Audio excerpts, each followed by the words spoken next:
One Singing Bachelorette, Romeo Family Romance, Book 7, written by Jennifer Youngblood, narrated by Lisa Baldini. Chapter 1. Don't be mad, I did a little thing. What little thing? Lexi punched her words out like darts as she eyed her friend who was reclining on a lounge chair. Her arms propped behind her head, Magnolia's light eyes were brimming with a secret mischief. Magnolia laughed lightly. No need to get your panties in a wad. A deviant giggle trilled from her lips. You'll thank me for it, she sang as she sat up and trailed her fingers through her long blonde hair. There was no telling what half-baked plan Magnolia had concocted. The two were sitting on the balcony of the grandly dignified mansion where Magnolia lived with her affluent father, who owned a large chunk of the real estate in New Orleans. The mansion overlooked historic Esplanade Avenue. Ever since arriving in New Orleans 2 days prior, Lexi felt she'd stepped into the pages of history, chock full of culture and flair. Her gaze moved to the double row of large, majestic oak trees planted in the center section of the road, their intricate branches stretching out a canopy of long arms. A thick carpet of verdant grass blanketed the sturdy trunks. Soft strains of notes floated in the crisp air from the live jazz music being played at nearby Frenchman Street. A faint scent of Creole spice lingered in the air. Across from the trees was a neat row of colorful shotgun houses rubbing shoulders. "What did you do?" Lexi pressed, clamping her arms over her chest. Magnolia was from a world of wealth and endless possibilities. After finishing college, she'd gotten a job as the editor-in-chief for one of the most prominent fashion and lifestyle online magazines in the U.S. While Magnolia was hard-working and much deserving of her success, Lexi suspected that her fast rise to the top was partly owed to the influence of her father. Magnolia sat up straight. I signed you up to sing tonight at the fair. Her eyes danced with glee as she giggled. Lexi's jaw fell. You what? Magnolia rushed on. After your performance, we're going on a double date. Roman is bringing his friend Charles. Magnolia pumped her eyebrows. I've only met Charles once, but he's very easy on the eyes. Lexi rubbed a hand across her forehead. I don't know which is worse, signing me up to perform at the fair or fixing me up on a blind date. She threw Magnolia an incredulous look. In 2 days, I'm going on a reality show for 4 weeks. She threw her hands into the air. That's 4 weeks where I won't have any access to the outside world. No phones, internet, magazines, newspapers, nothing. Now is the worst time ever for me to meet someone. Sounds dreadful, Magnolia faked a shudder. I couldn't live without my phone. A teasing smile curved her lips. I know the real reason you don't want to meet Charles. You're saving yourself for the eligible bachelor. Not hardly, Lexi scoffed. It's so archaic. All those desperate girls vying for the attention of the one guy. How many girls are there? 20. But 10 get eliminated on the first night. Magnolia wrinkled her brows. Remind me again, how exactly does music play into the show? Lexi raised an eyebrow, an expression of mock surprise overtaking her features. What? You don't already know? I thought everyone had watched The Singing Bachelor. Her lips quivered with unreleased laughter. Aren't you supposed to be in the know? It was fun making Magnolia squirm a little. The two had always razzed one another. Doing so now felt like old times. I don't watch much TV. Magnolia sniffed as she flicked an imaginary speck off her pants. Too many other things commanding my attention. Her words were coated in a surly superiority. Lexi let out a dramatic sigh. The idea is that musicians will connect and find love. Laughter sparkled in Magnolia's eyes. Ah, so it is about love. Heat crept into Lexi's cheeks. It's about gaining exposure for my music. So you're singing on the show? Of course, otherwise I wouldn't do it. Magnolia pursed her lips. Is everyone on the show into country music? Yep, the show is bankrolled by Wiley Boone from Booneworthy Records. Never heard of him. Magnolia waved a hand in dismissal. Well, you would have if you knew the slightest thing about country music. Wiley Boone is huge in the industry. The winner of the show gets her own record deal, compliments of Booneworthy Records. And the love of the eligible bachelor, Magnolia teased. Yeah, that too. Lexi rolled her eyes. Not to mention the 2-carat diamond ring. Magnolia giggled. Well, diamonds are a girl's best friend. She paused, dipping her head as she studied Lexi. Let's say you make it past the first cut. Do you really think you'll be the last one standing? No, I'm not that delusional. I'm just hoping to gain some exposure. Think of all the people who will be tuning in to watch. I could have an instant fan base. My hope is to stay on the show as long as possible so that people will get to know me. Makes sense. Magnolia scrunched her nose. It still gives me the heebie-jeebies to think of all those girls vying for the one guy. I just hate to think of you lowering yourself to that level. Lexi rolled her eyes, feeling like a broken record. Like I said, it's not about the guy. It's about the exposure my being on the show will bring. Even as she spoke the words, a quiver of anticipation ran through her. She was so grateful to Hartley Raines, now Romeo, for giving her this opportunity. One of the other contestants had backed out last minute. The executive producer, Trent Oglesby, was looking for a replacement, and Hartley suggested Lexi. People wait their entire lifetime for a chance like this, and it just fell into my lap. The other contestants spent months going through extensive screenings and background checks. How could I possibly turn this down? I hear you, Magnolia drawled easily with a mea culpa smile. Not everyone's fortunate enough to have Cash Romeo as a first cousin. She winked. Actually, this opportunity came from Hartley Raines. Hartley Romeo now. She just married my other cousin Ramsay. Magnolia giggled before clearing her throat. Ahem. I stand corrected. Not everyone's fortunate enough to have Cash Romeo and Hartley Raines as family. Says the girl who was born with a silver spoon in her mouth. Lexi waved a hand, encompassing their surroundings. Guilty as charged, Magnolia sighed dramatically. I guess we have to use all of our resources to our advantage, right? Right, Lexi answered with a perfunctory nod. Lexi had met Magnolia in junior high when she moved to Franklin to live with her mom. The two were inseparable during the 2 years that Magnolia lived in Franklin. Since their childhood, the two had kept in touch off and on, mostly through social media and Christmas cards. When Lexi learned that the bulk of the reality TV show was being filmed at a mansion in Madisonville, which was about 40 minutes outside of New Orleans, she'd called Magnolia. The two had picked up right where they left off. About tonight. Are you game for singing? And then the double date, please, she begged, pressing her palms together and holding them up to her chin. It'll be so much fun. Okay, Lexi agreed, but only because you're letting me borrow so many of your clothes. Each contestant had to provide their own clothes. Lexi had a small savings, but she was using the bulk of it to pay rent on her apartment during the month she'd be gone.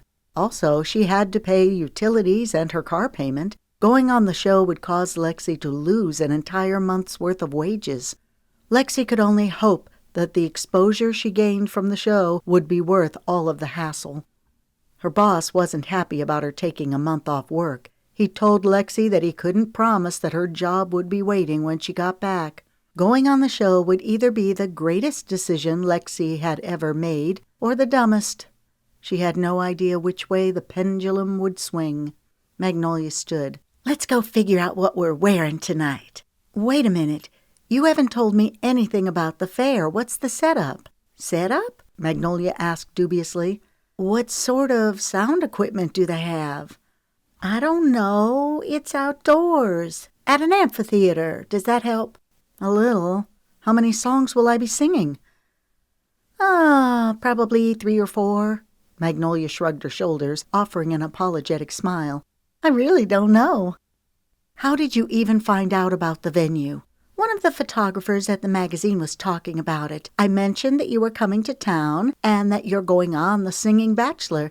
She suggested that I sign you up to sing at the open mic night at the county fair. You have your guitar. That should be enough, right? Yeah, hopefully. While Lexi was grateful to Magnolia for lending her the clothes and allowing her to stay at her home, she didn't appreciate being put in an awkward position. I'm not sure what the rules are regarding me telling people that I'm going on the show, but I don't think the producers would appreciate me blasting it to the world. Don't worry, I didn't mention anything about the show when I signed you up. That's a relief.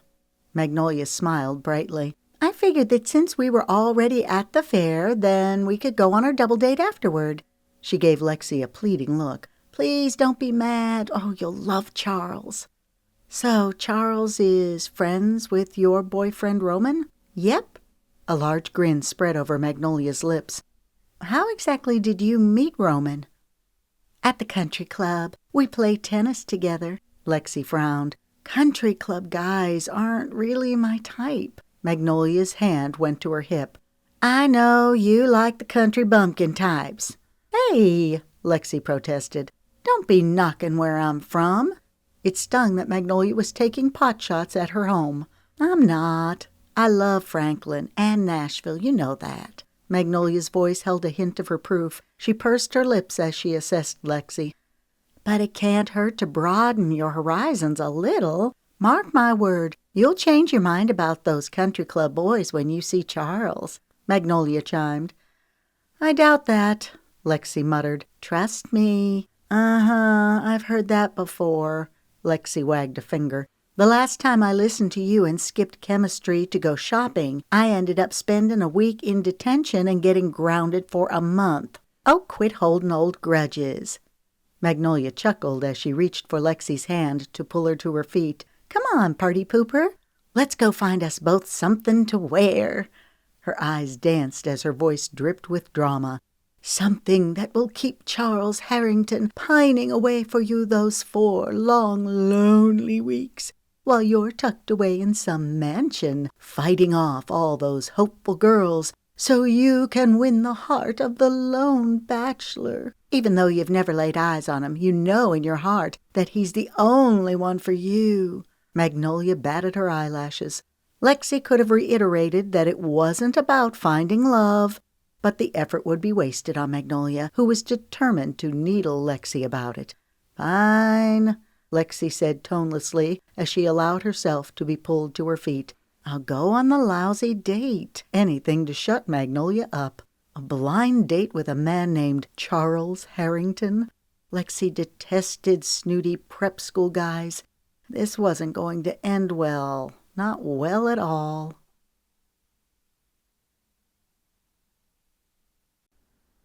Chapter 2. Now that they were here at the fair, Lexi was getting excited about performing. She breathed in an appreciative scoop of the crisp air, flavored with cinnamon and sugar. Carnival music drifted happily in the background, mingling well with the lively chatter of the people around them. That smells heavenly. Magnolia looked longingly toward the nearby funnel cake stand. The line's pretty short. We probably have time to grab a funnel cake before heading over to the amphitheater. Oh, no, Lexi countered, grabbing her arm. You got me into this whole performance thing. You're not gonna make me late. Okay. Magnolia rolled her eyes. So bossy, she muttered. A few minutes later, the tall structure of the amphitheater came into view, prominently displayed against the indigo sky, lights beaming like a football stadium. Lexi sucked in a quick breath. It was much bigger than she'd expected. A band was on stage performing. Her eyes moved over the large crowd, filling nearly all the seats. There are a lot of people here, she murmured. She felt like she was going to throw up. Yeah, that's the point. Think of all the exposure you'll get. Lexi's stomach twisted. She was used to performing in small venues, like the Muscadine Cafe. But this, she halted in her tracks. I'm not sure this is a good idea. Of course it is. It's what you wanted, right? Exposure. Magnolia took a close look at Lexi's face. Are you all right? You look a little green around the gills. I don't think I can do this. Her words came out raspy. She'd pictured the setting small and quaint, like the fairs she'd been to in Franklin, where there were maybe 40 or 50 people. This was a full-fledged concert. There were hundreds, maybe even 1,000 people here. Just breathe, Magnolia commanded. You've got this. Come on. She grabbed Lexi's arm and pulled her forward. Let's see. According to the instructions in the email I received, check-in is in a black tent over to the right. Aha! It's over there. She pointed. Roman and Charles are supposed to meet us by the tent. I can hardly wait, Lexi grumbled. Magnolia laughed. He'll thank me in the end, she quipped. A big, burly man with a shaved head and tattoos on both arms was manning the tent. He welcomed them with a friendly grin. What can I do you ladies for? Magnolia pushed Lexi forward. She's performing tonight and needs to get checked in. What's your band name, darling? It's just me, Lexi Romeo. Recognition pinged in the man's eyes. You any kin to Cash Romeo? He's her first cousin, Magnolia piped in. Oh, wow, lucky you.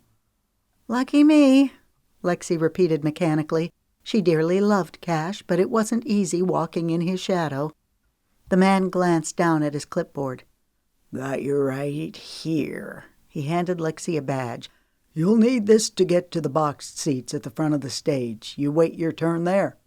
Can I go with her? Magnolia flashed the man a disarming smile. Sure thing, sugar. He winked. Oh, we have 2 more people joining us. When the guy looked hesitant, Magnolia inserted, There are only 4 of us. That's about the size of most bands, right? His shoulders relaxed. Yeah, I suppose so. He looked at Lexi. Just show the ushers your pass and tell them the others are with you. Thank you, Magnolia gushed with a smile so sweet that it nearly turned the guy to mush. Lexi bit back a smile. Magnolia could certainly turn on the charm when she wanted to. Are the crowds always this big on an open mic night? Lexi asked. The guy's eyebrows quirked. Darling, this ain't open mic. We have some of the best bands in the state here tonight. People come from all over to see them. Lexi's heart dropped like a bowling ball through her ribcage as she spun around to Magnolia. What did you do? She seethed. Come on, let's get out of this man's way, Magnolia said. We've already taken too much of his time. I've got all night, sugar, he replied with a hopeful expression. Thank you for everything, Magnolia said to the guy as she caught hold of Lexi's arm and steered her away. Don't be a stranger, the guy called out. Magnolia graced him with a large smile as she waved. What's going on here? Lexi demanded. I might have pulled a few strings, Magnolia admitted. Her light eyes glittered as a wicked grin tugged at her lips. I guess Hartley Raines isn't the only one who has a bit of influence. You have friends in high places. She batted her eyelashes. An incredulous giggle rose in Lexi's throat. I can't believe you got me into this venue. Oh, I just hope I don't blow it. You'll do great, Magnolia assured her. Go up on that stage and own it. She looked past Lexi. Here come Roman and Charles. Her voice held a breathless edge of excitement. Lexi turned and looked at the 2 approaching men. The first guy was strikingly handsome, with dark hair and matching eyes. Magnolia went to his side. Hey, you, she said in the way of a greeting the instant before she flung her arms around his neck and planted a kiss on his mouth. Okay, that one was Roman. She looked at Charles. His hair was medium brown and perfectly gelled. Dressed in khaki pants and a crisp-collared pink shirt, he looked like he might be going sailing rather than to a fair in the fall.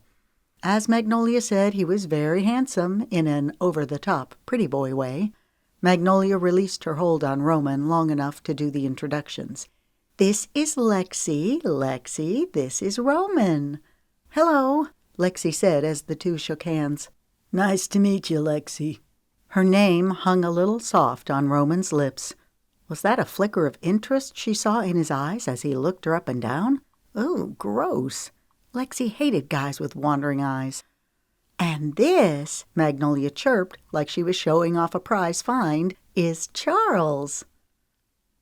"Nice to meet you." Lexi and Charles clasped hands. His skin was smooth and soft, his handshake on the limp side. Something in the way that Charles cleared his throat gave her the impression that he was a bit of a stiff shirt. She groaned inwardly. It was going to be a long night. While Lexi was good at making small talk, she didn't want to be forced into it tonight, especially not with her performance looming over her. She planned to sing 3 songs, 4 if time allowed. She was slotted for 15 minutes. She was trying to decide if it would be better to start with a cover song or sing one of her originals. A silent prayer formed in her heart. Please help me, give me the courage I need to deliver a good performance. She was grateful for the warmth that glowed through her. Maybe it would all turn out okay after all. Music was her passion. She wanted to make it big, not necessarily for the vanity of it, but so that she could do something she loved on a regular basis. Accomplishing her goal meant learning to be comfortable performing in front of large audiences. She straightened her shoulders. "You've got this, Lex. Own it." "We have reserved seating in the box seats," Magnolia bragged as she linked her arm through Roman's. "This way, folks." Lexi and Charles walked behind the lovey-dovey couple. Lexi held back, waiting for Charles to break the stilted silence. Finally, it became too much for her to take, so she pitched out the first question. "So, you and Roman went to school together?" "High school. Our families are old friends. We live in the same neighborhood and belong to the same country club." "Oh," she said in a neutral tone. Yep, she'd pegged Charles accurately. He was one of those guys who dropped hints about his wealth and prominence into the conversation, so everyone would recognize his importance. Here was the point where politeness dictated that he ask her something about herself. It shouldn't have been too hard to come up with a topic, seeing as how she was carrying her guitar in its case, about to perform. He didn't ask anything, leaving her to drive the conversation. She sighed. "What do you do for work?"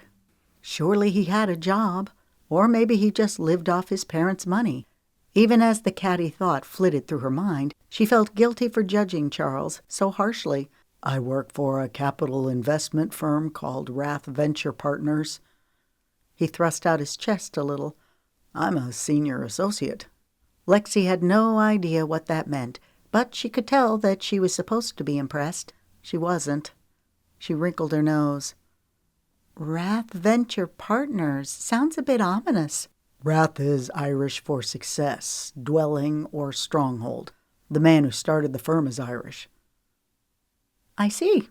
They approached the usher, mercifully cutting off the small talk. Lexi flashed her badge as the group moved right through. When they reached the box seats, they were stopped by another usher. Lexi showed her badge again. The man nodded.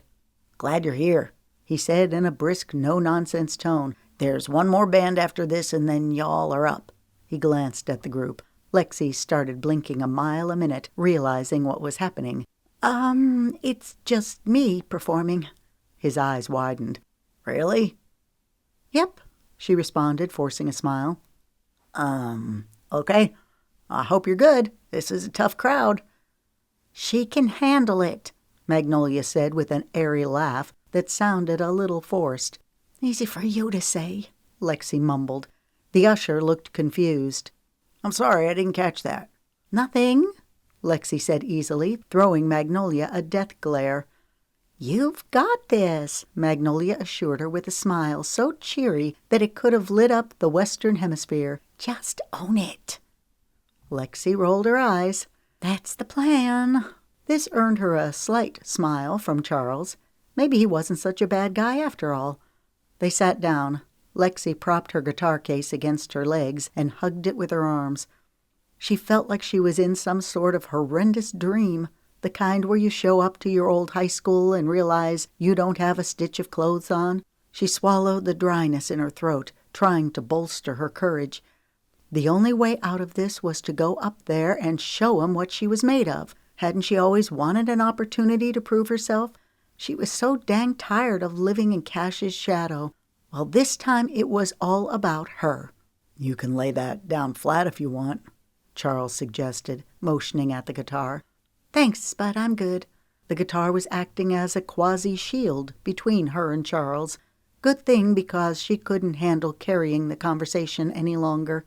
Not right now, when she was going out of her mind with fear. She couldn't believe she was thinking this, but she actually wished Cash were here tonight so he could help her navigate this. She sucked in a quick breath. "You've got this," she told herself. She'd repeat it 1,000 times if necessary.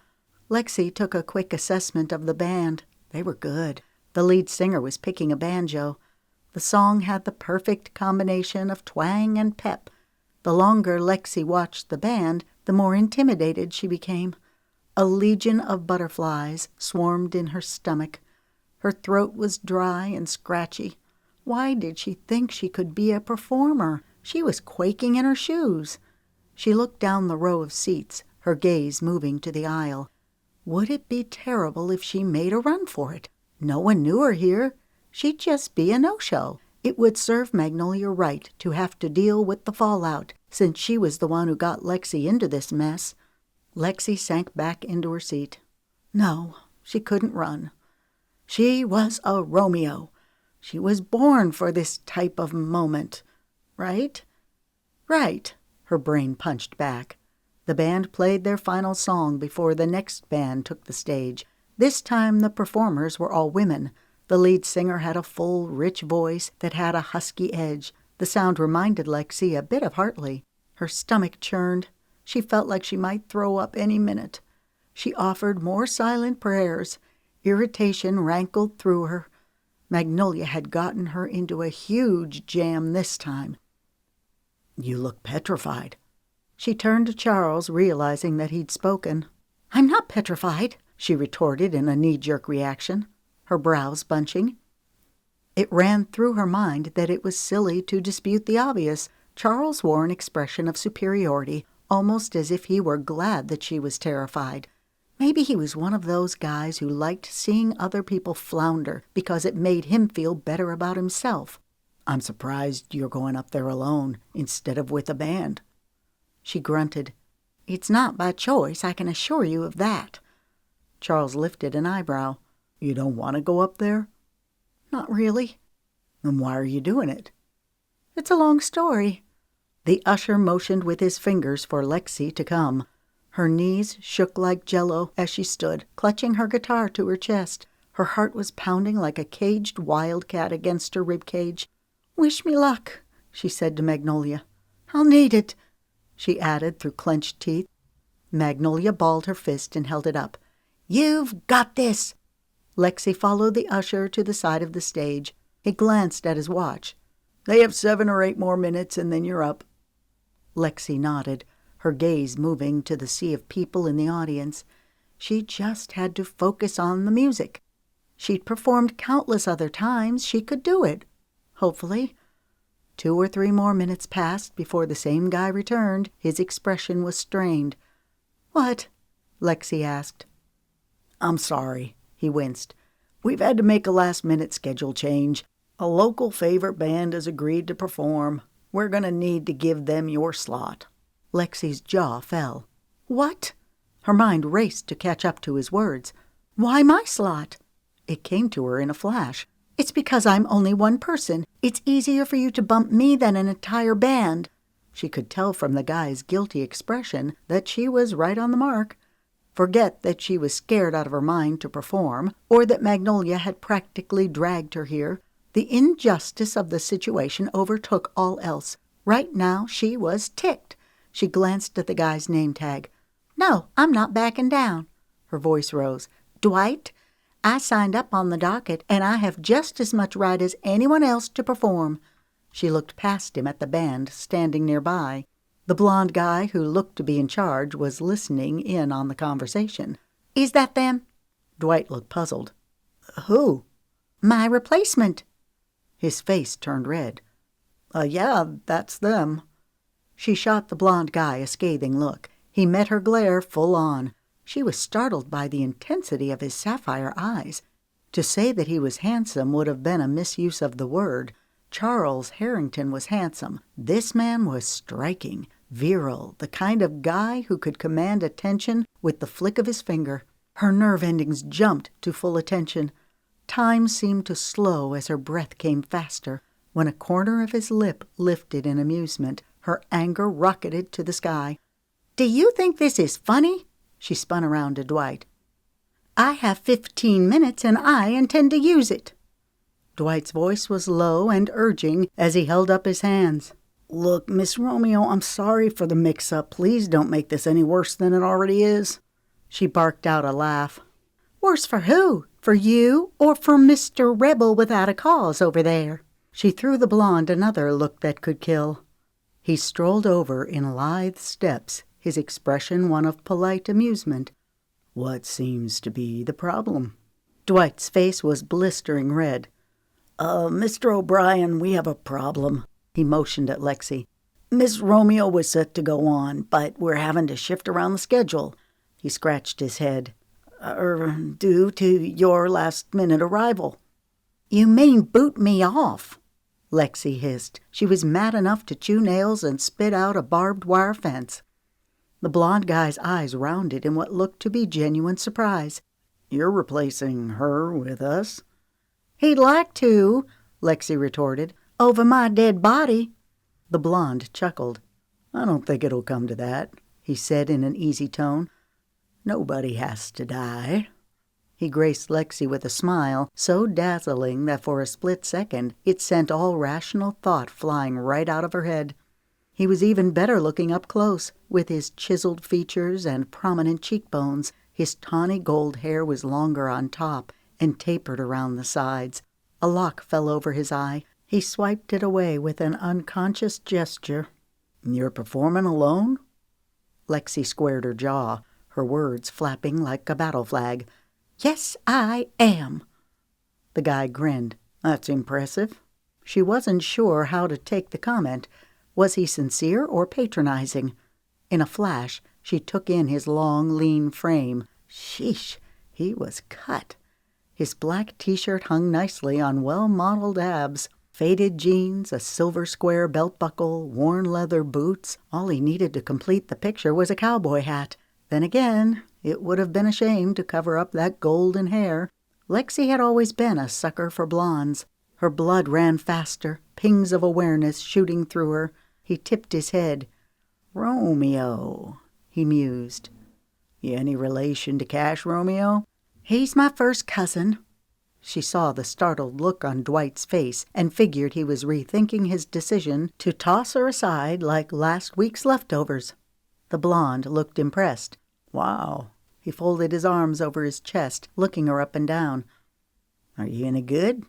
"Are you?" she shot back. A slow grin stole over his lips. "The best," he murmured. Surprised laughter rumbled in her throat. "You certainly have a high opinion of yourself." His voice had a musical quality. She caught a hint of a New Orleans twang. It was sexy. Good grief, this guy probably had women falling at his feet. Lexi couldn't remember the last time she'd gotten this worked up over a stranger. She didn't even know his name. Dwight glanced at the stage. "I'm sorry to interrupt, but you all need to reach a decision fast." "Don't worry, Dee." He placed a hand on Dwight's shoulder. "We've got this. Promise." He added when he saw Dwight's doubtful expression, "We just need a minute alone." Dwight nodded as he moved away from them. Lexi was oddly amused by Mr. Rebel's antics. "So, what do you propose?" A proposal. I like the sound of that." She didn't know what he was getting at, but the intimate tone in his voice brought heat to her face. He pointed to her guitar. "Nice Gibson." "Thanks." It had taken Lexi a year of saving like crazy to purchase it, but it was worth every penny. He gave her a speculative look as he folded his arms over his chest and stroked his chin. She tried not to notice how his biceps pumped with the movement. "Quit staring at his muscles," she commanded herself. "Sheesh." She was a professional, not some lovesick groupie. How about this? We go on together and sing the opening song. She arched an eyebrow. A little risky, isn't it? You don't even know if I can sing. She looked down at the guitar. Or play. With a guitar of that caliber, I figure you can hold your own. Oh, I can, she retorted, hoping she actually could. What song? His eyes glittered like sunlight over a bright blue pond. Lonely Moon. I figure since you're Cash's first cousin, you should know his songs. He was making it easy for her. Of course she knew the song, knew it well, as a matter of fact. Who's playing lead? A faint smile tipped his lips. Your choice. It only took her a second to decide. You do it. It would be stressful enough to sing an impromptu song and play backup. No sense in throwing herself over the edge when she didn't have to. Done. She gave him an appraising look. That's mighty kind of you to share the spotlight with someone you don't even know. He grinned. And here I thought you were sharing the spotlight with me. The band on stage took their final bows. Adrenaline surged through Lexi. Okay, I'll do it. He cocked an eyebrow. But you haven't heard the rest of the proposal yet. The rest? Adventure simmered in his eyes as he stepped closer. I'll agree to perform with you if you agree to do something for me. A startled chortle rose in her throat. And here I thought I was agreeing to perform with you, she shot back, matching his light-hearted tone from earlier. She could only hope that he had no idea how much she was affected by him. He continued, I'll perform with you. He paused. In return, you agree to go on the Ferris wheel with me. For a second, she wondered if she'd heard him correctly. Huh? His gaze held hers. Deal? She could lose herself in the depths of his crystal eyes. She'd never seen eyes so clear and pristine. Why the Ferris wheel? Say yes, her mind shouted. His eyes moved over her face in a slow, thorough caress. Because I like Ferris wheels, he murmured, almost as much as I like riding one with a beautiful woman. A burst of pleasure ran through her. Thanks, she uttered softly. He was charming. She'd have to be careful around this one. The MC walked past them in brisk steps. He took the stage with a grand smile and wave. Folks, he boomed into the microphone, I have a special treat for you. Tonight we have some very special guests. His voice grew in volume. Give it up for Halfway Home. Thunderous applause boomed through the stadium. Lexi blinked. You're halfway home? She listened to some of their music, but she'd never seen any of the band members.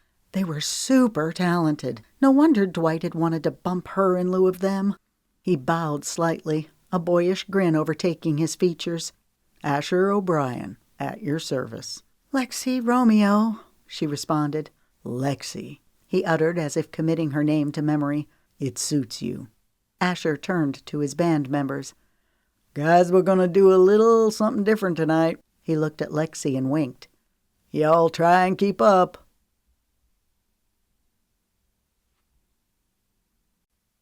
Chapter 3. Move, Lexi commanded herself as she forced her feet forward onto the stage.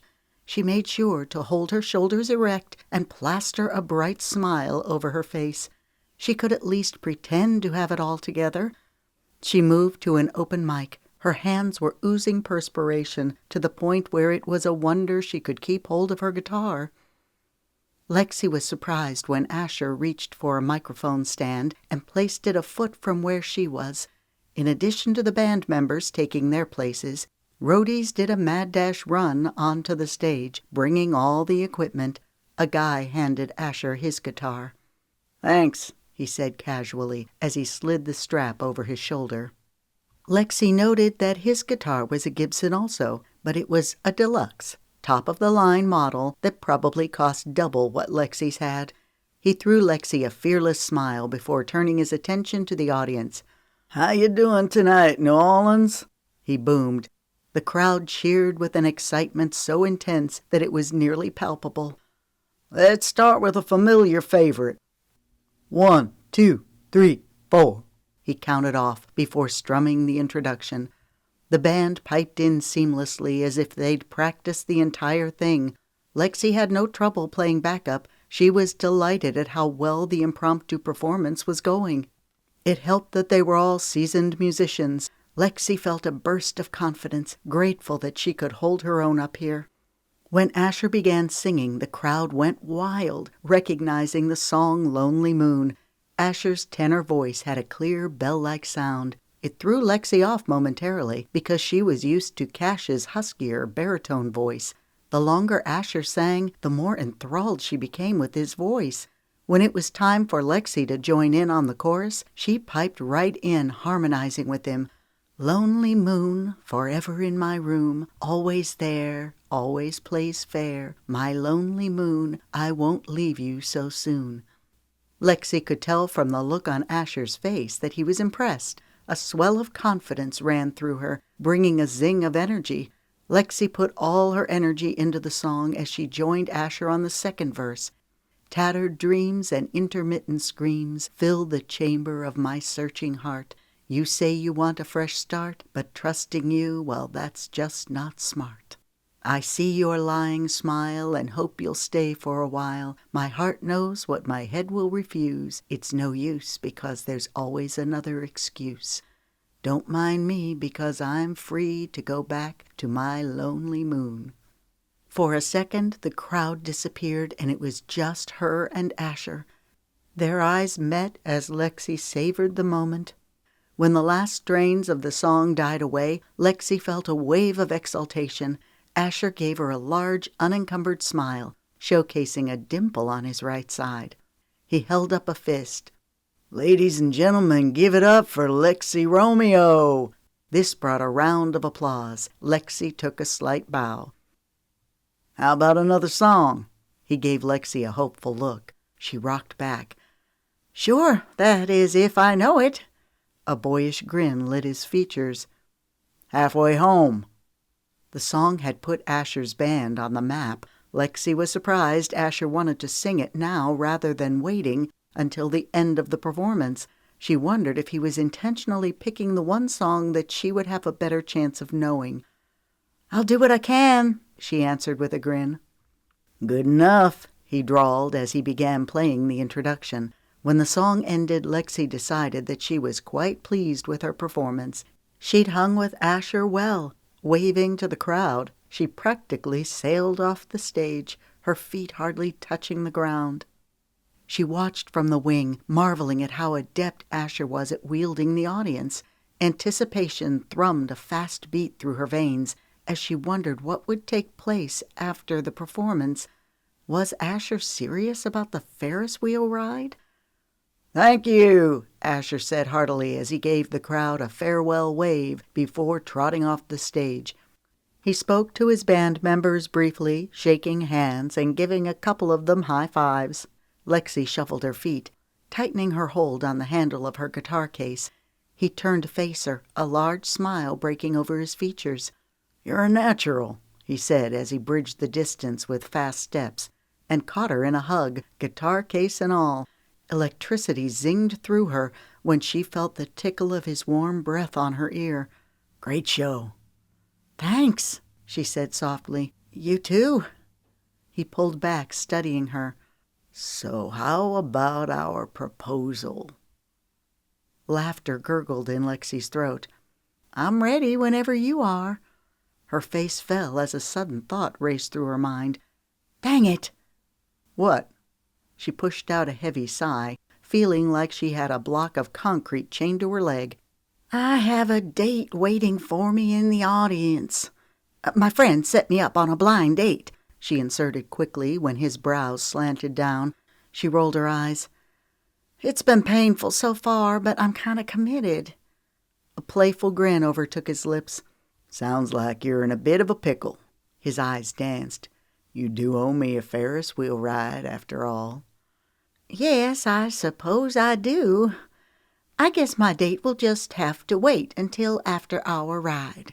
Asher rewarded her with a smile so resplendent that it caused her breath to catch. "I guess so." He clicked his tongue.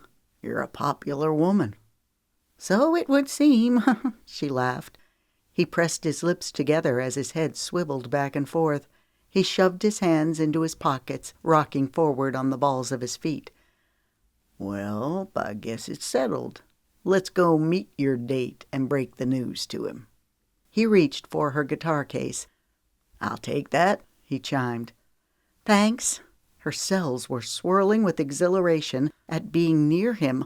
What was it about Asher O'Brien that made her feel so deliciously alive?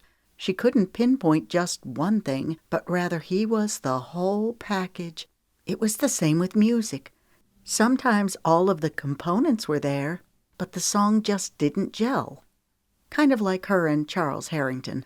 Other times, everything came together so beautifully that it was a splendid work of art. That's what Asher O'Brien was, a splendid work of art. The real-life version of every childhood fantasy her brain had concocted of Prince Charming. He slid his arm around her shoulders, sending tingles cascading over her. His closeness was disconcerting. They'd only just met. If Lexi's mother were here right now, she'd be appalled that Lexi wasn't giving Asher any pushback for acting so familiar with her.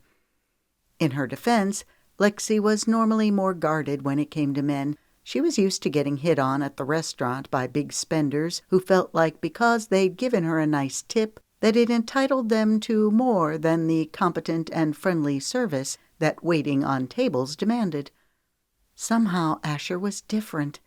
His manner was so easygoing, so confident, in a non-obtrusive way, that his familiarity felt natural. "Which way are we headed?" Asher asked. "They're waiting in the box seats in the reserved section." She breathed in his scent.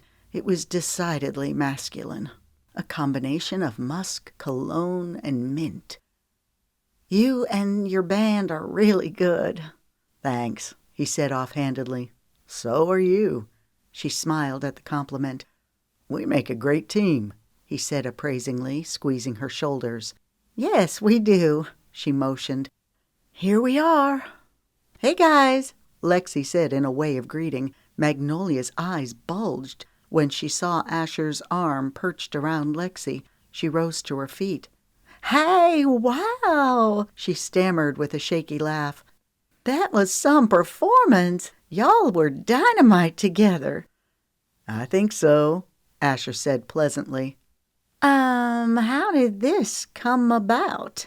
Magnolia wagged a finger from Lexi to Asher before casting a worried glance at Charles. "It's a long story." Lexi moistened her lips as she looked at Charles. His mouth was pulled taut, eyes narrowed. "There's been a slight change of plans." Jeez Louise, this was awkward. She didn't know why Charles was acting so put out. 1, they'd only just met. 2, they had zero connection. Magnolia frowned. "What change?" "It's my fault," Asher inserted. "Lexi and I struck a bargain. She's agreed to ride the Ferris wheel with me." "That's not possible," Magnolia protested. "She's on a date with Charles." A chortle rose in Lexi's throat. She swallowed it down before it could escape her lips. The whole thing was absurd. She didn't care a whit about Charles Harrington. She had no allegiance to him. Yeah, it was bad timing that she'd met Asher when she was on a date with Charles, but that was hardly Lexi's fault. "Lexi mentioned the date," Asher said, his tone amicable. "You must be Charles." He moved his arm from Lexi's shoulders and extended his hand to Charles. Charles let Asher's hand hang for a second as he looked at it with a sullen distaste. Lexi could feel the animosity radiating off Charles. Finally, Charles took Asher's hand. To Asher's credit, he didn't seem the least bit affected by the slight. He turned to Roman and Magnolia, saying hello before shaking their hands. "You guys were terrific," Roman said. "Thanks," Asher replied. Charles was glaring a hole through Asher. Lexi was appalled at his rudeness, but Asher didn't seem bothered in the least. An usher stepped up. Frustration etched over his face. "Would you guys mind sitting down? People behind you can't see." "We're leaving," Magnolia said with a trace of annoyance as she glanced back at the people sitting behind them. They weaved their way up the aisle and away from the amphitheater. Lexi realized that Asher was still carrying her guitar. "Do you want me to take that? I hate to make you carry it all night." "Roman, Charles, and I can go and put it in the car," Magnolia offered. "Y'all can take your ride on the Ferris wheel, and we'll meet you there. That way you can finish your date," she said meaningfully. "Sounds great." Asher winked at Charles. "Don't worry, old chap. I'll take good care of your date." Lexi's eyes rounded. Her gaze flitted to Charles. She could have sworn she saw steam coming out his ears. Asher's boldness was reckless and impressive. "We'll meet you at the Ferris wheel," Magnolia said as she reached for the guitar. She turned and walked away in fast steps, leaving Roman and Charles no other option but to follow behind her. Magnolia probably wanted to get away as quickly as possible before a fight broke out between Charles and Asher. Lexi grinned inwardly. She wasn't sure who'd win as far as fistfights went, but as for matters of the heart, there was no contest. Asher had already won by a landslide.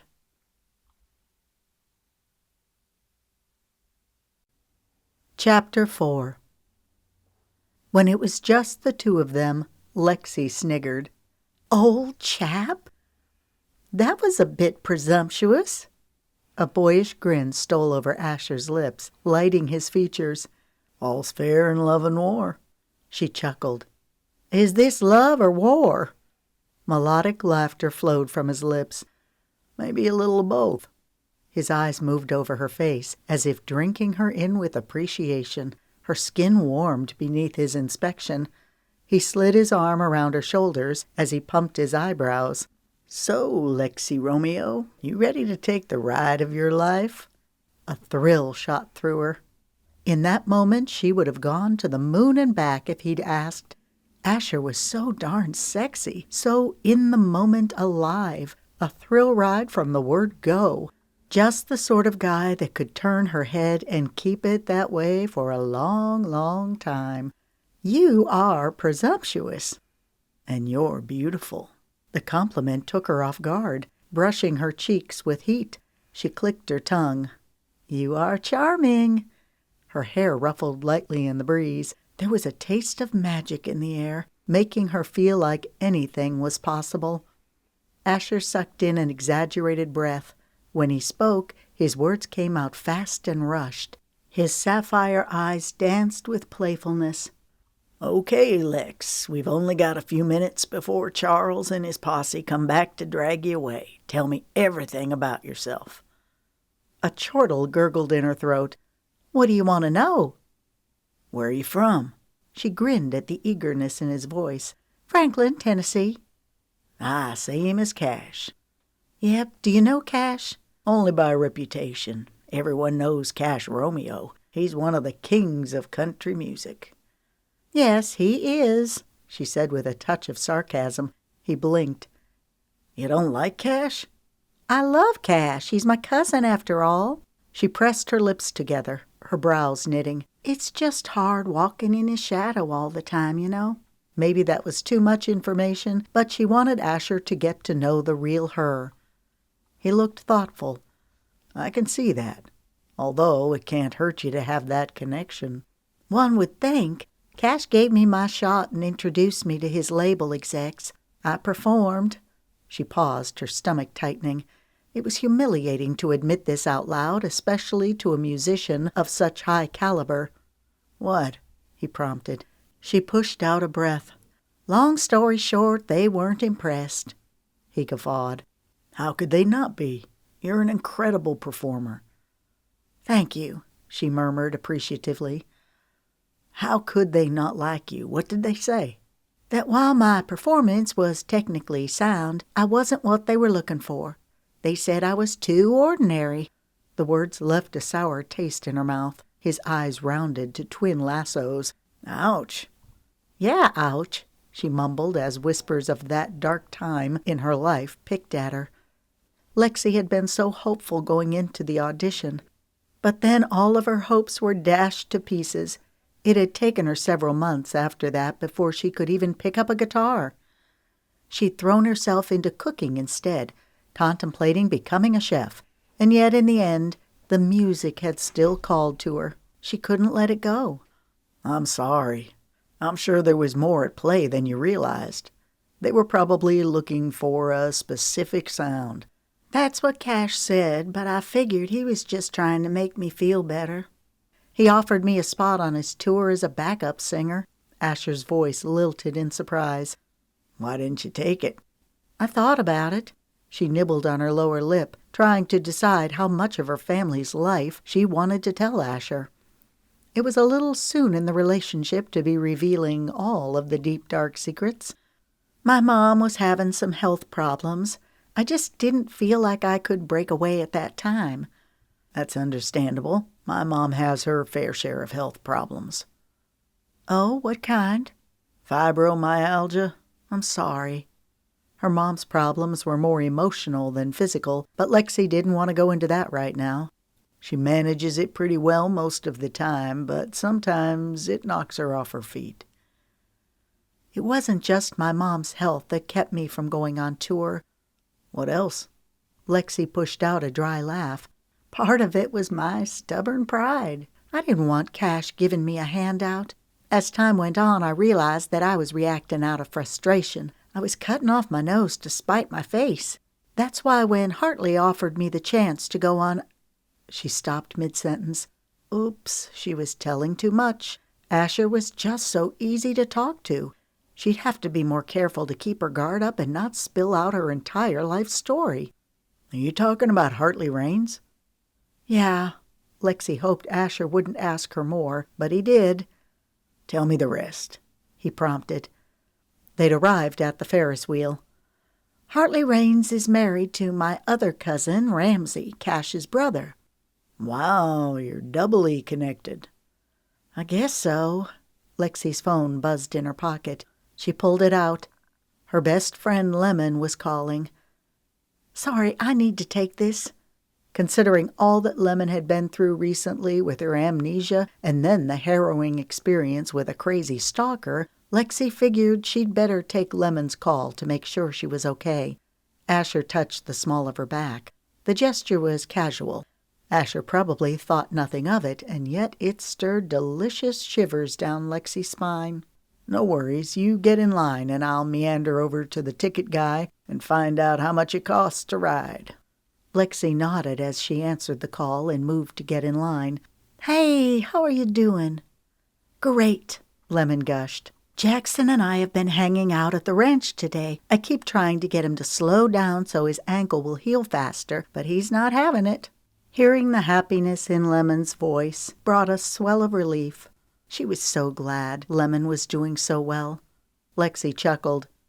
"I can imagine. I know my cousin. Jackson was a cowboy to the core, tough as rawhide. There was no way he was going to let an injured ankle slow him down." "How are you doing?" Lemon asked.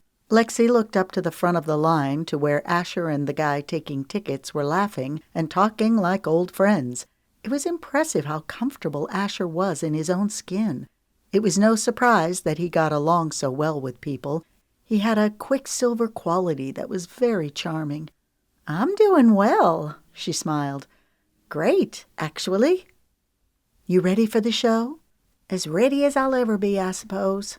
Lexi had been looking so forward to going on the show, but now the thought of meeting Asher once and then not seeing him again for 4 long weeks was daunting. A guy like Asher wouldn't wait around. The relationship would be over before it even began. Lemon's voice went juicy. "You might actually find true love." "Nah, the best I can hope for is that it'll help launch my music career." Her voice lilted up. "I did have something interesting happen tonight." "Oh?" Lexi smiled at the interest simmering in Lemon's voice. She was itching to tell her friend all about Asher, but she'd have to talk fast so she could get as much in as possible before he returned. "Magnolia signed me up to perform at the fair. When I got here, I about died. The venue was in this monstrous amphitheater packed with people. I'll bet you were nervous. Scared out of my mind. I did it, though. Really? That's awesome. Great preparation for the show. Yes, Lexi agreed. It gets even better. I met someone. She twirled her foot in the dirt. He performed with me. We're at the fair together, about to ride the Ferris wheel. So he's a musician, too? Uh-huh. Is he cute? Gorgeous. He has this dreamy smile and startling blue eyes that'll pierce your soul. Her heart did a dance of exultation. She'd been so ticked at Magnolia for dragging her here and signing her up to perform. Now she owed her old friend a great debt of thanks. Down, girl, Lemon laughed. You are love-struck. Lexi sighed. I don't know if I'd call it love, but I'm certainly enamored. What's his name? Asher O'Brien, she said quietly, so the people around her wouldn't hear. Not that they would care. Still, she didn't want her voice to carry. Does Asher know about you going on the show? No. Lexi's stomach lurched. Should I tell him? Yeah, probably. Otherwise, he'll think you just dropped off the map, or worse. What if he sees the show and gets mad because you weren't honest with him? She chewed on her lower lip. You think? What would be the odds of him seeing it? It's better to tell him straight up. Lexi let out a long breath. You're right, it's just such an unusual thing. I'm not sure how he'll react. You mean because you're one of the many singing bachelorettes vying for the love of one guy? I can't for the life of me understand why that would upset him, Lemon teased. Yeah, Lexi responded dryly as she twirled a lock of hair around her index finger. I guess I need to tell him about it, making sure to reiterate that I'm only doing it to help my career. With any luck, I'll be one of the first ones voted off, and then it will no longer be an issue. I hope you stay on as long as possible. That will give you more exposure. True, Lexi conceded. Look, if Mr. Dreamy's the right one, then he'll wait, plain and simple. Easy for you to say since you have your cowboy. I do, Lemon chimed. I feel like I'm walking around in a beautiful dream. Jackson and I are going over plans for my new business. 1,000 Acres Ranch is perfect for my horsemanship therapy program. Lexi felt a gush of emotion. I'm glad everything is working out for you, Lemon. You deserve to be happy. Thank you, Lemon said softly. I hope it all works out for you, too. Me too, Lexi said with gusto. Asher was walking back. I've got to let you go. I'll call you tomorrow so we can talk one more time before my cell phone gets confiscated. Love you. Love you too. Lexi ended the call and slid the phone into her back pocket. Hey, she smiled. Did you find out about the tickets? Do we have to go somewhere to buy them, or will the guy take cash? We're good to go. Asher pointed. It looks like the line's moving fast. That's good. Lexi hadn't noticed. She'd been too caught up in talking to Lemon about Asher. Lemon was right. She needed to tell Asher about the show. Of course, at this point, she had no way of knowing if he'd even want to see her again. Sure, he was charming and flirtatious, but maybe he was that way with all the girls. An arrow of jealousy shot through the center of her heart. She hoped not. She and Asher had a connection. Lexi had been around enough guys to know that what she was experiencing with Asher was unusual, extraordinary. Hopefully Asher felt it too. Where were we? He asked, fixing those startling blue eyes on her. She felt as giddy as a teenager. Hold it together, Lex, she commanded herself. You're from Franklin, he began, reiterating what she'd already told him. Yes, originally, but now I live in Nashville. Because of the music? Because of my job. I'm a server at a restaurant. It's not glamorous, but it pays the bills. I hear you, he drawled. She got the feeling that he also knew what it was like to work various jobs while trying to get the music off the ground. One more thing they had in common. What brings you to New Orleans? I'm spending a couple of days with Magnolia. We're old friends. We went to junior high together. Where does Magnolia live? Lexi got the feeling that Asher was fishing for information, trying to find out where she was staying. It was flattering. Esplanade Avenue. Surprise washed over his handsome face. Really? Yeah. I live on Esplanade Avenue. She rocked back. Really? That's an expensive area. Yeah, it is. He rubbed his neck. I live in my parents' guest house. Guest house? Asher's parents must be wealthy. Maybe she and Asher didn't have as much in common as she thought. Everyone assumed that Lexi's parents were rich because her Uncle Knox was so wealthy. However, that wasn't the case. Lexi's dad, Dylan, was terrible with money. Add to that his gambling addiction, and the family would have lost everything a few years back had Knox not stepped in. Lexi's dad was doing much better now. He was a regular attendee at Gamblers Anonymous and was working with Knox on several ventures. The family was slowly healing. Still, it had left a scar on the family. Lexi and her older brother Lucas both felt it. Lucas worked for Knox on his ranch. More than anything, Lucas wanted to work his own land and be his own boss, but that would probably never happen, barring some unforeseen miracle. What's Magnolia's last name? Asher prompted. Our families probably know each other. It's just her dad. Magnolia's parents are divorced. Her last name is Bentley. Asher's face lit with recognition. Oscar Bentley. Yes, that's him. He and my dad golfed together. Oh, wow, it's a small world. She switched gears. Tell me about you. About me, he mused. I've worked as a server at a restaurant. You have? Yep, and 100 other menial jobs while I was trying to get the band up and going. She was mildly offended at his reference of serving being a menial job. Hey now, she countered, don't knock my job. I work at a 5-star restaurant. It took me a long time to work up to server. He flashed an apologetic grin that deepened his dimple. Sorry. No worries, she said easily, and she meant it. I had thought about becoming a chef, which is why I started working in the food industry. But the call of the music was too great to ignore, so here I am. You came to New Orleans for the music? Yeah. It was as good of a time as any to tell him about the show. Actually, the reason I'm here— Step right up, folks, a guy said. Lexi turned in surprise. Her back had been facing the Ferris wheel. They'd been moving along steadily with the line, but she didn't realize they were at the front. The guy collecting the tickets was in his young 20s with long, stringy hair. Y'all are up. Thanks, man. Asher caught the guy's hand in a quick shake and fist bump. Lexi climbed into the bucket. Asher sat down beside her. The ticket guy pulled down the handle, making sure it was locked. Have fun! He grinned, winking at Asher. The bucket dipped down, tipping them back as the Ferris wheel swung up. Lexi held on to the bar to keep from being jostled around. What was that all about?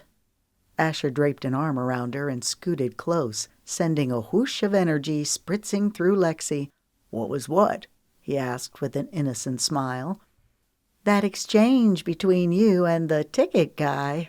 She raised an eyebrow. Something's up. He chuckled. Just relax. The Ferris wheel bumped up another notch to let more people on. It would be a slow climb to the top before the Ferris wheel got to turn freely.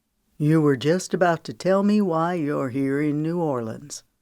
She blinked, putting on her best doe-eyed expression. I was? He jabbed her ribs, causing her to jump with a giggle. You're ticklish. He leaned close, peering into her eyes. Tell me, or I'll tickle-torture you, he warned. You wouldn't. A wicked grin curved his lips. I would. Okay, she sighed. I'll tell you. Here goes. Her insides tightened. It's going to sound silly. She forced a laugh. It sounded too high-pitched in her own ears. Her words tumbled out haphazardly like a snare drum falling down a set of stairs. I'm going on a reality show. Have you ever heard of The Singing Bachelor? She cringed inwardly at his startled expression. Her mouth started moving at a warped pace. I'm one of the bachelorettes. Don't worry, I'm not going on the show to find love. That would be ridiculous. No one finds love on those shows. She sucked in a quick breath. I'm doing it so that I can get some exposure for my music." She stopped, searching his face. "Don't look at me like that." "Like what?" "Like I'm an idiot," she groaned. "Hartley is friends with the executive producer. One of the contestants had to back out last minute, so here I am." She plastered on a large smile as she did a flourish with her hand, motioning to herself like she was on display. Silence descended between them like a low-hanging thundercloud waiting to spill. "Don't just sit there looking at me like I'm a moron. Say something." She gritted her teeth as she waited for a response. He took in a breath. "Wow, I didn't expect that." "I know it's unorthodox, but when the opportunity of a lifetime falls in your lap, you run with it. Know what I mean?" "Yeah, I do." She tried to discern the meaning of his words, but his expression was too guarded. Then, ever so slowly, a taunting grin moved over his lips. "So you don't think it's possible to find love on a reality TV show?" "Not hardly," she scoffed. "I may not be the sharpest tool in the shed, but I know how things work. No one in their right mind would go into this for love." "Who's the lucky bachelor?" "I haven't the foggiest. We won't find out until we get there." "Well, it could be amazing. You never know. You could fall head over heels, forget all about little old me." His lips drooped to a frown. It made him look boyishly adorable. Her eyes locked with his. "I doubt that." The Ferris wheel started moving full force, but for Lexi the world had stopped. Now that she'd met Asher O'Brien, all other men would pale in comparison, like tasting Swiss chocolate after having been bred on the bargain store plastic variety. "Do you believe in love at first sight?" Asher uttered, his voice going husky. Ribbons of desire, rich and warm, stirred through her stomach. "No," she uttered, her eyes moving to his lips. "I'm too practical for that," she whispered. Everything in her wanted to press her lips to his, satisfy this incredible longing building inside her like an erratic thunderstorm. Did she dare do it? Who knew if she would see Asher again? Maybe all they had was tonight, one beautiful, perfect night where all her hopes and dreams converged in the spin of a Ferris wheel. A corner of his lips tugged up in amusement. "Smart girl." Her breath hitched when his hand moved to her hair. His touch was silky, tantalizing. Every inch of Lexi felt so exquisitely alive. The cool, crisp air kissed her cheeks. She became aware of her own fast breath, coming out in soft puffs, how her blood coursed faster through her veins. She thought earlier that nothing could compare to the exhilaration she'd felt when she connected with the crowd. But she was wrong. This moment was the stuff dreams and fairy tales were made of. She parted her lips as she moved closer, the thrill of anticipation racing through her. It was the thrill of the new, the thrill of forging untouched territory with a man who was the epitome of her song of perfection. "You are beautiful," he uttered. "So are you." She closed her eyes, waiting for his lips to take hers. "Hey, down there!" She felt Asher tense the instant before he pulled away. "Seriously?" Lexi muttered. Magnolia was standing beneath the Ferris wheel, waving her arms back and forth like a pendulum. Roman and Charles were right beside her. Roman wore a friendly expression, but Charles glared up with accusing eyes. "Just wave and smile," Asher directed. They both did so. A second later, Magnolia shifted out of view as the Ferris wheel turned. Asher relaxed in his seat. "Your friend is determined to get you together with the old chap." "She's relentless, is what she is," Lexi spouted. She'd been about to experience the perfect kiss, and now the moment was ruined. "What's the story with you and Charlie?" She rolled her eyes. "There is no story. I only met him tonight, a few minutes before I went up on stage." She made a face. We made small talk, mostly thanks to me. I had to carry the conversation. Charles, was fine talking so long as the conversation was all about him. I know the type, Asher said dryly. The Ferris wheel slowed to a stop. They were at the very top. Lexi looked down to where passengers were being helped off. The ride was coming to an end. A pang went through her stomach. Asher hadn't made any mention of the two of them reconnecting at some future date. Maybe this was a one-time thing. Lexi looked up at the night sky. There was too much light pollution to see all the stars, but the largest and brightest ones twinkled overhead. "The show lasts for 4 weeks," Lexi said. She flashed a flirtatious smile. "In case you were wondering." Asher brushed her jaw with the tips of his fingers, evoking a trail of heat. 4 weeks is a long time, he said thoughtfully. She swallowed the tightness in her throat. "Yes, it is." "I'm sure it'll be a painful 4 weeks for Charlie. The old chap will go out of his mind waiting for you to get back." She sniggered. The laughter was too much to contain. It rolled out of her in peals. Tears rose as she mopped her eyes. "You are funny," she said, catching her breath. "I'm sure Charles will forget all about me the minute this night's over." "No," he countered. "That's not possible. No one could forget you." The significance of his words settled deep into her heart. She peered into his eyes. They were so arresting, so blue. "What happens now?" His eyebrow arched, a faint amusement flitting over his features. "Well, when the ride's over, we get off." She nodded, her heart sinking to her feet. This was one beautiful moment, nothing more. Maybe it was better this way. Asher seemed perfect now, but real life would speak otherwise. She could tuck tonight away and hold it close, a glimpse of heaven.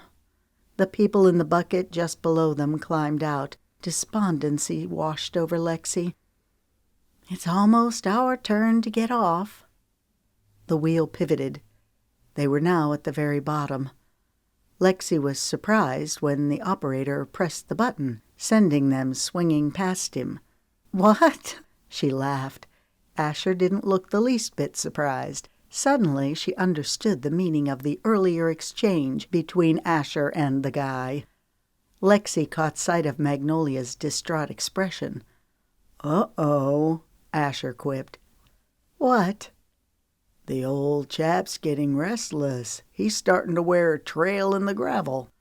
She looked down at Charles. His hands were in his pockets, his shoulders hunched in frustration as he paced. She shook her head as she nudged Asher's arm. "Well, I guess he'll just have to wait. Tell me about you," she prompted. "You worked odd jobs before your music took off." She didn't want to waste another minute talking about Charles. "Yep, lots of odd jobs," he winced, "much to the chagrin of my dad, who has wanted me to settle into a career rather than wasting my life away." He made air quotes. "On a dream that, in his eyes, was never going to come true." "But it is coming true." He grinned. "Yes, it is. Stick to your dream until it sticks to you." Wise words. I like that. "Stick to your dream until it sticks to you," she repeated, committing the phrase to memory. "I hope you stick to your dream, that you find what you're looking for on the show." A hard lump of emotion formed in her throat. "Me too," she squeaked. She searched his handsome face. "Maybe you could look me up after the show's over?" Yikes, that was forward. She probably shouldn't have said it, but she just couldn't help herself. "Yeah, maybe."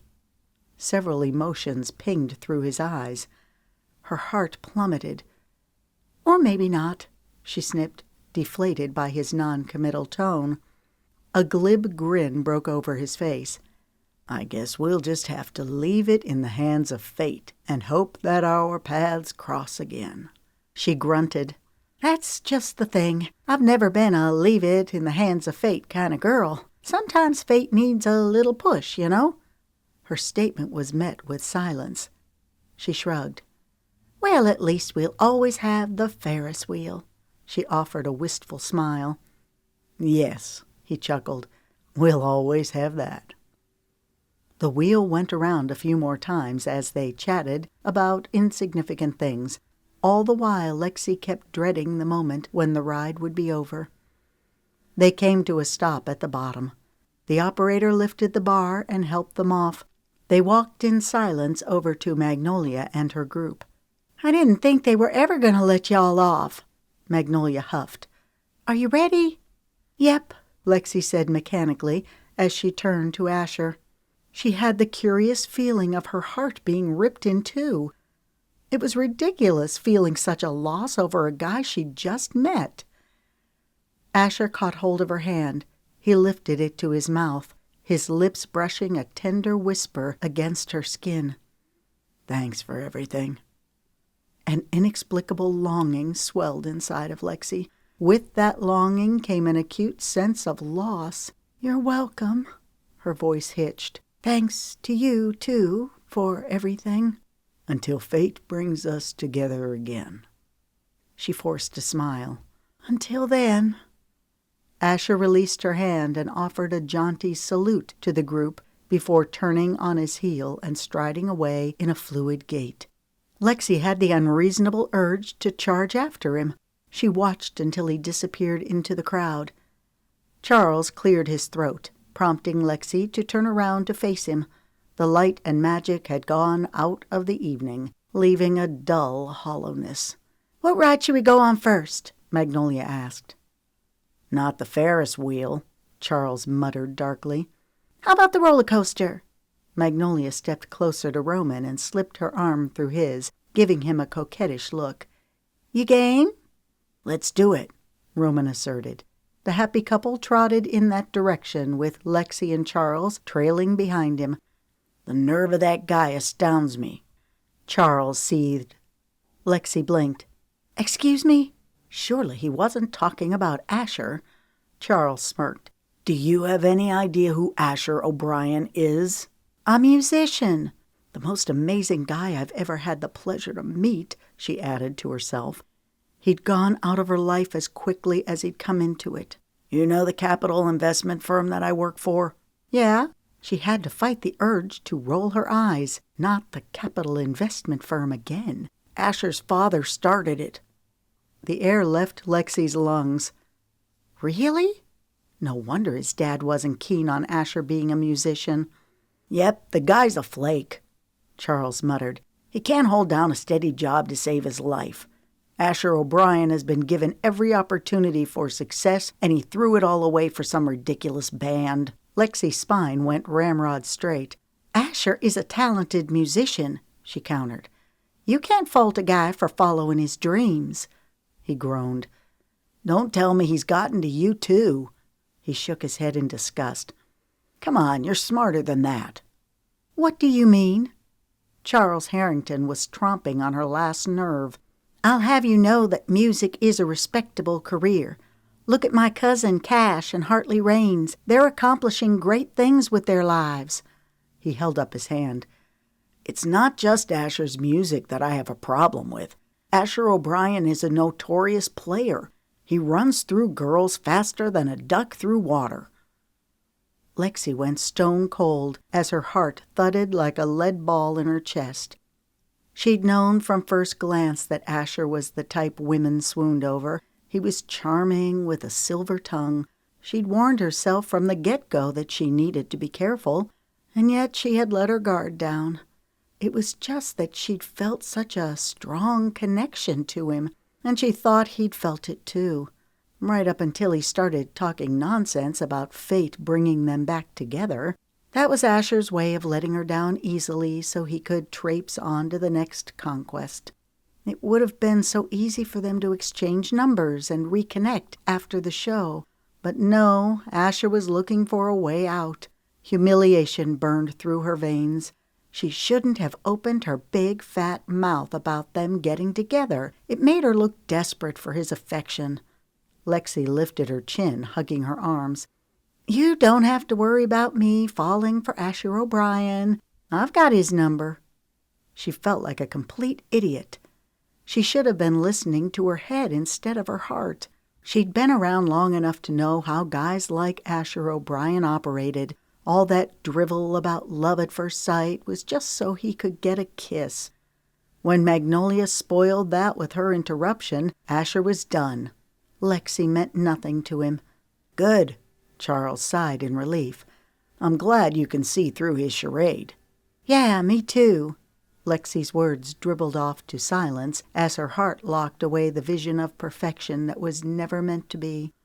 Well, at least we'll always have the Ferris wheel, she sighed, glancing back over her shoulder at the twinkling lights and flash of metal from the rotating structure.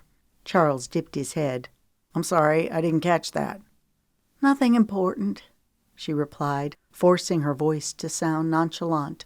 Just the sound of my foolish and fanciful heart getting cracked by a much-needed dose of real-world life experience. She'd fallen for the oldest trick in the book, had gotten played by a player. She wasn't about to let it happen again. No way, no how.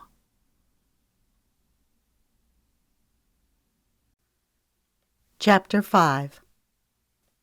Oh, no. What's wrong? Lexi contorted herself as she turned, attempting to look at her back. It's stuck. I can't get this blasted zipper up. Cresta, one of the other contestants, muttered. Lexi had been unable to zip up her dress on her own, so she asked Cresta to help. Lexi put her hand to her forehead, a humorless laugh rising in her throat. This is just great. Of all the rotten luck. She and the other contestants were getting ready to go and meet the bachelor. She'd chosen a white gauzy dress, trimmed in gold thread and accented with a wide gold belt. It was one of Lexi's favorites of the dresses Magnolia had loaned her, which is why she'd chosen to wear it tonight. It was a teensy bit snug across the back, but it had zipped okay when she tried it on at Magnolia's house. Amy jumped in. Here, let me help. Sweat beads popped over Lexi's nose as she fanned her face, trying not to panic. It won't budge, Amy huffed. The zipper's caught in the fabric. Can you work it back down? Lexi asked, fighting tears of frustration. It had been a stressful day. She'd arrived at the mansion a little after lunch where she met the other contestants, along with several of the producers and the camera crew. There were 4 girls sharing a room, but after tonight, half of the contestants would be eliminated, making it so that there would only be 2 girls per room. Lexi sucked in her stomach, feeling like a jumbo hot dog that was being squeezed into a bun 2 sizes too small. Her stomach was probably puffy from all the Rocky Road ice cream she'd downed the night before. It had been an eating binge brought on by nerves over going on the show. Heck, who was she kidding? She was mostly upset over the prospect of never seeing Asher O'Brien again. Well, at least not in person. Now that he was on her radar, she could look him up and watch his climb to fame. No, she wouldn't do that because it would only make the situation worse. She couldn't escape the gloomy feeling of having missed out on something great. While her head argued that it was idiotic to feel a sense of loss over Asher O'Brien, her heart didn't seem to be getting the message. How could she miss someone she'd only just met? Like Charles Harrington said, Asher was a player. The sooner Lexi got that through her thick skull, the better. She shouldn't be pining away for him. She had a reality show to think about. Oops, Cresta said. At the same instant, Lexi felt the fabric release. What? Lexi craned her neck to look. The zipper broke. What? Lexi cried. This time she couldn't hold back the tears. They bubbled in her eyes like juice from rotting fruit.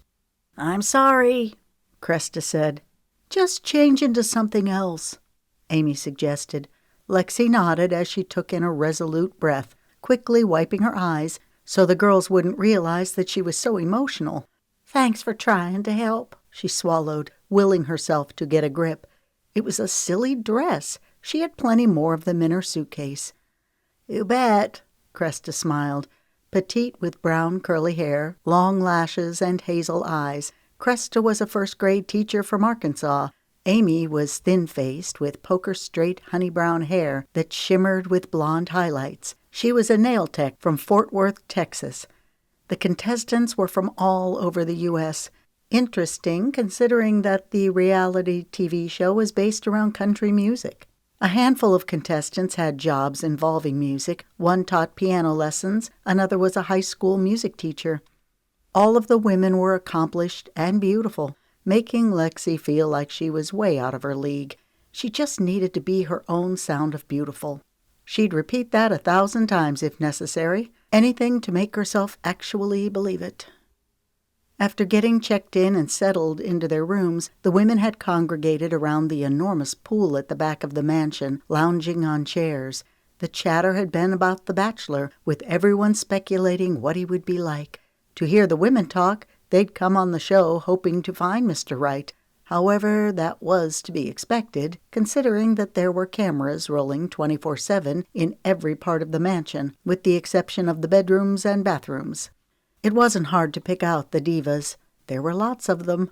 Brooklyn was a Dallas cowboy cheerleader with her ebony hair and black eyes. She was an exotic beauty. Lorette was a buxom blonde from San Diego, California. She designed jewelry. Everything about Lorette was over the top. She was the type that would wear a person out fast. Nikki was a dental hygienist from Alabama. Her teeth were sparkling white, and she enjoyed showing them off. She spoke with a soft, drawling voice that had her words rolling out like ballads. Treasure was a flight attendant from Philadelphia. She was the picture of grace and refinement. The list went on and on. Joan, the person in charge of keeping the contestants on schedule, stepped into the bedroom, clapping her hands, causing her short blonde hair to bob up and down. "Chop, chop," she rasped. "We only have 10 more minutes before the cars arrive to pick you up." Squeals erupted through the room as the women raced to finish getting ready. Lexi went to her suitcase and peeled off the dress, selecting an emerald one instead. This one didn't have a zipper, thankfully. She slipped it over her head and then rushed over to her makeshift hair and makeup station on one end of a large dresser. She'd hoped to have more time to fix her hair, but no chance of that, thanks to the dress fiasco. She reached for the hairspray and went to spray her hair, but the nozzle was partially clogged, sending the spray into her eyes. She jumped back, blinking furiously to try and get the stinging to subside. The acrid smell of hairspray choked her lungs as she sputtered out a chain of coughs. The delicate laughter from Renee, the girl next to her, stopped her cold. "You're having a rough time." "You think?" Lexi spouted, glaring at Renee. She was about ready to just throw in the towel and head back to Nashville. She was starting to hope that she'd get kicked off tonight, so she wouldn't have to deal with this anymore. She'd only been at the mansion for a few hours, and already she felt claustrophobic. She was used to going nonstop with work, family, and creating her music on the side. She had no idea what she was going to do with herself. There was a large music room at the mansion where the contestants could practice, but they had to all share it. Lexi figured the room would be in high demand. Furthermore, it was under constant video surveillance. Knowing that stifled the creative process, curtailing any hope of her doing any real songwriting. The contestants weren't allowed to have any contact with the outside world during the filming of the show. No TV, no internet, no cell phone. They couldn't go out to eat, but they could order anything they wanted from the grocery store. A shopper was set to go to the store every morning. Lexi figured she'd get lots of cooking time in.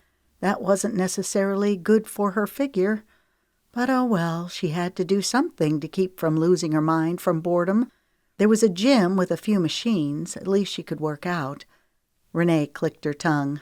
"Careful, accidents normally come in groups of 3. Lexi grunted. "Great, one more thing to look forward to." "I hear ya. You're welcome to use my hairspray," Renee offered. "Thanks," Lexi said, feeling guilty for her hostile reaction. "I'm just a little tense. It's been one of those days." She offered a contrite smile. She shouldn't be letting Asher O'Brien get to her. Her career was at stake. She had to make sure her performance tonight was spectacular. The idea was to do something to stand out, not just to the Bachelor, but to the viewers. Each of the contestants was to perform a 1 to 2 minute introduction song for the Bachelor, which they'd sing a cappella. "No worries, honey," Renee said lightly. "I've been a stress bucket all day." She fanned underneath her arms. I'm sweating like a horse running the Kentucky Derby. Lexi burst out laughing. Me too. I think that's why the zipper broke in my other dress. I've swollen up like a watermelon since I got here. Yeah, it's because they keep the air conditioner turned off. I heard the producers talking. They're afraid the audio won't pick up over the sound of the unit. I heard that too, Lexi said darkly. She was already starting to resent the invasion of privacy. I never thought I'd be sweating this much in October. Me neither, Renee laughed. She looked into the mirror and began fiddling with her long red curls. From Gatlinburg, Tennessee, Renee was a medical sales rep. She was tall with a terrific figure. Even her curves had curves. She reminded Lexi of the cartoon character Jessica Rabbit, except her chest was smaller. Lexi reached for Renee's hairspray and gave her hair a few squirts. Quickly she applied eyeliner, mascara, lip liner, and lipstick. Last, she reached for her powder and dabbed it on. She gave herself one final look in the mirror. Considering all the mishaps, she didn't look half bad. Before leaving Nashville, she'd gone to an upscale salon and spent a fortune on getting layers and lowlights put into her hair. Because of the humidity and heat, her hair was flatter than she would have liked. But the green dress complemented her figure. She put on a pair of dangly earrings and grabbed her gold heels, the same ones she'd planned to wear with the white dress. Renee touched her arm. You look great. Thanks, so do you. I love the red dress, Renee chuckled. I had to do something to stand out. There's a lot of competition. Yes, there is, Lexi agreed. She gave Renee a speculative look. So, are you here to find love?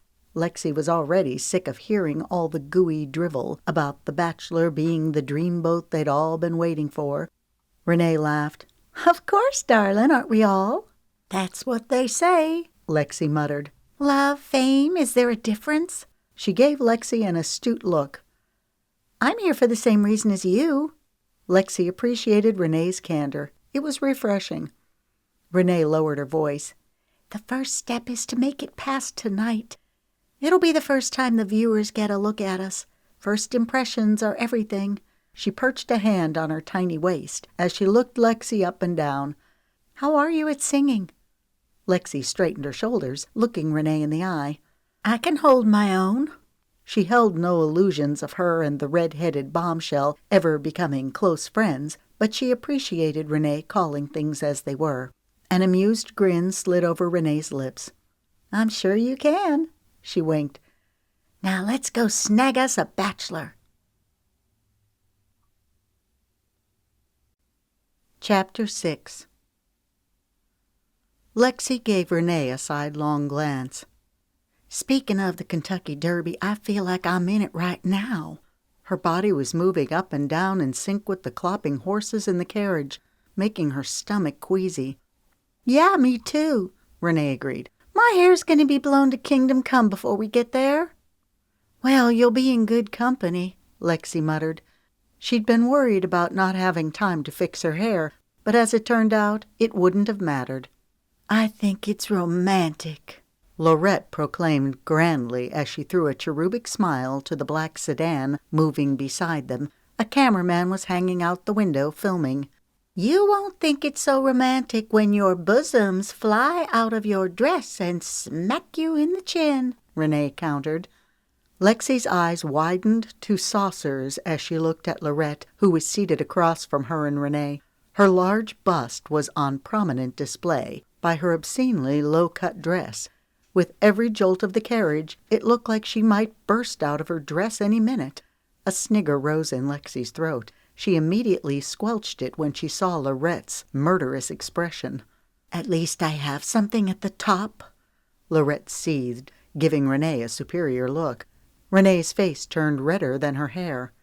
Some of us prefer to let nature speak for itself instead of blowing ourselves up like freaks. I'm perfectly happy with my well-proportioned C-cups. Thank you very much. Fury burned in Lorette's light eyes, and for a split second, Lexi feared she might spring out of her seat and attack. Treasure caught Lorette's arm. Remember, she warned lightly, everything you do is being recorded. Nikki's brows knitted. Are they recording our conversation in the carriage? We don't have microphones on right now. Joan said they'd put them on us when we got to the park. It's always better to be safe than sorry, Treasure said quietly. At the very least, we're being filmed. She glanced at the cameraman before giving Renee a pointed look. It's going to be a long 4 weeks with us cooped up together at the mansion. We need to set some ground rules early on so we don't kill each other.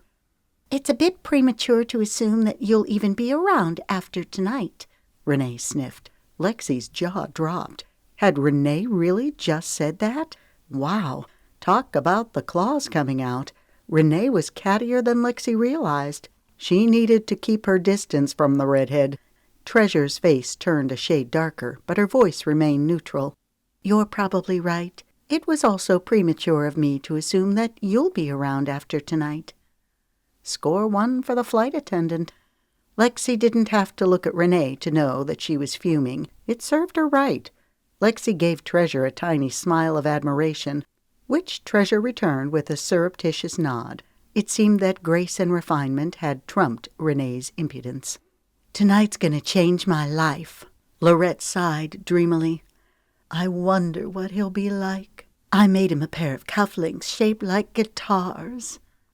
Lexi looked at the small black box Lorette was holding. She was pulling out all the stops. Lorette looked around the carriage. What are y'all giving him tonight?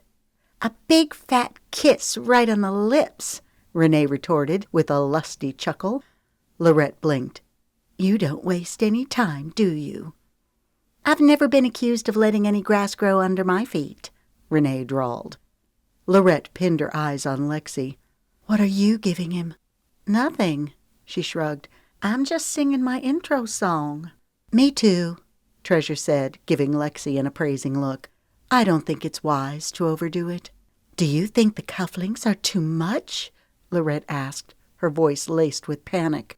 I'm sure he'll love your little trinkets, Renee said, her tone mocking. You are so mean, Lorette pouted. No, just a realist, Renee shot back. There's a difference between being a realist and a diva, Treasure countered. What did you call me? Renee hissed. Treasure looked past Renee.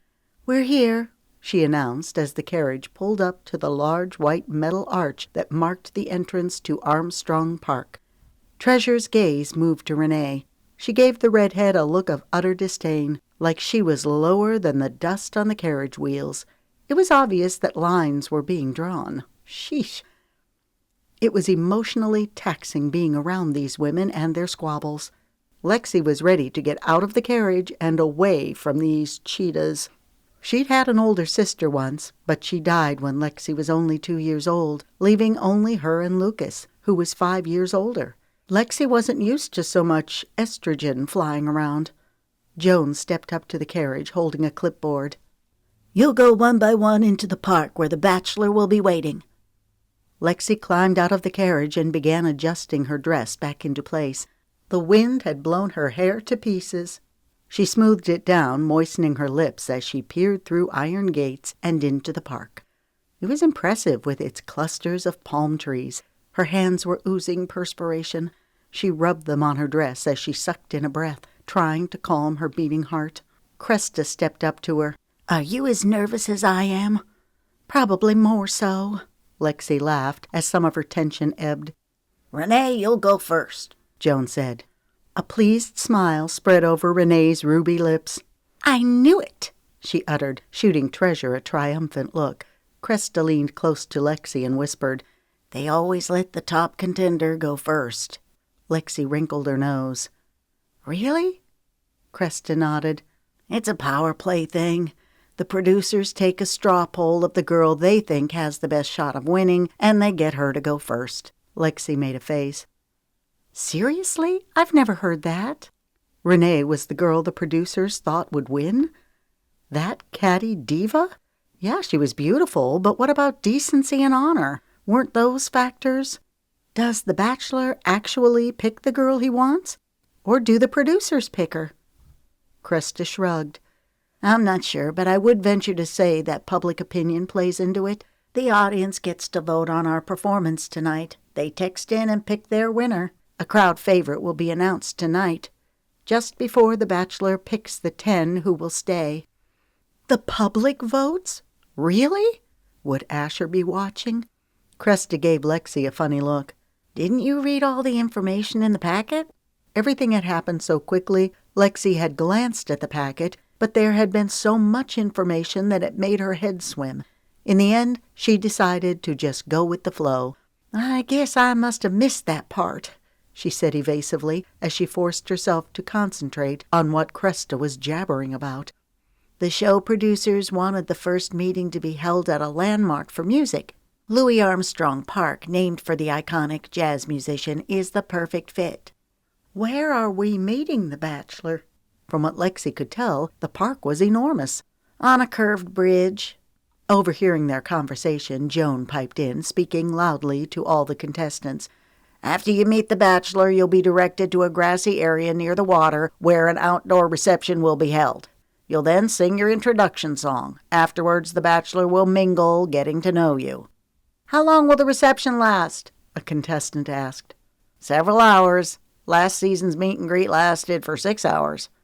Groans rose from the group, but Joan talked over them, her gravelly voice to the point. Remember, girls, tonight is your opportunity to shine. You're not just trying to impress the Bachelor, but also the public. Are we being filmed and recorded right now? A girl asked. No, the filming will start the minute you walk inside the park. Good, the girl sighed in relief. I can take these skyscrapers off while we wait. She slipped off her heels. Since the mansion where the girls were staying was 40 minutes outside of New Orleans, the girls had piled into black sedans that had taken them to the carriages. I wonder if the Bachelor has good teeth. This came from Nikki, the dental hygienist. It earned her ripples of laughter from the group. Let's hope so, one of the girls chortled. Otherwise kissing him will stink. The thoughts of kissing some man who'd been kissing gobs of other girls was revolting to Lexi. She had to remember why she was doing this. For the music. There was no requirement for her to kiss anyone, and she didn't intend to. It seems so strange, doesn't it? Cresta asked. What? All of us fighting for the attention of one guy? Yes, it does, Lexi agreed, thinking of the startled look on Asher's face when she told him about the show. That's probably why he wanted to get away without exchanging numbers. Or had it been something else? Her mind had gone over the Ferris wheel ride 1,000 times, dissecting every morsel of their conversation. Asher had been about to kiss her, until Magnolia interrupted. Would the kiss have changed everything? Hearing that Lexi was going on the show had thrown Asher for a loop. That could have been where the problem came in. Around and around her mind went. It was concerning that she'd thought of Asher O'Brien so often. Why did she keep going back to him? The park wasn't far from Magnolia's house. Asher also lived on Esplanade Avenue. Lexi wondered what he was doing this very minute. She was caught off guard by the longing that welled in her breast. She would love to see him again. Maybe he'd heard about the filming of the show. Would he come to the park? The notion was ridiculous. Yet she couldn't help but hope. Her eyes surveyed the landscape. Nothing but film crews, producers, and employees from the catering company providing food and drinks for the evening. Your dress is gorgeous. Envy flashed in Cresta's eyes. It must have cost a fortune. Thanks, Lexi said casually. Look, there's Wiley Boone, Cresta said, a trace of awe in her voice. Lexi glanced over at Wiley. Her eyes widened at the over-the-top appearance of the man who was bankrolling the show. His production company would be the one who signed the winner. While Lexi knew his name from reputation, she'd never seen the man. He was medium height and build, with short silver hair and a handlebar mustache. His features were sharp, his skin leathered, his eyes were squinty. He had on a black cowboy hat, a black shirt, jeans, and black cowboy boots trimmed in silver. People say he's quite the womanizer, Cresta whispered. He's been married several times. Laughter gurgled in Lexi's throat. Him? He looks like Yosemite Sam. Who? Cresta asked with a puzzled expression. Yosemite Sam, the cartoon character? Never heard of him. Well, Wiley looks a lot like him, except that Yosemite Sam has bushy red hair. Women are obviously attracted to him because of his money and influence, rather than his looks." "I don't know," Cresta said thoughtfully. "He has this animal magnetism that's attractive. Maybe it's because he's so confident." Lexi didn't see how anyone could find Wiley Boone attractive, but she didn't want to be rude about it, so she remained silent. "Excuse me," a cameraman said as he stepped up to them. He looked at Cresta. "Can I pull you aside for a short interview?" "Sure," Cresta said, her face brightening with excitement. "I'll get you next," the guy said to Lexi. Lexi clasped her hands, taking in a quick breath. She had no idea what she was supposed to say to the camera. The only thing she could do was be herself. But was that good enough? Only time would tell. The air held a chill, causing goosebumps to rise over her flesh. She wished she thought to bring a sweater, especially since they'd be out here all night. She sighed. For better or worse, she was getting a shot to have her music discovered. She needed to take this one step at a time. The first order of business was to do a good job on her introduction song. She felt eyes on her. She looked in the direction of Wiley and was surprised to find him studying her. When he realized that she'd seen him, he gave her a friendly smile as he tipped his hat. It took effort to smile back. Something in the way Wiley looked at her was unsettling. She felt like a piece of meat. The cameraman returned a few minutes later. It was Lexi's turn to be interviewed. "Right this way," he said as he directed Lexi over to where a woman with dark hair and a ponytail was waiting. The woman gave Lexi a friendly smile as she extended her hand. "Hey, I'm Cricket Stevens." She motioned at the camera guy. "This troublemaker is Kyle, my husband." Her eyes softened as she looked at Kyle. Lexi decided instantly that she liked Cricket and Kyle. They seemed down to earth, the kind of people she could easily talk to. It would make interviewing with them much easier. Cricket grinned as she motioned. "You're on the hot seat." Lexi went over to the stool positioned in front of several cameras. She sat down, angling her body so that her legs were off to the side. "Tell us how you're feeling right now," Cricket prompted. "Good. Excited." Lexi followed up her words with a cheery smile. Cricket chuckled. "You look like you're about to go in for a root canal." Lexi rocked back. "I do?" "Yep, just relax," Kyle encouraged. "We're all friends here." "Friends with a very big camera aimed straight at me," Lexi muttered. Cricket laughed. "I like her," she said to Kyle. She turned back to Lexi. "Let's start with something easy. Tell us about yourself." Lexi wet her lips. "I'm originally from Franklin, Tennessee." Cricket looked down at her notes. "You're Lexi Romeo," she said as if she'd just connected some unknown dots. "Yes." Lexi figured this was about her being Cash's cousin. "It's nice to meet you," Cricket said genuinely. "I've heard about you." She looked at Kyle as some sort of information passed between them. "I don't understand," Lexi stammered. How do you know me?" Were the cameras rolling? If so, she didn't want to look so stupefied. "It's our job to get to know all of the contestants," Cricket answered smoothly. "Oh," Lexi said with a sheepish grin. "Makes sense." "You're about to meet the Bachelor," Cricket said. "Do you have any hopes as to what he'll be like?" Lexi blinked several times as she tried to compose her thoughts. She had to say something halfway intelligent. I hope he'll be approachable, someone I can connect with." Kyle gave her an encouraging nod like she was on the right track. She relaxed. Maybe she was getting the hang of the interview process. "Is it strange not knowing anything about the Bachelor you're about to meet?" Cricket asked. "Yeah, it is, but I guess that's par for the course, right?" Lexi hoped she was coming off as confident and relaxed. Her hands were resting in her lap. She had to fight the urge to clasp them. Cricket posed another question.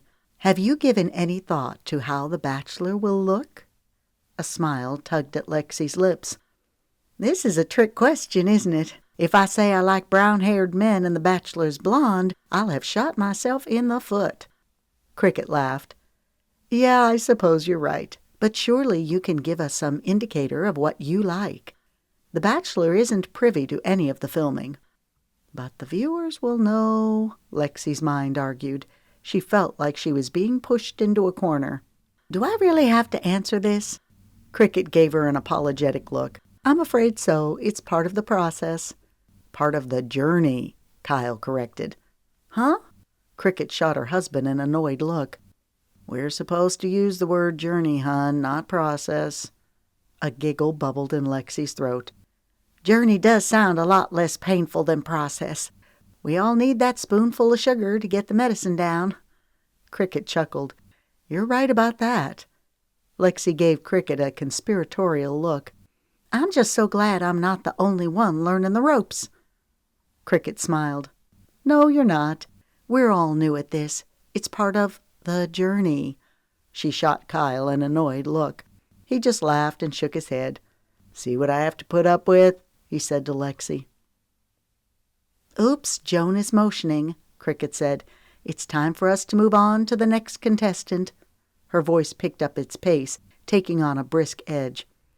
Okay, we just need a couple of sentences. Describe your perfect guy. She pointed at Lexi. Go. There wasn't any other way around this. He'd be a good height, but not too tall. Muscular, but not bulging. An image of Asher flashed through her mind. He'd have a smile that could light up a room, all the confidence in the world, blonde hair and crystal blue eyes that can see into a person's soul. Cricket pursed her lips as she looked at Kyle. Interesting. What? Lexi's heart began to pound. Did I say something wrong? You wanted to know specifics? I guess I should have said that I'm open to brown hair too, and dark eyes. Kyle cut in. We have time for one more question. What would you like for the Bachelor to know about you? I'm excited to take this journey. Lexi enunciated the word journey, noting with satisfaction how Cricket's smile grew larger. Music is a part of me. I'm looking forward to meeting someone who can share my passion. And that's a wrap, Cricket said. You did great. Her voice softened a smidgen. We'll have lots of time to get to know each other. She stepped up and touched Lexi's arm. Just remember to be yourself. She lowered her voice. And watch out for the other contestants. Some of them have sharp claws, know what I mean? I do, thanks, Lexi said as she made her way back to the other contestants, wondering what in the heck that was all about. Cricket had spoken to her like a trusted friend. Lexi was grateful, but she couldn't help but question why. You're up next, Joan said to Lexi. Remember, the cameras will be rolling on you from the time you step foot into the park. Lexi sucked in a quick breath as she rubbed a hand down her dress. You've got this, Lex. Just be yourself. A prayer flitted through her mind. Help me to be relaxed. Help me to be able to sing the song I've prepared when the time comes. She straightened her shoulders, making sure to keep her stomach sucked in. One cameraman went ahead of her, another following behind. Yikes!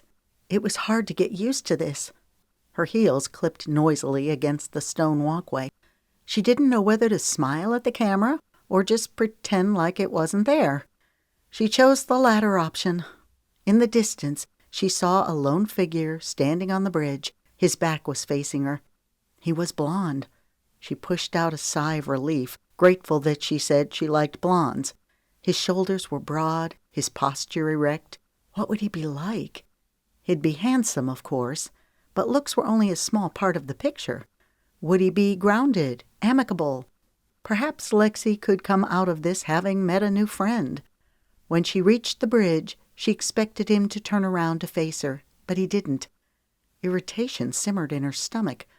The least he could do was give her the courtesy of looking at her. Maybe this was part of the show. She was supposed to go up to him, touch his shoulder, and then he would turn. She reached for the handrail as she stepped onto the bridge. Holding up the hem of her dress, she stepped gingerly over the wood slats. She was almost to the Bachelor when he turned, and she found herself staring into very recognizable crystal blue eyes. She made a gurgling sound in her throat. It came out as a partial hiccup and laugh. Asher?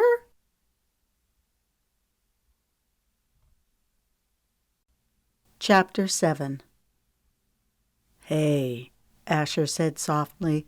A golden smile moved over his lips, deepening his dimple. She took another step. Her heel got caught in a crack between the slats. She yelped, her arms splaying out as she fell forward. Asher went to catch her, but the movement threw him off balance and they both went toppling. They landed in a heap, with Lexi on top of him. Hot tears of humiliation burned her eyes as she moved off him.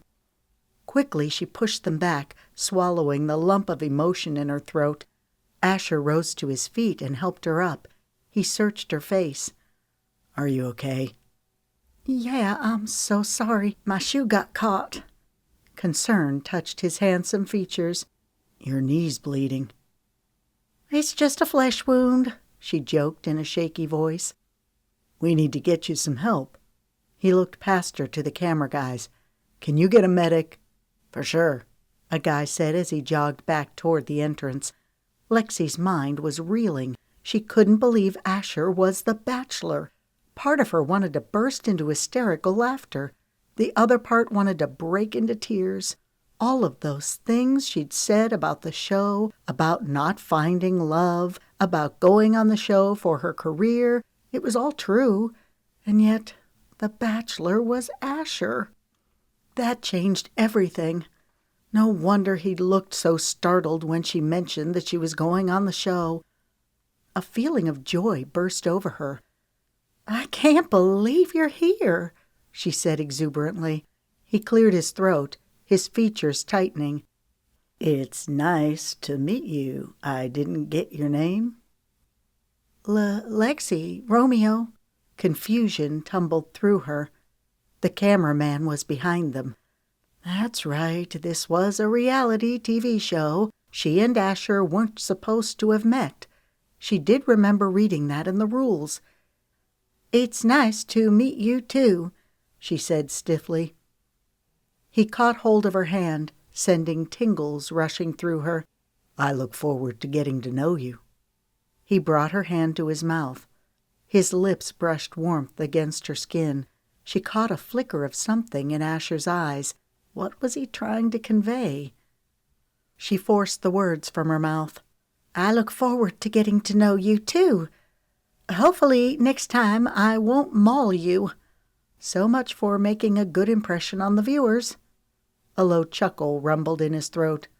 Don't worry, I won't hold that against you. Good to know. You look beautiful, he murmured with a crooked grin that crinkled the edges of his eyes. Again, Lexi felt that spark of connection that she'd felt before. For an instant there was no reality show or cameraman. It was just her and Asher. He stepped back, snapping Lexi out of her daze.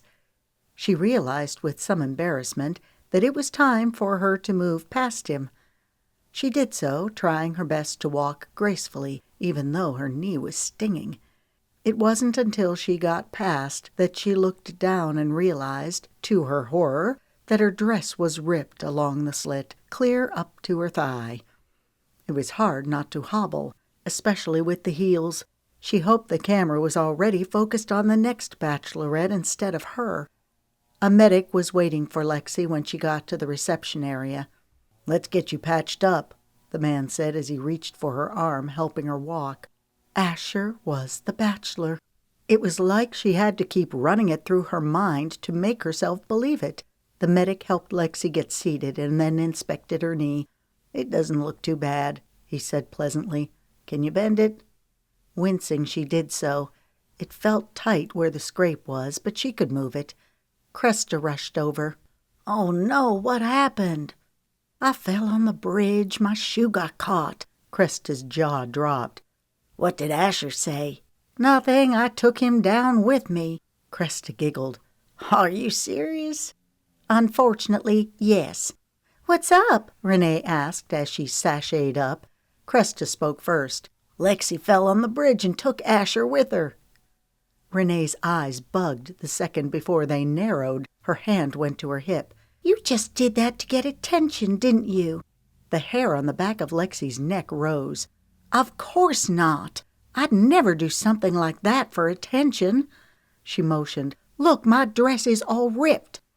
Magnolia was going to kill her. First the white dress and now this one. "Exactly. That's convenient," Renee snipped as she sized Lexi up. "I'll have to keep my eye on you." She turned on her heel and pranced away. "Can you believe her?" Cresta spat. "All done," the medic said neutrally, as if witnessing a near catfight was everyday business. Lexi looked down at the white square bandage over her knee. "Thanks." As he turned and left, Cresta sat down next to Lexi. Her voice turned juicy. "What do you think of Asher?" A tremulous smile curved her lips. "Isn't he a dreamboat?" It was then that all the pistons in Lexi's brain fired to life, hitting Lexi square between the eyes with the painful knowledge that Asher was the bachelor. All of these beautiful, accomplished women had one thing in common. They all wanted Asher. A white-hot jealousy surged through her, making her sick to her stomach. It had never entered her mind that Asher could be the bachelor. Of course, it made sense. Asher was handsome, from a wealthy family. His music was on the rise. Women would fall at his feet. He was the embodiment of every girl's dream. He was on the bridge now, being fawned over by a long line of scheming women. "Are you okay?" Cresta asked. "I'm fine." Lexi forced a smile. She wasn't fine, not in the slightest. Several women approached, wearing solicitous expressions as they peppered Lexi with questions. "What happened? Are you okay?" "She fell," Cresta answered, "on the bridge." "You poor thing," Lorette gushed. "I'm so sorry, honey." She boomed loudly enough to be heard several tables away. She and the other women sat down. Lexi was grateful that Cresta didn't announce the part about her taking Asher down with her when she fell. "Thank you, it's just a scratch." Lorette looked around with a large smile. "Okay, ladies, tell all. How did the intros go with Asher?" "He's amazing," Amy uttered softly, her thin face shining with some secret delight. On and on the women went, jabbering 100 miles an hour about how wonderful Asher was. To hear them talk, they'd all shared a special moment with him. The more they talked, the sicker Lexi grew at heart. She didn't know if she should hope that Asher would cut her loose or let her stay. It would be torture watching him with all of the other women. And yet she wanted to be near him. Good gracious, she was pathetic. That bit about fate bringing them back together had new meaning. Fury burned through her. Why hadn't Asher told her that he was the bachelor? He'd let her blabber on about how no one ever found love on these types of shows. Now he knew that she was in it for her career. Well, she had been. But now she was so dang confused. The chatter and laughter from the women circled Lexi like swarming hornets, jabbing her with stings every time they said gushing things about Asher, to the point where when Joan stepped up onto the stage in the center of the grassy area and reached for the microphone, Lexi's head felt like it would pound out of her skull. She needed some ibuprofen, and she needed to get away from here, away from Asher and all of these women. "Ladies, I'd like to introduce you to our host." Her voice rose to a crescendo. "The one, the only, Mace Campbell." Hearty applause and a few whistles broke out as Mace took the stage with a jaunty step and a mile-wide smile. "How you doing?" he said with a wave. Before taking the job as the host of The Singing Bachelor, Mace had a couple of #1 hits with his music. He was a heartthrob with his easy smile and cavalier manner. "Ladies, you all had a chance to meet Asher. I hope you were able to make a good impression. 10 of you will be awarded gold microphones, signaling that you will stay. The other 10 will be sent home." Lexi winced. Yeah, she was probably going home. The meeting on the bridge had been disastrous. She recognized that Asher was trying to hide the fact that the two of them knew each other.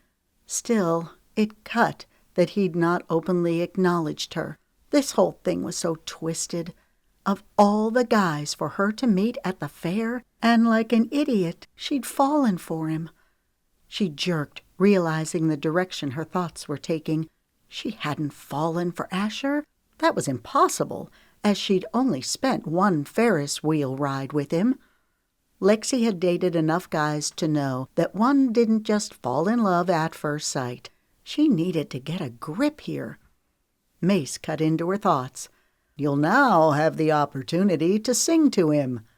A streak of horror went through Lexi. It had been one thing to sing to some bachelor, but now she had to sing to Asher, busted knee and all. "Before that, however, Asher has something he'd like to say to all of you." Murmurs ran through the contestants when Asher strode up on the stage.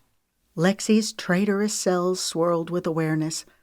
How could everyone not be completely enamored with him? His shoulders had a confident set. His steps were so fluid.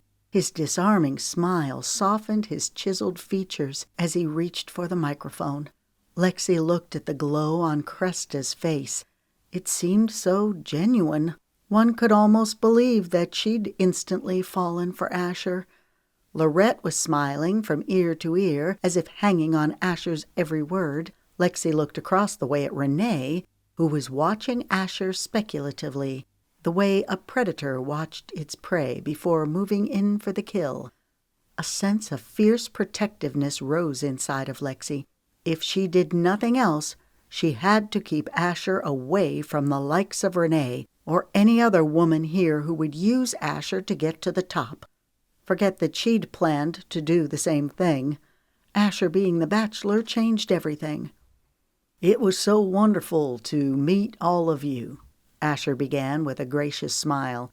His voice was lyrical, almost enchanting the way it rolled, smooth as silk with his slight Cajun accent. It sounded so refined and genteel. "Music is part of who I am. It's what gets me up in the morning, what drives me. I'm looking forward to finding that special someone to share my music with." His eyes moved over the contestants. When he got to Lexi, her cells zinged with attraction as their gazes connected for the briefest of moments. "I believe that the one for me is here tonight." Cresta reached for Lexi's hand and squeezed it. "Did you see that?" she asked joyously. "Asher looked straight at me. I knew we had a connection. He's so amazing. I could see myself building a life with Asher. He's everything and more that I could ever want in a man." Lexi flinched like she'd been slapped. Maybe Asher hadn't been looking at her like she thought. Did all of these women feel like Asher had a connection with them? Probably. He was ultra charming. A man like him could make a woman believe anything. She thought of what Charles Harrington said, how Asher went through women faster than a duck through water. He'd complimented Lexi on being smart enough not to fall for Asher's charms. She grunted inwardly. She'd failed miserably in that regard. She had to lock her heart. She had to remember why she was here. She sat up straighter in her seat, steeling her jaw. She might have blown it royally on the bridge, but she was determined to make up for lost ground. Tonight on that stage, by golly, she was going to give the performance of her life, even if it killed her.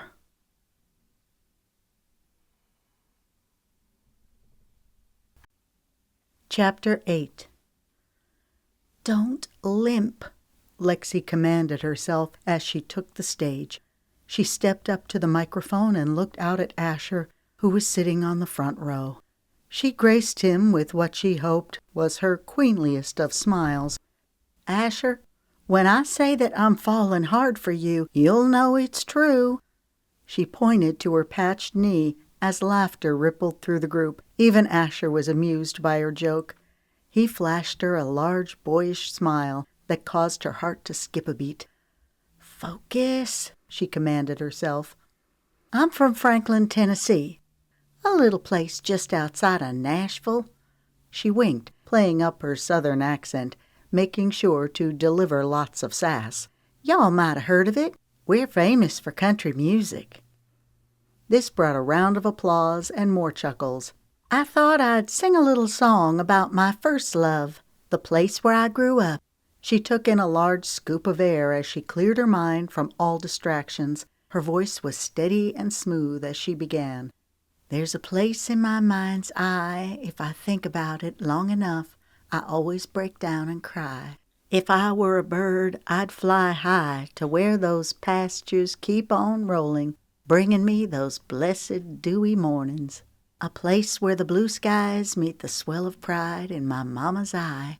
Take me home to Nashville, no matter where I roam. Those green hills keep calling me home. Back to my kin, back to where it began. Take me home to Nashville, home to my Nashville." She sensed a hush come over the group as the last strains of her voice died away. "Thank you," she said straight to Asher as she threw him a jubilant smile and blew him a kiss. With that she traipsed off stage. A swell of exultation ran through her. No matter what happened tonight, she'd felt the music. It had flowed through her soul, rejuvenating her with lightning. "Wow," Cresta said when she sat back down. "You're fantastic." "Thanks," Lexi replied. It was one of those times when everything came together in a streak of utter perfection. As the next contestant got up to sing, Lexi felt Cresta watching her. When she looked over, Cresta smiled and quickly turned her attention to the stage.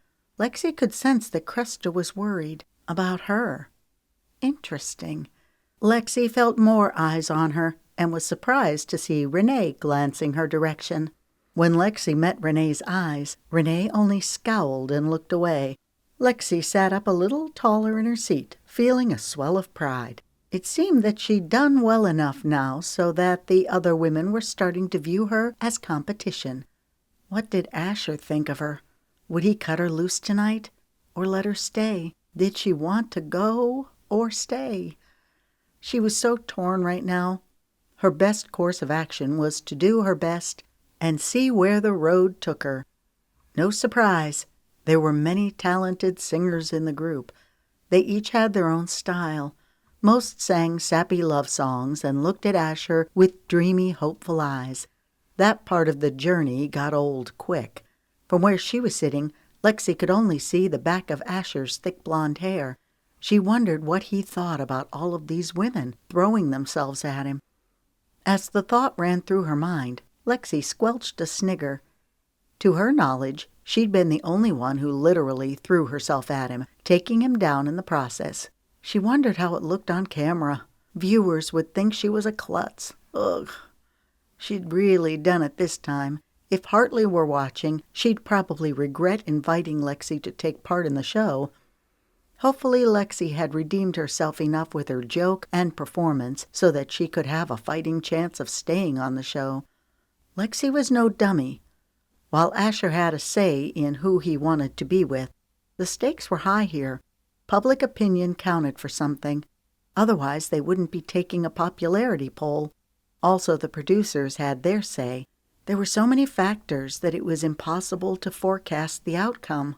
After the performances were over, Asher mingled with the contestants. Lexi was hyper-aware of wherever he went, although she tried hard not to show it. The first person he went over to talk to was none other than Renee. It was sickening to watch Renee laughing and touching his arm every second as she tossed her head back, her red curls falling down lower on her back. A few minutes later, Bella, a contestant from New Mexico, pulled Asher out to salsa dance with her. The move seemed a bit desperate in Lexi's opinion, but Asher and Bella had not danced for 2 minutes when Lorette cut in. She pressed her body close to Asher's as they danced, no doubt giving him a bird's-eye view of her super-sized chest. "Some women have no shame," Cresta whispered, throwing Lorette a dark look. "For sure." That's all Lexi was going to say about the subject. They were wearing microphones. Everything was being recorded. Servers wearing tuxes and black bow ties offered glasses of wine and platters of fancy finger foods. Lexi didn't drink alcohol, so she'd politely refuse the wine, opting for club soda instead. As the evening wore on, she noticed that the contestants' tongues were getting looser the more wine they drank. Wine had been flowing like water, making Lexi wonder if that was purposeful, to get the women to talk. If so, it was working. Loud voices caught her attention. "You've been dancing with him all night. Give someone else a chance." "That's not true. I only just now got to spend time with him." Lexi looked over to where Lorette and Bella were facing off. "Ladies," Asher said with a placating grin, "no need to argue. There's plenty of time for me to dance with you both." "At this rate, we'll never get a chance to talk to him," Cresta said glumly as she downed the rest of her wine in 2 swallows and placed the glass on the nearby table with a loud plunk. Lexi's eyes widened a fraction at the 4 empty wine glasses lined up. Cresta could certainly put the wine away. "Hey, gals," Nikki said cheerfully as she trotted up and plopped down in an empty chair beside Lexi. She turned to face Lexi and Cresta. "What's up?" She flashed a large grin, showing all of her teeth. Every time Nikki smiled, Lexi got the impression that she was on a Colgate commercial. She kept halfway expecting to see a sparkle ding on one of Nikki's teeth.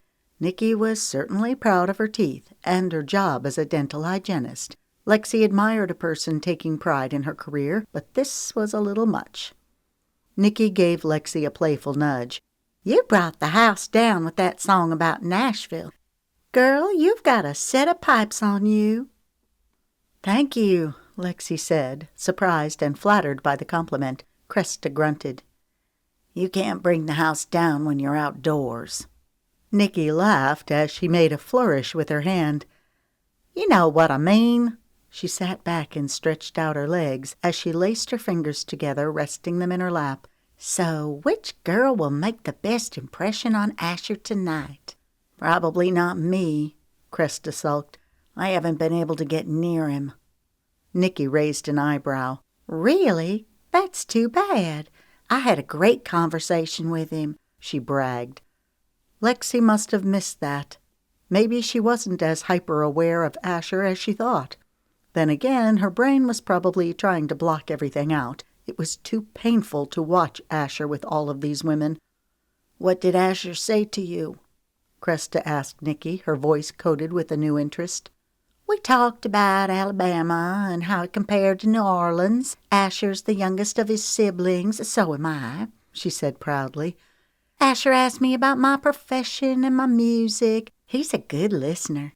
"I'm glad someone got to talk to him," Cresta said morosely. Nikki's voice shot up several octaves. "Here he comes now." Lexi's heart froze as she looked up to see Asher striding toward them. "Hey," he said, sporting a friendly smile. "Do y'all care if I join you?" "Not at all," Cresta said. "Here, you can sit by me." Asher grabbed a chair. "Thanks, but I'll sit here so I can see all of you." He placed the chair in front of Lexi. Having Asher so near sent Lexi's cells into a mad tailspin. She was glad it was dark so Asher wouldn't be able to tell that her face was flushed. She still couldn't get over how blue his eyes were. They were so pure and piercing, like he was seeing straight into her soul. He filled out his black tux well, his broad shoulders straining the fabric a little. A lock of hair fell over one eye. He pushed it back in a fluid motion before pointing to Lexi's bandaged knee. "How you doing?" "I'm good." She pressed her lips together. "Sorry I took you down earlier." A lopsided grin tugged at his lips, showing his dimple. "That's one for the books." Their eyes met as a swift connection ran through Lexi. She wanted to rip off the microphone and strip away all the subterfuge from the show so she could openly talk to Asher as they talked on the Ferris wheel. "That was some song," Asher murmured. "You're a natural." Heat drifted through her as she smiled. "Thanks." She appreciated him making a reference to what he'd said to her right after their performance at the amphitheater. Maybe their evening together had meant something to him, too. Asher seemed to remember that there were 2 other contestants wanting his attention. He glanced at the nearby cameraman before turning his attention to Cresta. He graced her with a smile, so dazzling that it was nearly spellbinding. Your song was great, too. He looked at Nicky. As was yours. Lexi fought the urge to roll her eyes. Asher was charming. He had these women eating out of the palm of his hand. How do you like being on the show so far? Asher asked. It's fabulous, Cresta gushed. Nicky's smile stretched from the east to west coast. I love it. Her voice quivered with emotion. As I told you earlier, I'm at a point in my life where I'm ready to settle down. I'm looking to find my soulmate. Was she serious? Ooh, that came across as so fake. It was all Lexi could do to maintain a neutral expression. As am I, Cresta inserted. I want to find someone who understands my love for music, someone I can build a life with. She gave Asher an affectionate look. Tell us more about you. Asher perched his ankle on his thigh in a wide stance, giving them a display of his brightly colored floral socks. Lexi grinned inwardly. There was the rebel coming out in him a little. His tux was so conservative, and yet his socks so radical. I'm from right here in New Orleans, Asher said, clasping his hands around his knee. I have 3 older brothers and an older sister. I play in a band called Halfway Home. Nicky squealed. I love that band. Me too, Cresta said exuberantly, not to be outdone by Nicky. Lexi didn't know how much more of this she could take. She wondered if she should just excuse herself and let the vultures on either side of her have at Asher. What about you? Lexi jumped, realizing that Asher had spoken to her. Huh? What are you looking for? Her spine stiffened. Asher knew exactly why she was here. Like an idiot, she'd blabbed it all to him on the Ferris wheel. Was he trying to pin her in a corner, embarrass her on national TV? She looked him in the eye as she squared her chin. I'm looking for truth, clarity. His eyebrow rose. What about love? He uttered. That too, in time, when it comes. Take that, Asher O'Brien.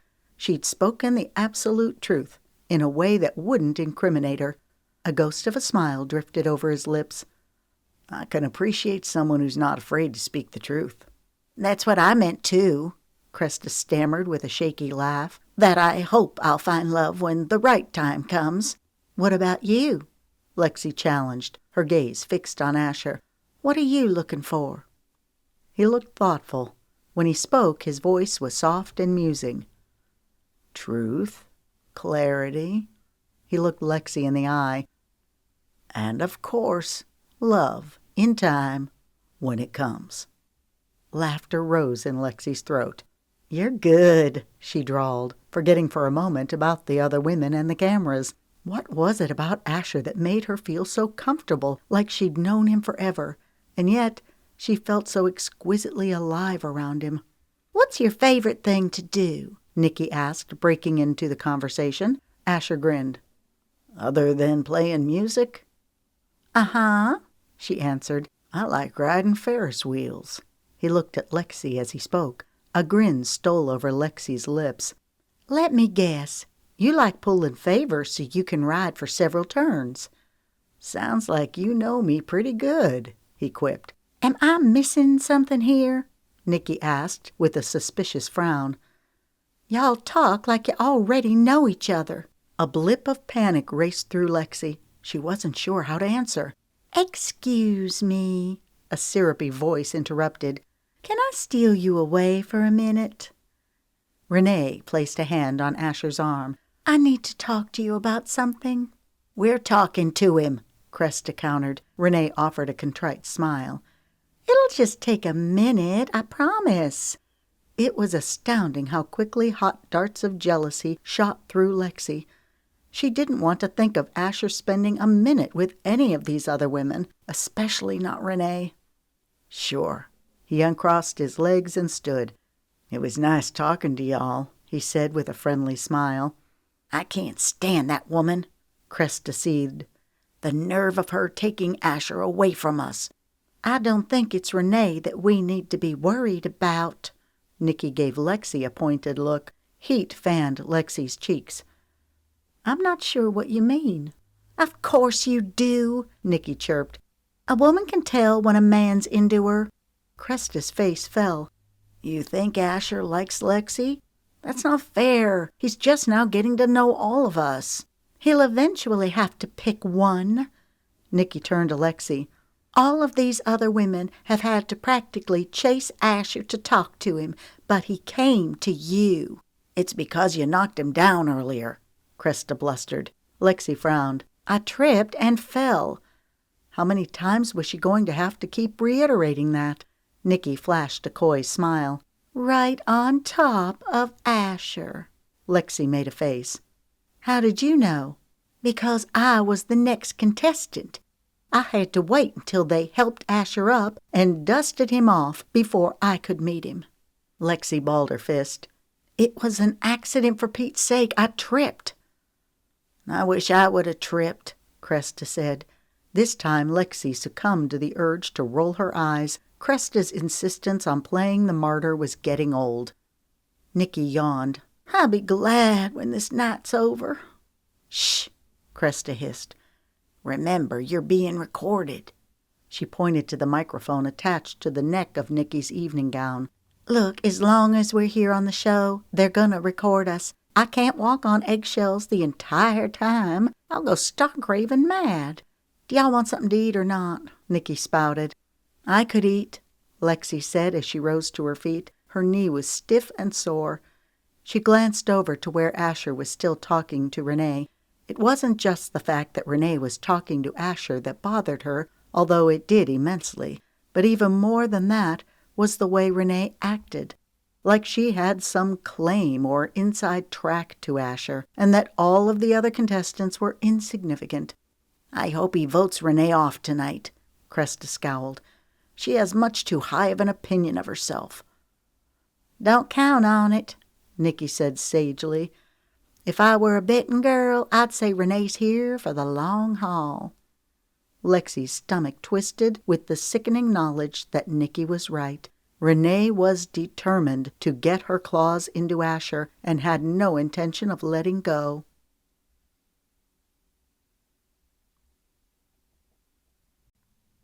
Chapter 9. It was the time they'd all been waiting for, when Asher would decide who went and who stayed. Lexi's nerves were jumping like grasshoppers trying to escape a brush fire. She glanced around the group at the pinched expressions. All the contestants felt the same way. They'd been positioned in two lines, forming semicircles. The back line was standing on a platform, so that all of the contestants' faces would be visible to the cameras. Asher and Mace Campbell were standing in the center. Beside them was a small table holding 10 gold microphones. Mace peered at the women. Ladies, it has been a wonderful night. Asher has been getting to know you. Hopefully you've been able to let some of your personalities shine through to make a good first impression. In no particular order, Asher will present 10 gold microphones to the women he wishes to stay. The rest of you will be dismissed. Before Asher picks the 10 who will stay, I'll announce the viewer favorite. If the favorite happens to be someone whom Asher doesn't choose, then that person will be allowed to stay. Mace adjusted his sports coat before clearing his throat. The viewer's choice is Lexi Romeo. It took a fraction of a second for Lexi's brain to recognize that her name had been called. Thank you, she stammered, looking at one of the cameras. How in the world had she gotten the viewer's choice? Was it because she fell, or her performance? She felt a swell of exultation. Wow, that was certainly a surprise. Mace turned to Asher. The floor is now yours. With a solemn expression, Asher reached for the first microphone. Treasure, he said. Wearing a gracious smile, Treasure went up to claim her microphone. Thank you. She gave Asher a kiss on the cheek. Renee, Asher said. With a buoyant smile, Renee went to claim her microphone. Thank you, darling, she proclaimed as she flung her arms around Asher and planted a kiss on his lips. Lexi felt like a giant fist was squeezing her stomach. "Cresta," Asher announced. "Really?" Cresta squealed as she raised up her fists, tears rising in her eyes. "Thank you," she breathed, giving Asher a look of pure adoration as she hurried forward and accepted the microphone. More names were called, with Nikki being one of them. No surprise. Her smile was shining like a beacon as she went up to get her microphone. Finally, there were only 2 spots left. This was starting to feel like recess at elementary school, where the last few stragglers were standing on the field, hoping to get picked to be on the team. The tension of the group was so thick it was palpable. Lexi could see the anxiety peeking out from beneath the cracks in a few of the contestants' rigid smiles. Lexi was safe from leaving this go-round, but she wanted to be picked by Asher to stay, not just by the viewers. She held her breath, waiting for him to call out the next name. "Jillian." A perky blonde with short curly hair spilled out a relieved smile as she trotted up to Asher's side. "Thank you." She gave him a kiss on the cheek. Lexi searched her brain, trying to remember what Jillian's profession was. She'd met her only briefly. She remembered that Jillian was from Florida. She seemed like a nice person. From what Lexi could tell, there was only 1 spot left. Her pulse was hammering against her temples, making her dizzy. Asher's voice rang out loud and clear. "Lexi." A tidal wave of relief swept through Lexi as she went up to collect her microphone. Her legs were wobbly toothpicks. "Thank you," she smiled as she took it from him. He wore a mischievous grin that showcased his adorable dimple. Lexi would have given anything to be able to read Asher's mind right now. Had he picked her because he cared, or had he chosen her out of duty because she was the viewer's choice? Or maybe it was out of friendship because they'd met before the show and shared an evening together. Why did he pick her last? Was he intentionally making her sweat? They did an awkward dance as she went to kiss Asher's cheek. Somehow he moved at the last minute, and their lips brushed instead, trailing a blaze of fire through her. She could feel that her cheeks were flaming. The kiss got her off balance. She toppled, but Asher caught hold of her arms to steady her. "Careful," he warned. The heat of his fingertips flowed into her skin. Her gaze moved over his handsome face. "I guess I can't help but fall for you," she joked. A large boyish grin streaked over his lips, making her feel like she'd scored a huge victory. As she went back to her spot, she caught a few malevolent glares from several of the contestants, including Renee. Lexi made a point of smiling through the hostility. The contestants thought that her falling was a ploy. Oh well, let them think what they wanted. As viewers' choice, she was a top contender now. Whether she liked it or not, everyone would be gunning for her. The best that she could hope for was to kill them with kindness. Morning came early. Of course, it didn't help that last night's event had ended a little after 2 a.m. "Wake up, sleepyhead," Cresta said in a sunny voice. Lexi groaned as she pulled the edges of her pillow around her ears, burying herself deeper into it. "I feel like I could sleep for a year." The stress of the past several days was catching up to her. "We need to get a jump on the showers." Cresta and Lexi were staying in the same bedroom. They were having to share a bathroom with the 2 contestants in the bedroom next to them, Nikki and Renee. "If Renee gets there first, she'll hog the bathroom all morning." "What's the rush?" Lexi's words were slurred with sleep. "We don't have any planned events until 11 a.m. "True," Cresta conceded. "But didn't you say that you wanted to give your grocery list to the runner who's going to the store?" "Yeah, but I don't have to be showered and dressed up for that. I can just go in my pajamas." "Do you really want to look terrible for the cameras?" Disbelief sounded in Cresta's voice. "No, I just want to sleep," Lexi grumbled. "Suit yourself," Cresta clipped. "Don't say I didn't try." "Thanks for trying." Lexi said drolly. She hardly heard the sound of the door closing before she drifted back to sleep. Lexi didn't know how long she'd slept before she heard a pinging sound against the window. She ignored it at first, but then it grew incessantly louder. She growled in exasperation. "Are you kidding me? I just want to get some sleep," she muttered as she threw back the covers, got out of bed, and tromped over to the window. She peeked between the slats of the plantation shutters, her eyes about bugged out of her head when she saw Asher standing outside. A large grin broke over his face when he realized she'd seen him. She opened the shutters and attempted to raise the window, but it wouldn't budge. Asher said something, pointing at the window, but his voice was too muffled for her to make out what he was saying. She looked to where he was pointing and realized that the latch was locked. She slid it the opposite direction and opened the window. "Hey!" she sputtered. Amusement touched his features as his eyes moved over her. "Sorry to wake you." Crap! She was sure she looked awful. She ran a hand over her hair and could feel that it was tangled in a rat's nest.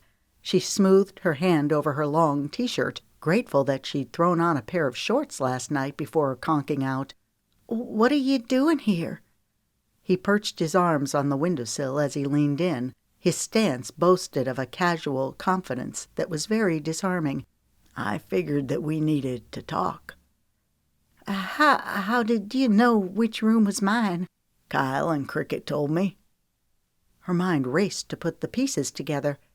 "The camera operators, they're married?" "Yep, they're close friends of mine. I recruited them to work on the show." Lexi thought back to her interview with the couple the night before. "You're Lexi Romeo," Cricket had said, in a way that made Lexi think she recognized her name. Lexi assumed it was because of her relation to Cash, never dreaming that Cricket was referring to her connection with Asher. A boyish grin broke over Asher's face. "Were you surprised when you realized that I was the Bachelor?" "Well, yeah," she shot back. "Obviously, I fell on top of you." Deep, throaty laughter sounded in his throat. "That was priceless. The viewers loved it," she grimaced. "I was mortified." Her eyes narrowed. "Why didn't you tell me you were the Bachelor when I was spilling my guts to you on the Ferris wheel?" He laughed. "And spoil the surprise? I couldn't do that. Seeing your face on the bridge was awesome." She shoved his arm. "You're terrible." She was somewhat amused by his antics, but mostly ticked that he'd thrown her into such a tailspin.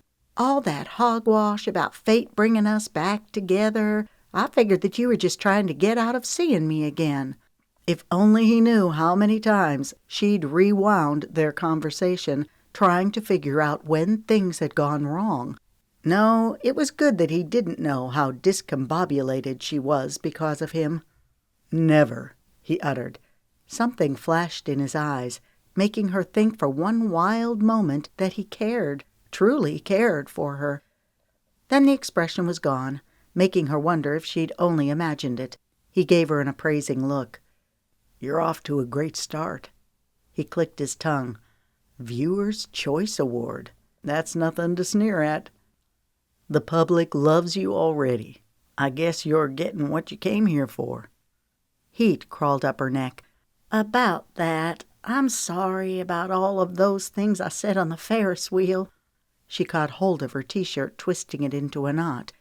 Myriad emotions flitted over his features.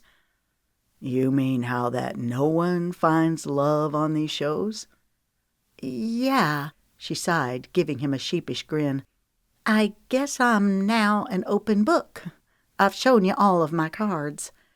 He tipped his head thoughtfully. "What about friendship? Can a person find that?" She chewed the inside of her cheek. "Yeah, I suppose."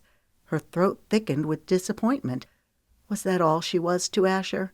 A friend? "Tell him," her mind screamed. "Tell him how you feel." She squelched the voice. No, she couldn't do that. She refused to be one of the many throwing herself at him. "It's nice to have a friend on the inside." He gave her a meaningful look as he placed his hand over her knotted fist. causing her to release the t-shirt. An electric charge buzzed through her skin. It was astounding the effect Asher's mere touch had on her. "You want me to give you the inside track on all of the contestants?" He was still holding her hand, his thumb tracing absent circles over her skin. "Yes, and in return I'll make sure you stay on the show long enough to gain a large following." "Really?" she squeaked. "You do that for me?" All she could think about was the feel of his hand on hers. His touch was light, tantalizing. The outline of his chiseled torso was visible beneath his t-shirt. She gulped. Sheesh, he was handsome. He gave her a funny look. "Of course, that's what friends are for." Friends. She was starting to detest that word. "Why are you here?" she blurted. "Is it for love or your career?" Hearing the door open, she pulled her hand away from his grip. Cresta stepped in wearing a bathrobe, her hair wrapped in a towel. When Cresta saw the open window, she stopped in her tracks. "What are you doing?" Lexi looked back at the window, relieved that Asher was gone. "The room was too warm. I thought I'd open the window, get some fresh air flowing." Cresta made a face. "Were you talking to someone? I thought I heard voices." "Nope," Lexi chimed. "It was just me. I was singing to myself, though. That's probably what you heard." "Probably," Cresta said, but she didn't look convinced. Her voice swung up. "Well, the shower's open. You'd better grab it while you can." "Thanks," Lexi quipped. She looked toward the window again, wondering if Asher was still lingering nearby.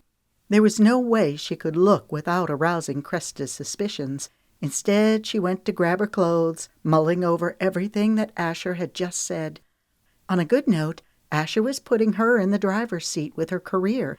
It was what she always wanted. She frowned. Why didn't she feel more excited about the prospect? Even as the question raced through her mind, the answer came like a punch in the gut. Crazy how fast her priorities had shifted. As much as she wanted her career to take off, there was one thing she was coming to want more. Asher. And not just for a friend.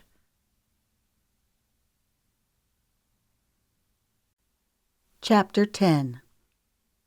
The outdoor pool behind the mansion was a favorite gathering place for the contestants. Now that the list of women was narrowed down to 10, it didn't feel as crowded as it had before. When Lexi had first gone outside, she glanced at the thermometer attached to the wall beside the double French doors.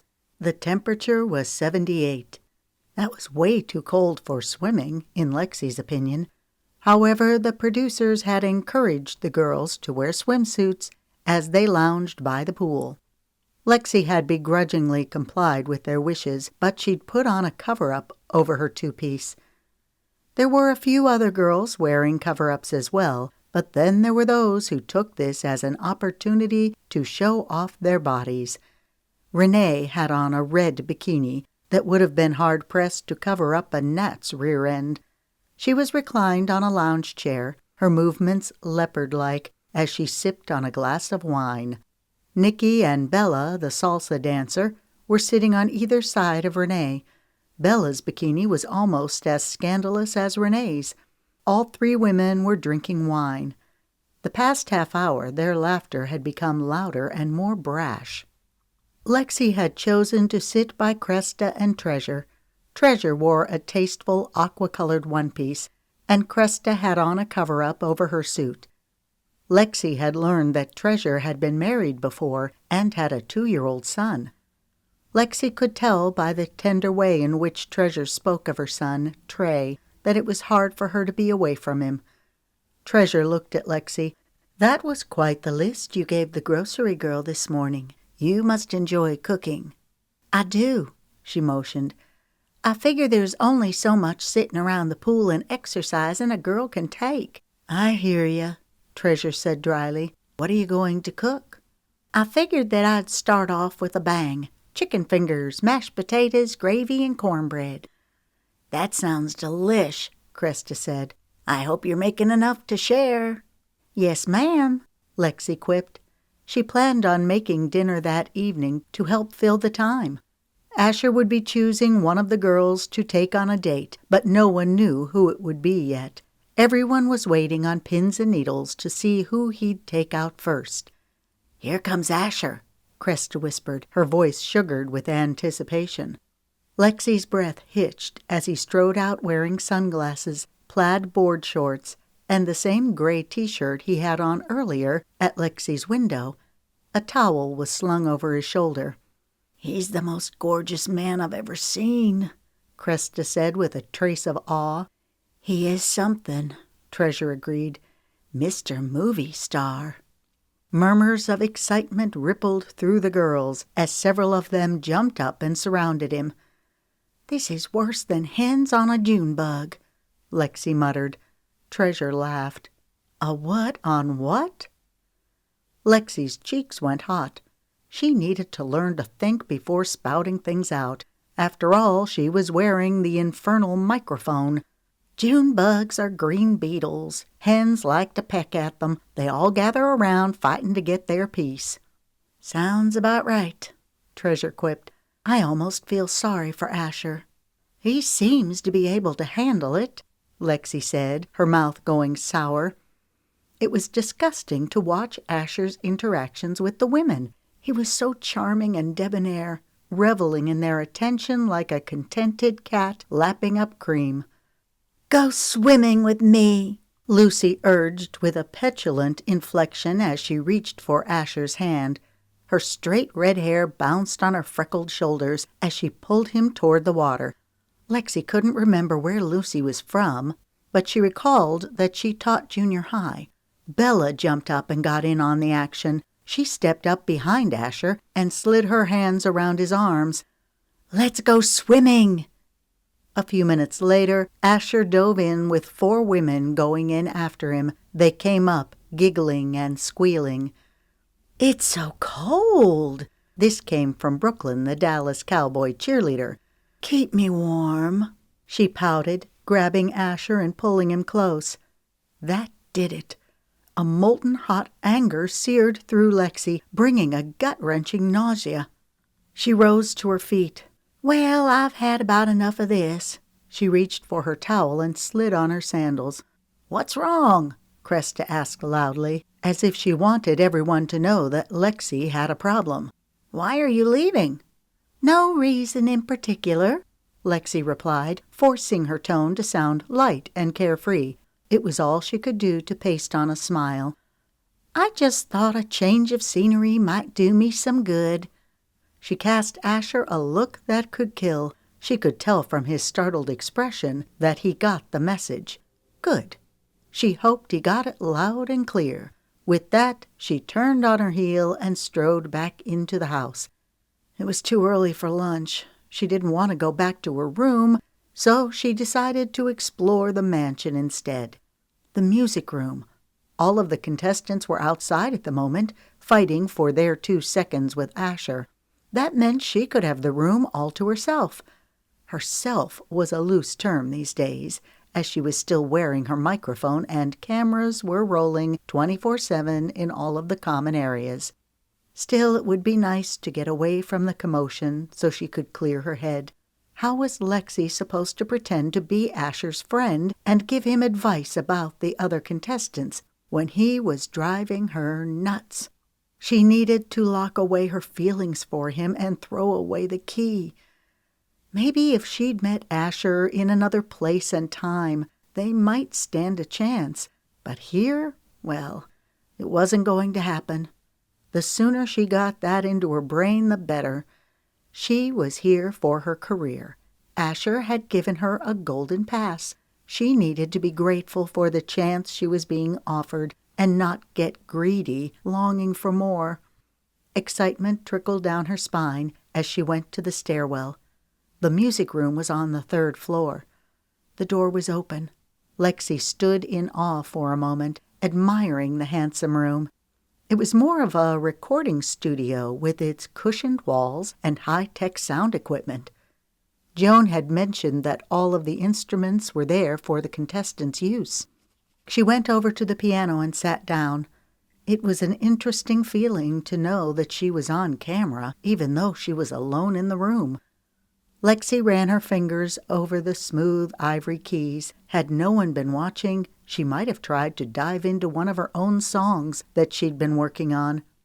However, she didn't want to do that here. Not only would it be embarrassing, but also she wanted to keep her songs to herself in the hope that one day she could get them recorded. Instead, she opted for Lonely Moon. Singing it reminded her of performing it at the fair with Asher. She smiled, thinking of how seamlessly their voices had blended together. When that song ended, she launched into another one of Cash's songs, moving next to a few of her favorites. Lexi's mother was a huge Dolly Parton fan and had instilled a love for Dolly in Lexi. It felt good to sing, belting out the lyrics so that she could loosen the knot of tension between her shoulder blades. Lexi got so caught up in the music that she didn't realize anyone else was in the room until she heard clapping. "Bravo!" A commanding voice boomed. Her head snapped up. She was shocked to see Wiley Boone strolling toward her, wearing the same cowboy hat as the night before. His plaid shirt was unbuttoned down to his chest, revealing silver chest hair. Yuck. He had on jeans with a large burnished gold belt buckle, the letter B engraved in the center. Wiley perched against the shelf of the piano. "That was great." A grin slid over his lips, tipping up one end of his handlebar mustache. "Darling, how you doing?" The words tumbled from Lexi's lips. "Good. I hope you don't mind that I came in here to practice." He waved a hand.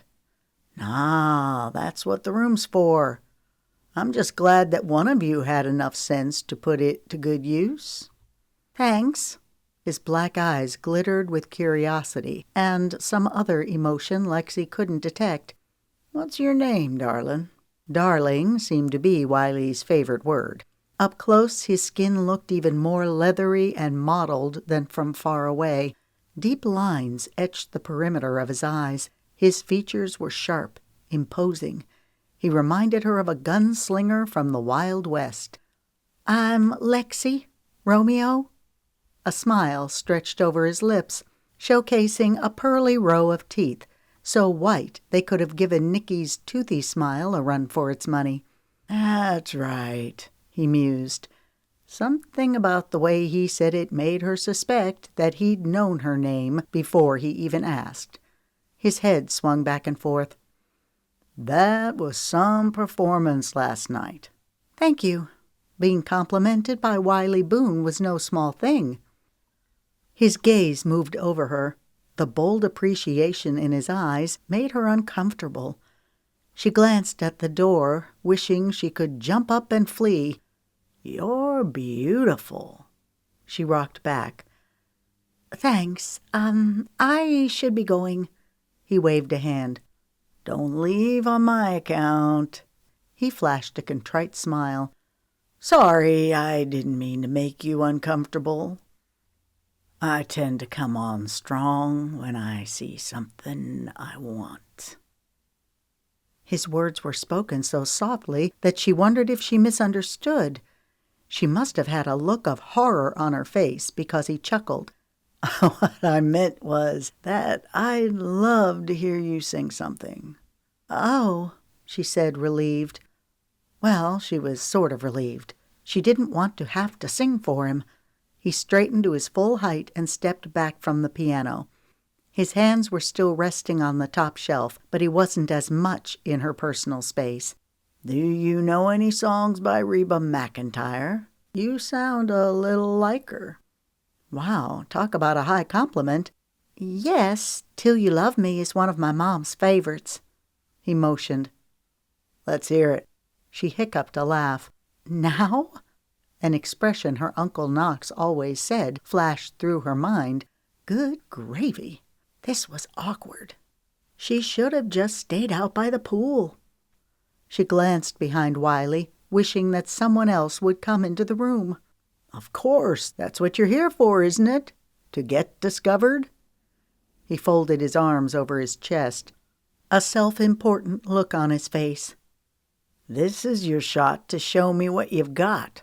His onyx eyes flashed a direct challenge. She could feel her cheeks flaming like a sunburn. She'd prayed so hard and often for a chance to break into the music industry, and now Wiley Boone was practically demanding that she perform for him.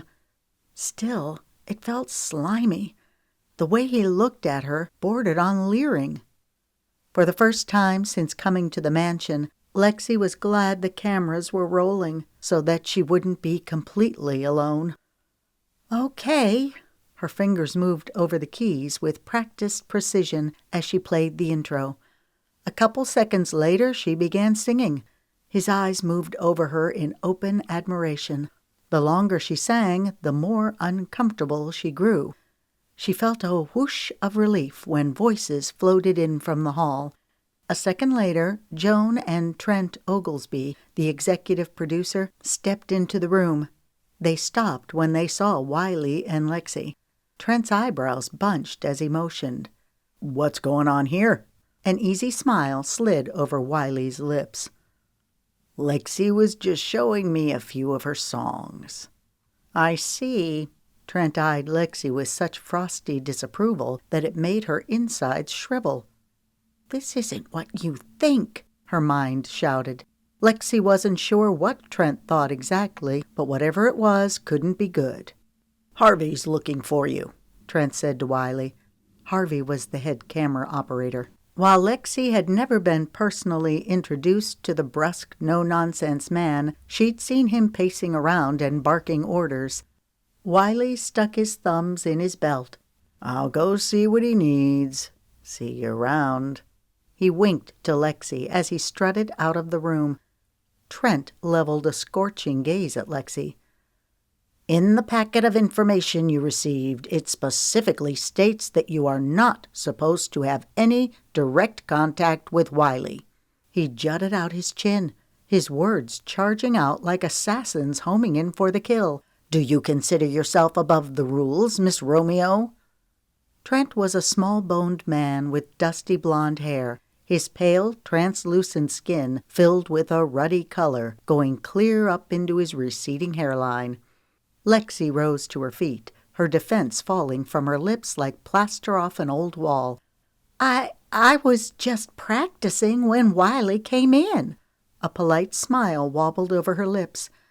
"Wiley wanted me to play him something. I didn't realize that I was breaking any rules." She needed to read those dang rules. Although they wouldn't have helped in this situation, Wiley had cornered her. Her feet seemed to have a mind of their own as she stepped forward and thrust out her hand. "We haven't formally met, but I've heard wonderful things about you from Hartley." Trent arched an eyebrow, peering over his wire-rimmed round glasses as he looked at her hand in disdain, as if it were diseased. "Don't think for 1 minute that your association with Hartley will give you special privileges." She rocked back, her hand falling to her side. No, I don't. I was just making a connection." "Coming on this show last minute the way you did is a great opportunity. Don't mess it up," he growled as he turned on his heel and marched out. Lexi went cold all over as she looked at Joan. "I'm not sure what that was all about, but I didn't do anything wrong.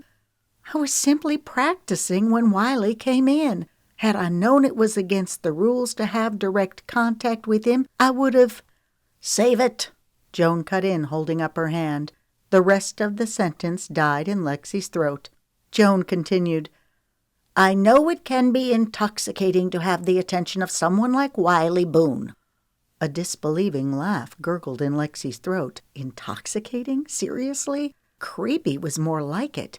"But you need to realize that Wiley has a short attention span when it comes to his exploits." Lexi's head began to spin. Everything was going so terribly wrong. The one guy she actually cared about was at the pool, getting mauled by all of those superficial bombshells, while Lexi was being targeted by a sleazy womanizer. "Trust me, you don't want to go down that road with Wiley. You'll have a very short shelf life." Understanding zapped through Lexi. Joan had some sort of history with Wiley. Lexi could feel Joan's resentment spilling out between them and souring the air. I have no intention of becoming anyone's exploit, Lexi shot back, looking Joan in the eye. She spoke in a loud, concise voice, so there would be no misunderstanding. I was practicing and Wiley came in.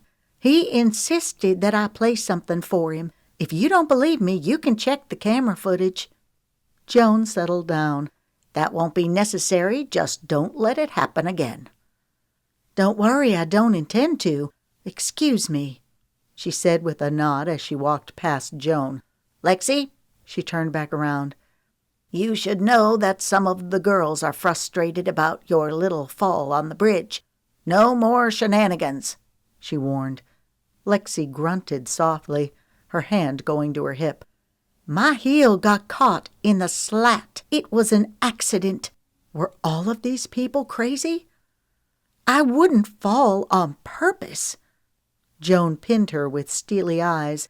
Just because you're the viewer's choice and Hartley Romeo's relative doesn't mean that you're above reproach. You need to watch yourself. Lexi knew with a sinking heart that anything else she said would fall on deaf ears. Joan had already pegged Lexi as a troublemaker. Duly noted, she said with the slightest trace of irony as she left the room.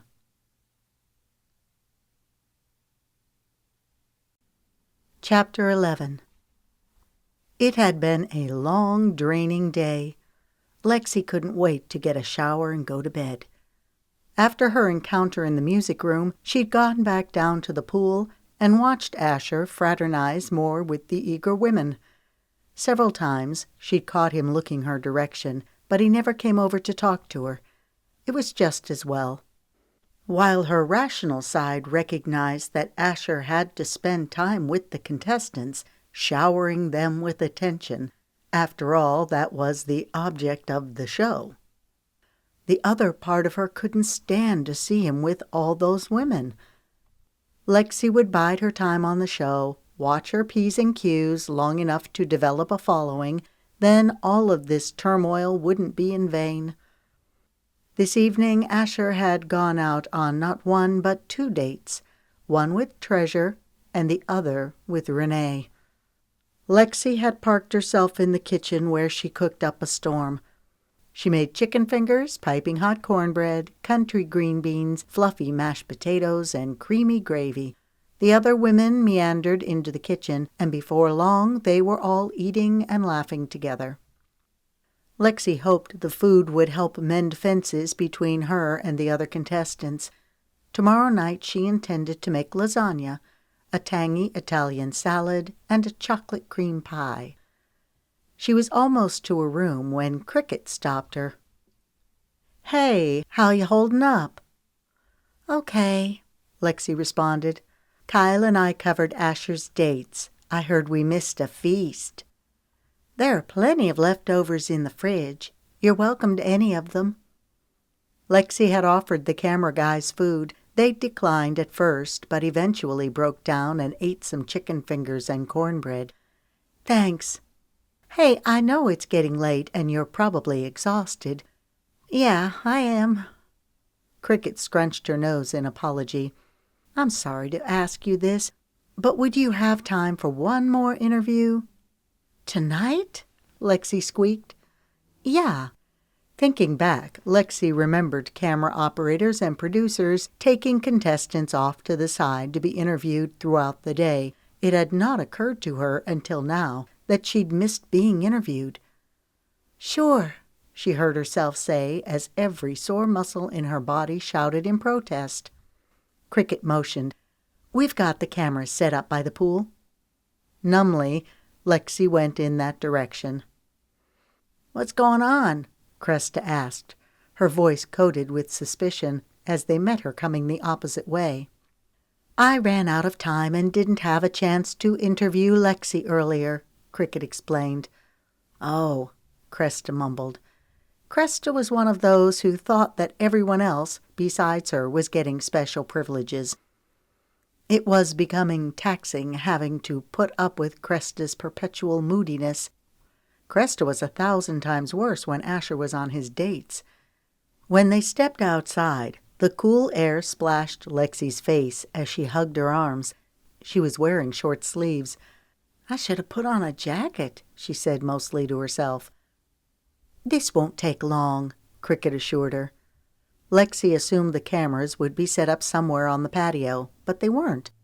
"We're around back by the pool house," Cricket said as if reading her thoughts. "Oh, I almost forgot. I'll need this." She disconnected Lexi's microphone from her shirt. "But won't I need that?" Lexi protested. Joan had made a big deal earlier about the contestants keeping their microphones on at all times, except when going to the restroom, sleeping, or showering. "Nah, we have another one set up." "Okay." They rounded the corner. Lexi halted in her tracks, shocked to see Asher. "Hey," he said, pushing his hands into his pockets, a slow grin moving over his handsome features. "Hey," she responded, glancing around for the cameras. There were none.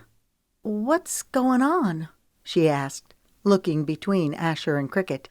"I got her here. The rest is up to you," Cricket said to Asher. Lexi's mind tumbled over itself, wondering what Cricket meant. But before she could articulate any words, Asher reached for her hand. "Come on."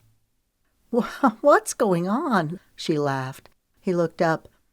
"How are you at climbing?" "Climbing?"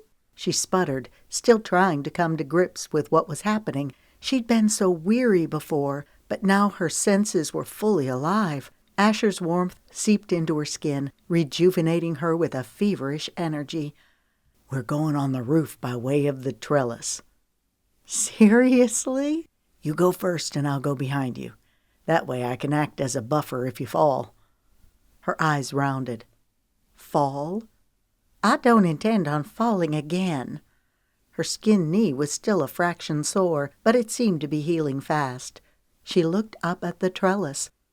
"You seriously want me to climb up that?" He chuckled. "I'll be right behind you. Go for it." She pushed out a breath. "Okay, I hope I don't regret this." She reached for a rung and began climbing. It was easier than she thought to get to the roof. Asher stepped up behind her. The pool house was bigger than most regular houses, with the roof pitching at various angles. Asher clasped her hand, leading her over to a semi-flat section. Lexi was surprised to see a blanket spread out. "We have our own space," he said grandly, "with no cameras, no microphones, and the moon and stars for our ceiling." A delighted giggle rumbled in her throat. "And what a moon it is!" It was a large harvest moon with a magnificent orange cast. The air was kissed with a new magic. Lexi was touched that Asher had gone to so much trouble. Just when she was about to write him off, he came through with flying colors. They sat down on the blanket and scooted so that their backs were resting against the siding. "You're freezing," Asher observed. "I should have brought another blanket. Here, wear my jacket." He peeled it off and held it out to her. "But then you'll be cold." "No, I have long sleeves." He gave her a sidelong look, his voice going deeper. "If I do get cold, you can keep me warm." She laughed. "Ah, your master plan is now revealed." She slid her arms into his jacket. It was several sizes too big, but it did the trick, making her feel toasty. In a fluid movement, he draped his arm around her and pulled her into the curve of his shoulder. If she were stronger-willed, she would have protested. Hadn't she told herself this morning that she refused to be one of his many admirers? And yet she did admire Asher, more than she wanted to admit. Lexi had always prided herself on being aloof. She'd never lower herself to chasing after guys, but would, instead, let them run after her. Being out here with Asher thrilled her to the core. A part of her wanted to just savor the experience, but then the morning would come, and she'd have to face the fact that Asher would once again be surrounded by all of those women vying for his affection. She angled so that she could see his face. "So how did the dates go?" She kept her voice light, but her insides had laced up tighter than a corset. "They went okay," he said casually. "What did you do?" He sighed. "Do we have to talk about that tonight?" "Which one made the best impression on you?" The words cut coming out of her mouth. "They're both so different," he hedged. "I suppose they both have their good points." "Treasure is a class act." "Yes, she is." It hurt to hear Asher speak those words. Of all the contestants, Treasure was Lexi's favorite. She seemed like a genuinely good person. Still, Lexi didn't want to think of Asher admiring her. "Renee's a hussy." Startled laughter burst out of his mouth. "Why don't you tell me how you really feel?" "Okay, I will." She made a face. "Please tell me that you're going to vote Renee off the next go-round."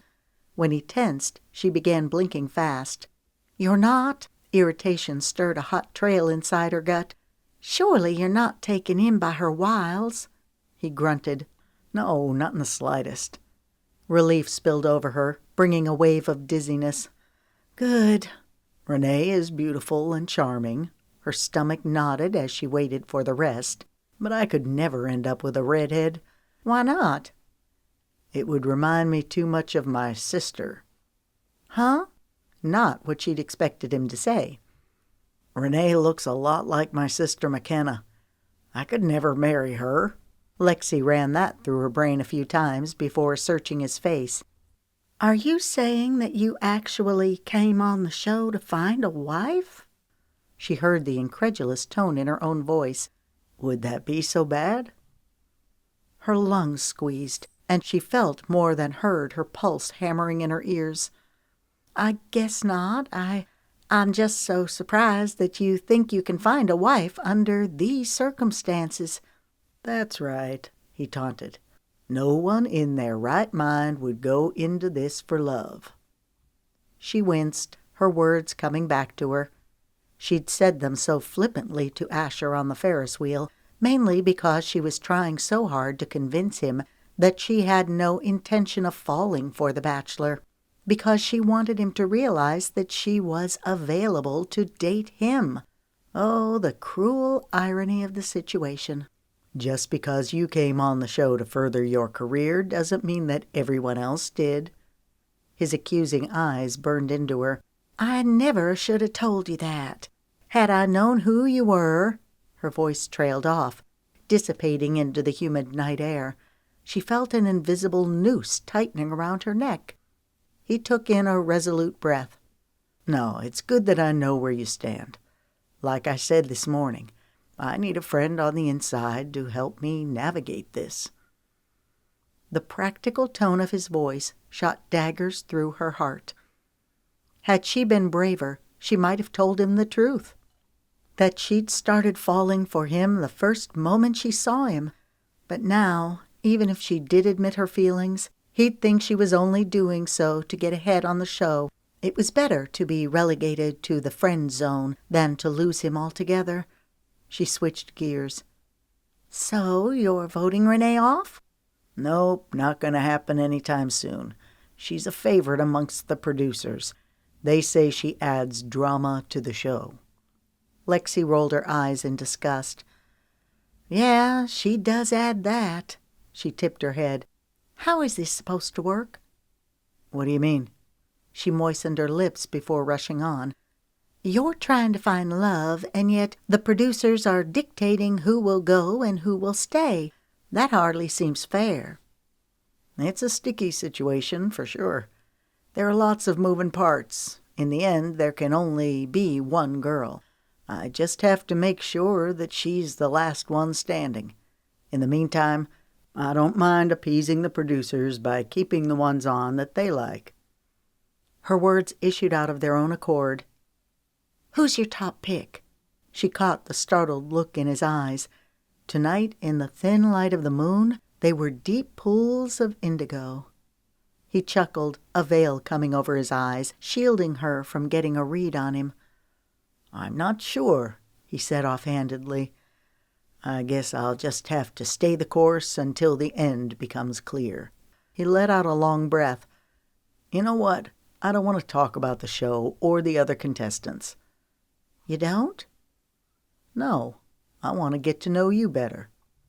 Why? She blurted. A large smile creased his face. Because that's what friends do. I want to talk like we talked on the Ferris wheel, freely and openly. The moonlight shining on his chiseled features heightened his masculinity. Her breath came faster as she traced his mouth, wondering what it would be like to kiss him. One kiss was all she wanted. Then she could put aside her foolish crush and focus on building her career. Just one kiss, her mind whispered. She blinked herself out of the daze, willing herself to focus. What do you want to know? Come closer, he murmured. Help keep me warm. She snuggled against him, trying not to notice how perfectly they fit together. How many siblings do you have? One, came her automatic response. An older brother named Lucas. He works on my uncle's ranch. He's the quintessential cowboy. Loves to ride broncos. A reminiscent smile curved her lips as she thought of Lucas. An acute longing rose inside her, reminding her of how much she missed her family. It sounds like y'all are close. We are. In fact, a month will be the longest I've gone without talking to any members of my family. Realizing what she just said, her face warmed. I mean, that's assuming that you'll keep me around. She laughed, but it sounded forced. I told you you'll be here until the end. She rewound their conversation this morning. Asher had told her that he'd keep her on the show long enough for her to gain a following. This was new, but she didn't want to point that out to him. Maybe he meant that he'd keep her on until he found the one. At any rate, beggars couldn't be choosers. She appreciated what he was doing. She looked up at the diamond-studded sky, suddenly wanting him to know everything about her, not just the surface things she told everyone else. I had an older sister named Leslie. She died when I was 2 years old. She drowned in our pool. His voice shot up. What? I'm the youngest in my family. My oldest living brother is Colin. There was a brother before him, Griffin, named after my dad. He died of a brain tumor when he was 3. Lexi's breath caught in the back of her throat. Wow, you understand, she said quietly. The dark shadow that the death of a sibling can cast over a family. Yes, he said simply, the gravity of his response soaking into the night. My mom never really got over it. Mine neither. You remember when I told you that my mom battles health problems? Lexi didn't wait for him to answer, but pressed on. She suffers from depression and anxiety, brought on by Leslie's death. That's part of the reason why I couldn't leave her to go on tour with Cash. She was having a hard time. Her depression comes in waves. It's something she'll always deal with. I'm so sorry. He tightened his hold on her shoulders. She liked the protective feel of his arm, warmth from his body flowing into hers. Is your mom gonna be okay while you're here? The concern in Asher's voice struck a tender chord. Yeah, I think so. Lucas promised to keep a good eye on her, as did my dad. Also, my Aunt Bertie is looking after her. My mom teaches high school English. It's been a great distraction for her, and her earnings help with the family finances. Her eyes widened, realizing that she was saying too much. It was so easy to talk to Asher, and out here with only the moon and the stars as witnesses, she felt like she could loosen her tongue. Still, she didn't need to air all the dirty laundry. What's going on with your family's finances? He asked carefully. Here's where it got gnarly. Did she dare try to tiptoe around the landmine? My dad's a good man. She bit down on her lower lip. A comfortable silence settled between them, letting her know that Asher was giving her plenty of space to get it out. I don't know what happened between my dad and his brother Knox when they were kids, but for some reason my dad has an inferiority complex where his older brother is concerned. Knox is a maverick. You know, the character Robert Duvall who plays in the movie Secondhand Lions? He nodded. Well, that's my Uncle Knox. He's larger than life. He's built this mega successful real estate business, and he made the ranch his father started even more successful. Anyway, my dad's the opposite. He has a horrible time managing money." She chuckled darkly. "If you give my dad $100, he'll owe you 200 by the end of the week." She sucked in a quick breath. "I'm sorry, I'm telling you too much." "No, I want to know everything about you." She turned, searching his face. "Really?" "Really." The same connection she'd felt on the Ferris wheel buzzed through Lexi, giving her the feeling that she'd known Asher forever. She got the feeling that she could tell him everything about her, the good, the bad, the ugly, and that he would understand. It was cathartic getting it all out. "My dad's a wheeler-dealer. He loves to work a deal for quick money. A few years ago he started gambling." She paused, swallowing. "We nearly lost everything." Her throat clogged as she coughed to clear it. "This sent my mother into a tailspin. Knox bailed us out. He keeps my dad under tight wraps. Things are slowly improving." A humorless smile wrapped her lips. "That brings us to the present." "So you don't just want your career to take off because of you. You want it to so that you can help your family." A lump formed in Lexi's throat. "Yes," she croaked. Her eyes grew moist as she blinked. "Thanks for telling me that. It helps me understand where you're coming from." She grunted out a laugh. "You mean why I don't believe it's possible to find true love on a TV reality show? I gave up on fairy tales a long time ago." "You had to, out of self-preservation." "Yeah," she sighed. "Enough about me. I want to know more about you." He laughed lightly. "Wait a minute, I'm not finished. I want to know all about the guys you've dated." A startled laugh rattled her throat. "I'm not going to tell you that," she protested, her voice going higher than an opera singer delivering her final note. "Come on," he drawled. "I need to know all about the Charles Harringtons in your closet." She burst out laughing. "I can assure you Charles Harrington doesn't even make the list." "Ah, so there's a list." The interest in his voice was flattering. "Of course I've dated," Lexi said casually. "I got serious a couple of times, but it didn't work out." "Why not?" "Well, the first time I realized the guy was married." "Ouch." "Yep, ouch is right. The second time," she wrinkled her nose. "I don't know, it just wasn't right. No fireworks." "Fireworks, huh? I'll have to remember that."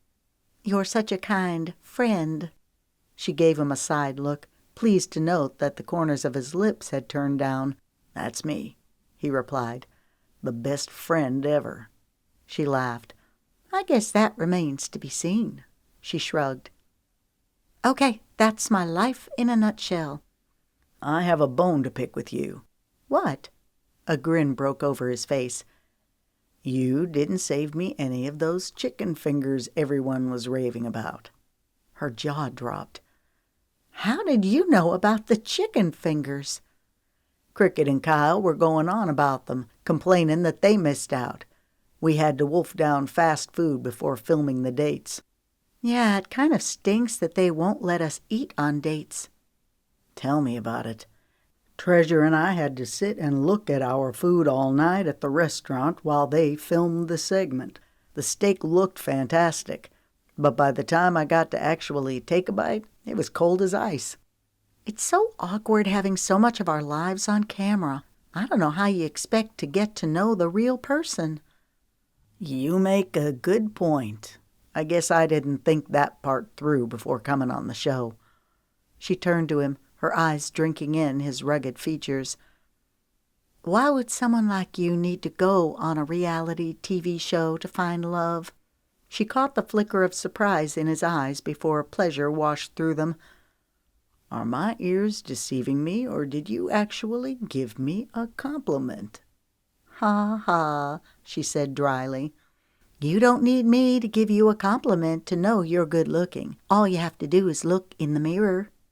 A grin broke over his features. "Thank you, Lex." She blinked. liking the way his tongue held her name in a caress. He leaned closer, causing her breath to hitch. "So," he murmured, a wicked glint in his beautiful eyes, "how do you feel about friendships with benefits?" Lexi didn't take kissing or any other display of affection lightly. She'd been brought up to revere the sanctity of relationships. She should have jerked back or slapped his face, but she was too spellbound. The desire to kiss him was too great. She craved the feel of his touch, longed to know the taste of his lips. "Normally, I'd tell you to stuff it, that I'm not that kind of girl. I don't kiss for sport." Her words got snuffed out by a startled hitch when his hand brushed the curve of her cheek. "You are so beautiful," he uttered. Her lips parted as she leaned closer. He cupped her cheeks with both hands, his mouth taking hers in a burst of fire that raced dizzying currents through her veins. Jubilation trilled through her as she felt her spirit soar to the stars above. She met him measure for measure, taking as much as she got. It wasn't just the passion of the moment that set her ablaze, but rather something deep and abiding, a feeling of coming to the end of a long journey. What she felt for Asher was more than mere attraction. Her heart had finally found a place to belong. She slid her fingers around his neck, threading them through the curls on his nape. When he deepened the kiss, a moan of pleasure rose in her throat. Kissing Asher was everything and more than she'd hoped it would be. She was glad it happened here on the privacy of the roof instead of the Ferris wheel. Here, after she'd opened her heart and told him about her family, it was nice to know that Asher truly understood her. When he pulled back, she was caught off guard by the aching tenderness in his eyes. His thumb traced light, maddening circles over her jaw. "I could get used to this kind of friendship." She blinked, feeling as though she'd been slapped. What was she doing? For Asher, the kiss was a casual thing, pleasurable but nothing lasting. Heat scalded her cheeks. Her mother would be appalled if she could see her now. I need to go." She backed away, rising to her feet. His face fell. "What's wrong? What did I do?" She flashed a plastic smile. "Nothing. It was all me." Asher stood, jamming a hand through his hair. "Lexi, I'm sorry. I shouldn't have kissed you." Tears stung her eyes. "It's okay," she said hoarsely. "I confused things." He tightened his jaw, a fierce look emanating from his eyes. "It won't happen ever again, I promise." She nodded, looking away. Asher was right. He had confused things. She knew now that she could never just be friends with him. These things that she felt ran so much deeper. They'd come on like a tornado, without warning, ripping through her heart and leaving her with ruin. "Good night," she squeaked as she turned and hurried to get off the roof. Chapter 12. Asher climbed down the trellis, his feet feeling weighted in lead. Everything had been going so well until he ruined it with the kiss. He'd seen the startled look on Lexi's face when he made the comment about friendships with benefits. It had been a stupid thing to say. He'd thought for one terrible moment that she might slap him, but then they'd kissed instead. "You're not fooling anyone, you know." He spun around, surprised to see Cricket. "I thought you would have gone to bed long ago." "Kyle did, but I figured I'd better hang around and keep watch. Make sure you kept your nose out of trouble." "Thanks," he sighed. Cricket and Kyle were true blue friends. Cricket had gone to school with Asher's older sister McKenna. Cricket suspected that her first husband was running around on her, so she hired McKenna, a private investigator, to look into the situation. As it turned out, the guy was having an affair. Cricket took a job at a pizza restaurant where she eventually fell in love with the manager, Kyle. Asher was working at the restaurant, bussing tables, when he learned the connection between Cricket and McKenna. He soon realized that Kyle had a background in filmmaking and wanted to one day make his own documentaries.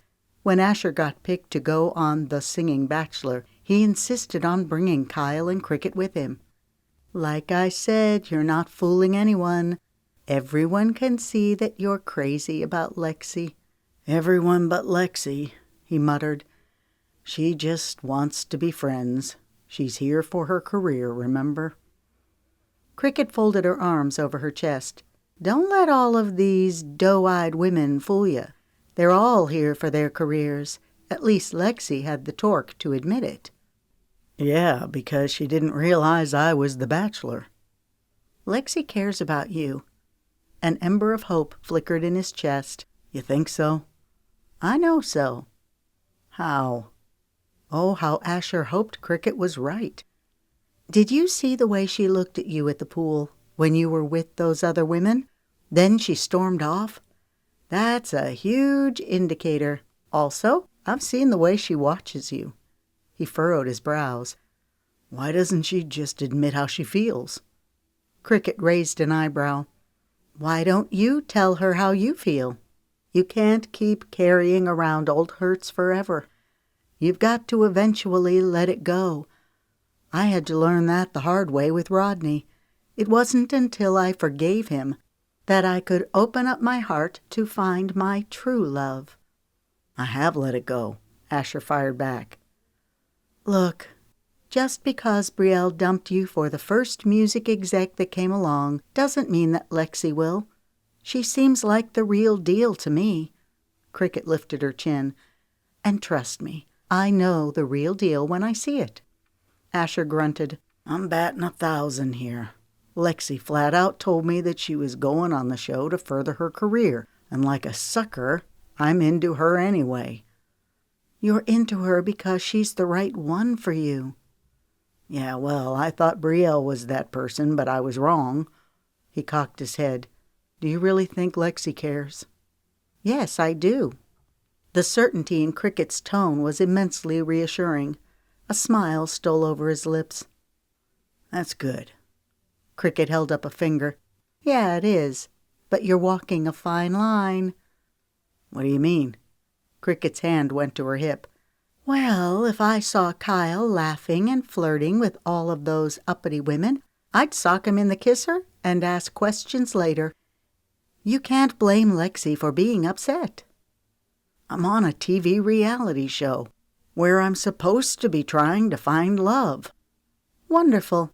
Success. You've found your woman. It's time to cut bait and move on." His jaw grew slack. "But what about my commitment to the show?"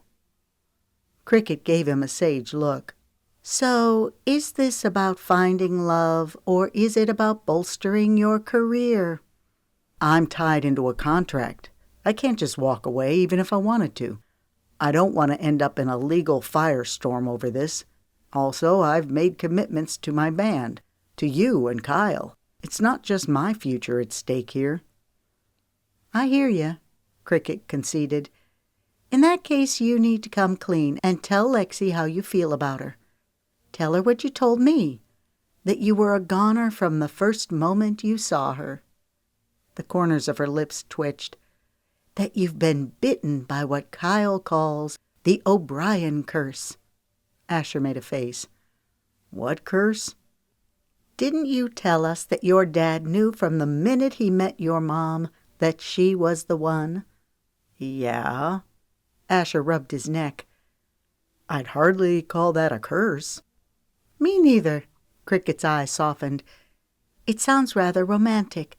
The first time I saw Kyle, I wanted to shove his head in a sink full of soapy water and dirty dishes, especially when he kept pontificating about the proper way to clean an industrial kitchen." A wistful smile tipped her lips. "But we came around eventually," she motioned. "And now here we are, one step closer to living the dream." It was neat to see how Kyle's dream had also become Cricket's. That's what Asher wanted, to build a solid relationship with someone who shared his love and passion for music. No, he didn't just want someone. He wanted Lexi. He'd felt something from the first moment he saw her, giving that stage coordinator a piece of her mind. Then they sang together. It was dynamite. It had lit him on fire, and he'd not been able to get her out of his mind since. He'd wondered how it would be to come on the show and have so many amazing women fighting over him. He wondered if his feelings for Lexi would diminish in the wake of all of the hubbub and admiration. Not so. Quite the opposite had occurred. He compared all of the women to Lexi. When one of them laughed, he'd think of how flat the laughter sounded as opposed to Lexi's musical lilt. Treasure was the picture of elegance. He kept wanting her to let her hair down a little and be more fun, like Lexi. Renee was a walking picture of seduction, so over the top that it turned his stomach. He wanted her to be more down-to-earth and wholesome like Lexi, to exhibit the kind of beauty that shines from within, the kind of beauty that Asher could build a future on, the kind of woman he'd be proud to take home and introduce to his family. The list went on and on. All of the contenders paled in comparison to Lexi. Didn't you say that the same thing happened to your brother, Chaz? From the moment he saw Riley, he knew that she'd become his wife. Yeah, but it certainly didn't happen that way for Colin and Sophia, Caden and Tess, or McKenna and Tate. He chuckled dryly. McKenna and Tate hated each other's guts.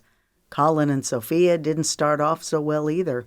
In fact, Sophia and Colin were at each other's throats over the maids who worked for Sophia's cleaning service. Sophia grabbed a butter knife and put it in her mouth, not realizing that the knife had traces of peanut butter. She's deathly allergic and went into anaphylactic shock. Cricket giggled, her hand going to her mouth. Oh my! Why have you never told me that story before? That's hilarious! She shook her head. Are you talking about Colin, your stiff-shirt brother? Yeah, he softened a lot, thanks to Sophia. Okay, so maybe the curse hasn't affected all of the O'Briens. Just the lucky ones. She grinned. A few seconds later, her hand went over her mouth as she yawned. I'm too old to be staying out this late. I've got to hit the hay. She caught hold of Asher's arm, her eyes locking with his. Do yourself a favor. Don't let too much grass grow under your feet before you tell Lexi how you feel. You don't want someone else to swoop in and steal her from underneath your nose. A shiver of unease trickled down Asher's spine. Who would steal her? His mind ran through the list of producers, camera operators, the host. Does Mace Campbell have his eye on her? What is it that you're not telling me? He scowled, thinking of the suave, debonair host. Rumor had it that he'd had a relationship with one of the bachelorettes last season. The idea of Mace trying to move in on Lexi made him want to punch a hole through a wall. It was a general statement, Cricket said evasively. Her eyes cut into his. Cut the friends with benefits crap from your vocabulary. His jaw fell. You were eavesdropping on our conversation. I was keeping watch so I could warn you if anyone came up. She lifted her chin. Don't blame me for catching a word or two of your conversation. Uh-huh, I see, he drawled. Tell Lexi how you feel. Do it sooner rather than later, for both of your sakes.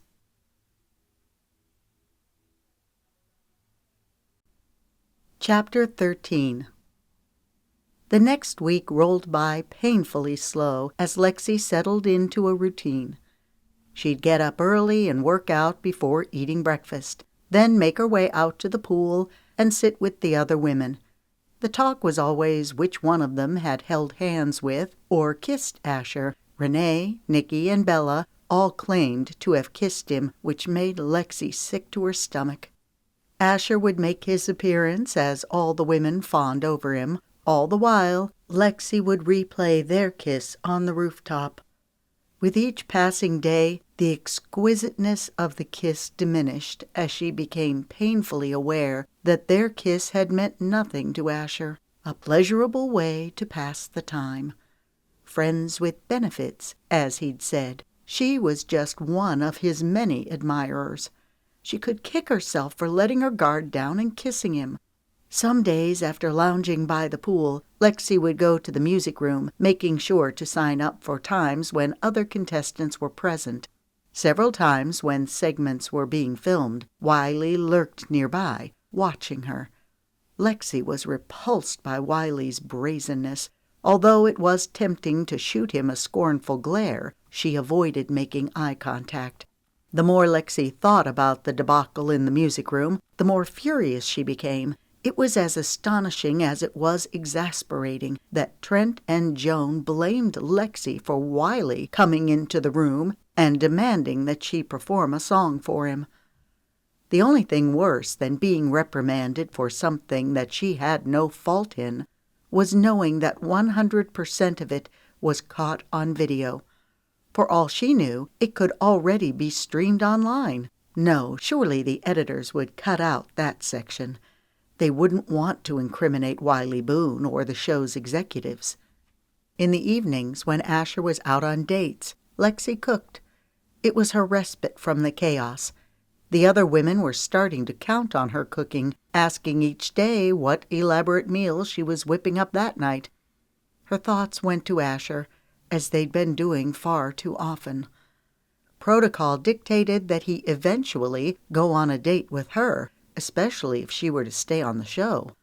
Hot prickles covered her. Maybe Asher had changed his mind about keeping her on. He certainly didn't seem interested in holding an actual conversation with her. He was always polite and friendly in front of the cameras, but it felt so forced and fake that she could hardly stand it. Mostly she just tried to keep out of his way. Last night he'd gone out with Cresta, which meant that Lexi had to spend over an hour listening to Cresta gush about their date before finally falling into a fitful sleep. Tonight was the fateful gold microphone ceremony where the 10 remaining contestants would be narrowed down to 5. Tensions were running high with all of the women. Lexi was so keyed up that she could scarcely draw in a good breath. She kept telling herself that it didn't matter if Asher voted her off. She'd earned the Viewer's Choice Award. Surely that in and of itself would be enough to make a label pay attention to her. Just beyond the pool was a stately garden area. The gold microphone ceremony was held beneath an arbor situated beside an artful fountain. Camera crews had come out earlier and filmed segments with the fountain that they could use for the introduction. However, for the actual ceremony, the fountain had been turned off so that the sound of rushing water wouldn't overpower the ceremony. The contestants were arranged in a semicircle. This time they were in a single line. Lexi had chosen a scarlet dress for the occasion. The dress was the only one that belonged to Lexi rather than Magnolia. It was a gift from her Aunt Bertie, given to Lexi when Bertie realized that she was going on the show. It was a designer dress. There was no telling how much it cost. Lexi had been saving the dress for the grand finale of the show, but decided to wear it tonight. Considering how awful things were going between her and Asher, this could be her final appearance. Mace Campbell strode over to the table of microphones. "Good evening, ladies," he began as he peered around the group with a solemn expression. "Here's where the competition gets serious. Are you ready?" Nods ran throughout the group. Mace motioned to where Asher was waiting. He stepped forward, impeccably dressed in a black suit and crisp white shirt that was open at the collar. His blonde hair shimmered like gold. Lexi's breath caught. Even though she was royally ticked at Asher for kissing her for sport, she couldn't deny that he was a magnificent-looking man. Every cell in her traitorous body longed to be near him. She was pathetic, a moth drawn to the flame. This infatuation would consume her. A prayer formed in her mind. "Please help me through this. I know I need to put aside this foolish attraction. If Asher doesn't have any feelings for me, then please help him to just cut me loose. It's probably best if I go home. I'm sure my parents need me." "Are you ready?" Mace asked Asher. Asher took a deep breath, a smile spreading over his lips. Lexi thought it looked a little forced. For the first time, she wondered what toll the show was taking on Asher. It would be exhausting to go on so many back-to-back dates, and to continually put on a good face for the camera. She still couldn't believe that Asher actually thought he'd find love on this show. Surely he was too smart for that. Aside from Cresta, who really did act like she was head over heels in love with Asher, the rest of the group was here for their careers. Lexi would stake her life on it. Even Treasure, for all of her goodness, was here to get discovered. Asher's gaze moved over the group. I've had the wonderful opportunity to go on dates with nearly all of you. As far as Lexi knew, Asher had been out with everyone except for her. His rejection stung. It has been great getting to know you. He took in a deep breath. Now comes the hard part. He reached for the microphone. Cresta, he said formally, will you accept this microphone? Yes, she exclaimed, tears shimmering in her eyes as she stepped forward. Lexi's gut churned. Her heart was pounding so profusely she thought it might tear out of her chest. Why was she getting so worked up? Even if she got voted off, it would be okay. Heck, it would even be a relief. She could go back to her real life and forget all about Asher O'Brien. Renee, Asher threw her a large smile. Would you accept this microphone? Of course. She placed her hand over her heart, gracing him with a large smile as she sashayed to collect it. Treasure, Asher said. His smile seemed more genuine this time, sending a dart of jealousy through Lexi. Instantly she scolded herself for her reaction. Of all the women Asher could pick, Treasure was the real deal. Maybe she was the one he'd spoken of. Bella, Asher said loudly, will you accept this microphone? Of course. She laughed in a full, rich voice as she trotted up, partially dancing to get it. After Asher and Bella's date, Bella had bragged about how the two of them had gone to a salsa club and danced for 2 hours straight. Mace took the floor. There's one microphone left. Lexi's throat constricted. She swallowed to clear it.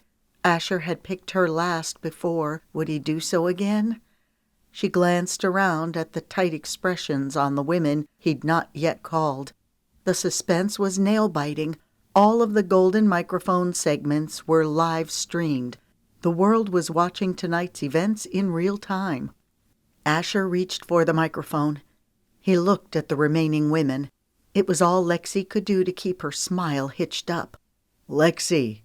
The air whooshed out of Lexi's lungs. For a second she just stood there.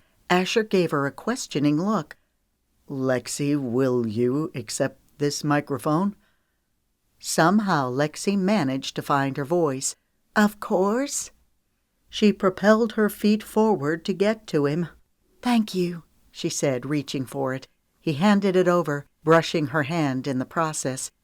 A quirky grin tipped his lips, and for a second, Lexi had the impression she was seeing the Asher she'd fallen for on the Ferris wheel. You look incredible, he murmured as he kissed her cheek. Thanks, she muttered as she went back to her spot. After Mace did his wrap-up for the camera, there were hugs and a few tears from the departing contestants. Nikki stepped up. Lexi offered a conciliatory smile. It was nice getting to know you. I'll miss you. She hugged Nikki and went to pull away, but Nikki wouldn't release her hold. She hissed in Lexi's ear. You and your boy think you're so smart, but I know what you're up to. You've been playing everyone the whole time, but you won't get away with it. I can promise you that. Lexi's breath froze as she stumbled back. I have no idea what you're talking about. Malice flickered in Nikki's eyes as she flashed her trademark pearly smile. Good luck, everyone, she said loudly as she looked straight at the camera. After the contestants who'd been voted off left, Joan turned to the remaining 5. You will now be able to have your own bedrooms. Cresta's face fell as she looked at Lexi. That's a shame. I've enjoyed sharing a room with you. Lexi suspected that Cresta was putting on a show for the cameras, but it was hard to say for sure with her. We'll still have lots of opportunities to spend time together, Lexi replied in an airy tone. Treasure caught hold of Lexi's arm. I'm glad you're here, not just for your cooking, but also because of your friendship. Thanks, Lexi said, touched by Treasure's kind words. I'm glad you're here too. She meant it. While it cut to see Asher with anyone else, including Treasure, it was nice having Treasure here with her.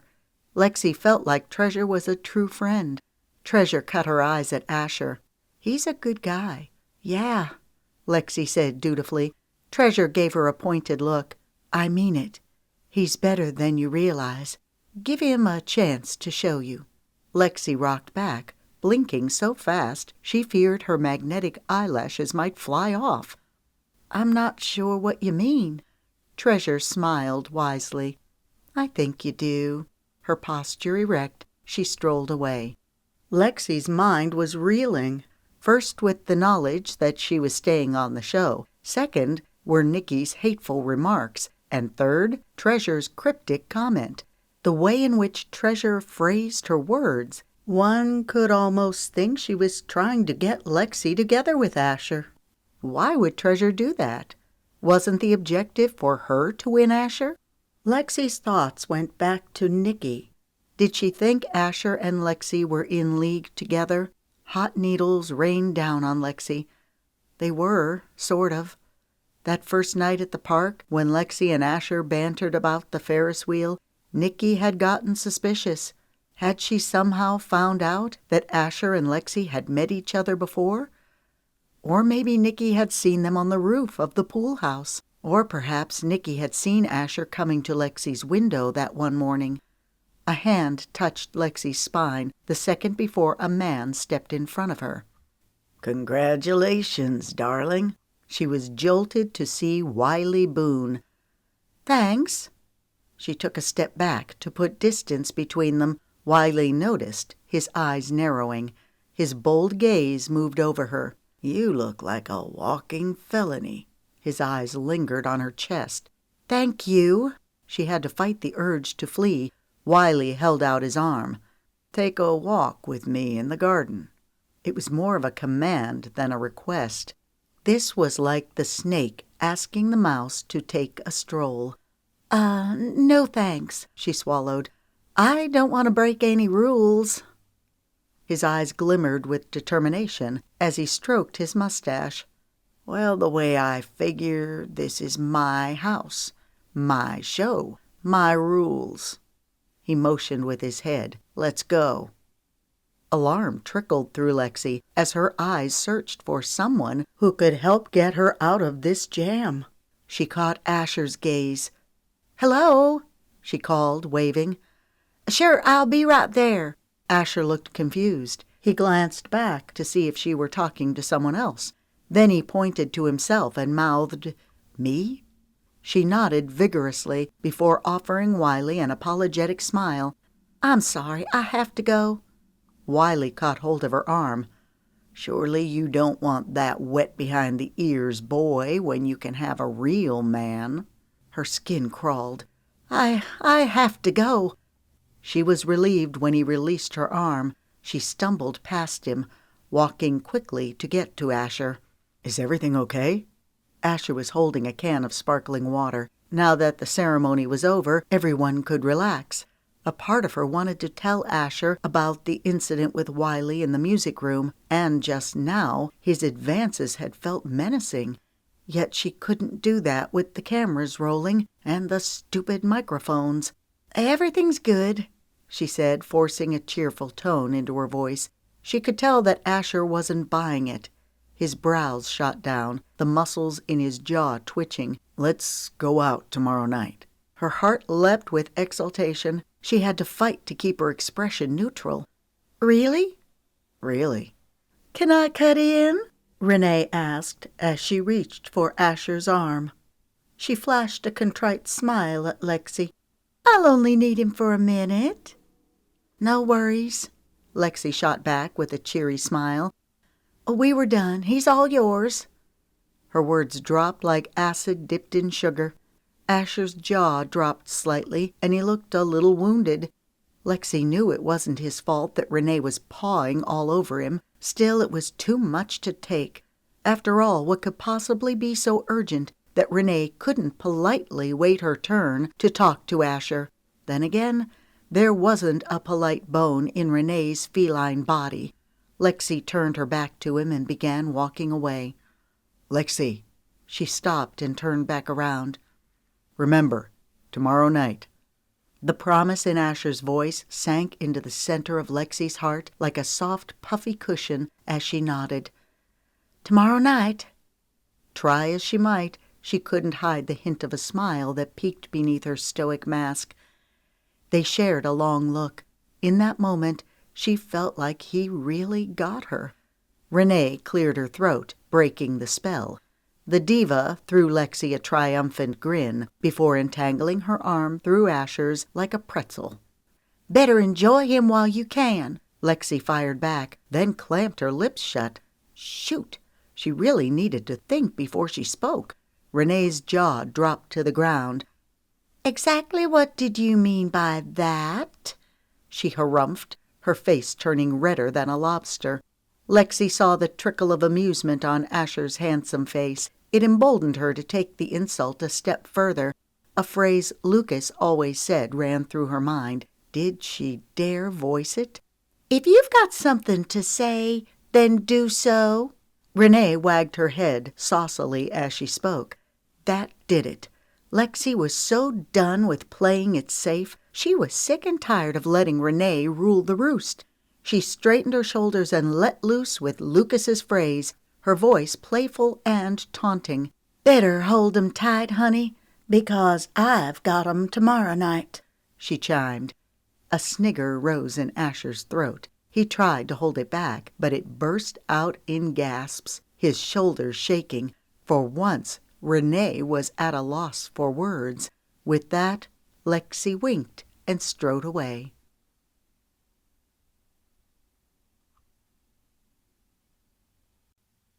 Chapter 14. Of all the dates Asher had been on since coming on the show, he'd wanted tonight to be perfect. It would have been, except for the intrusion of the dang cameras, capturing them from all angles.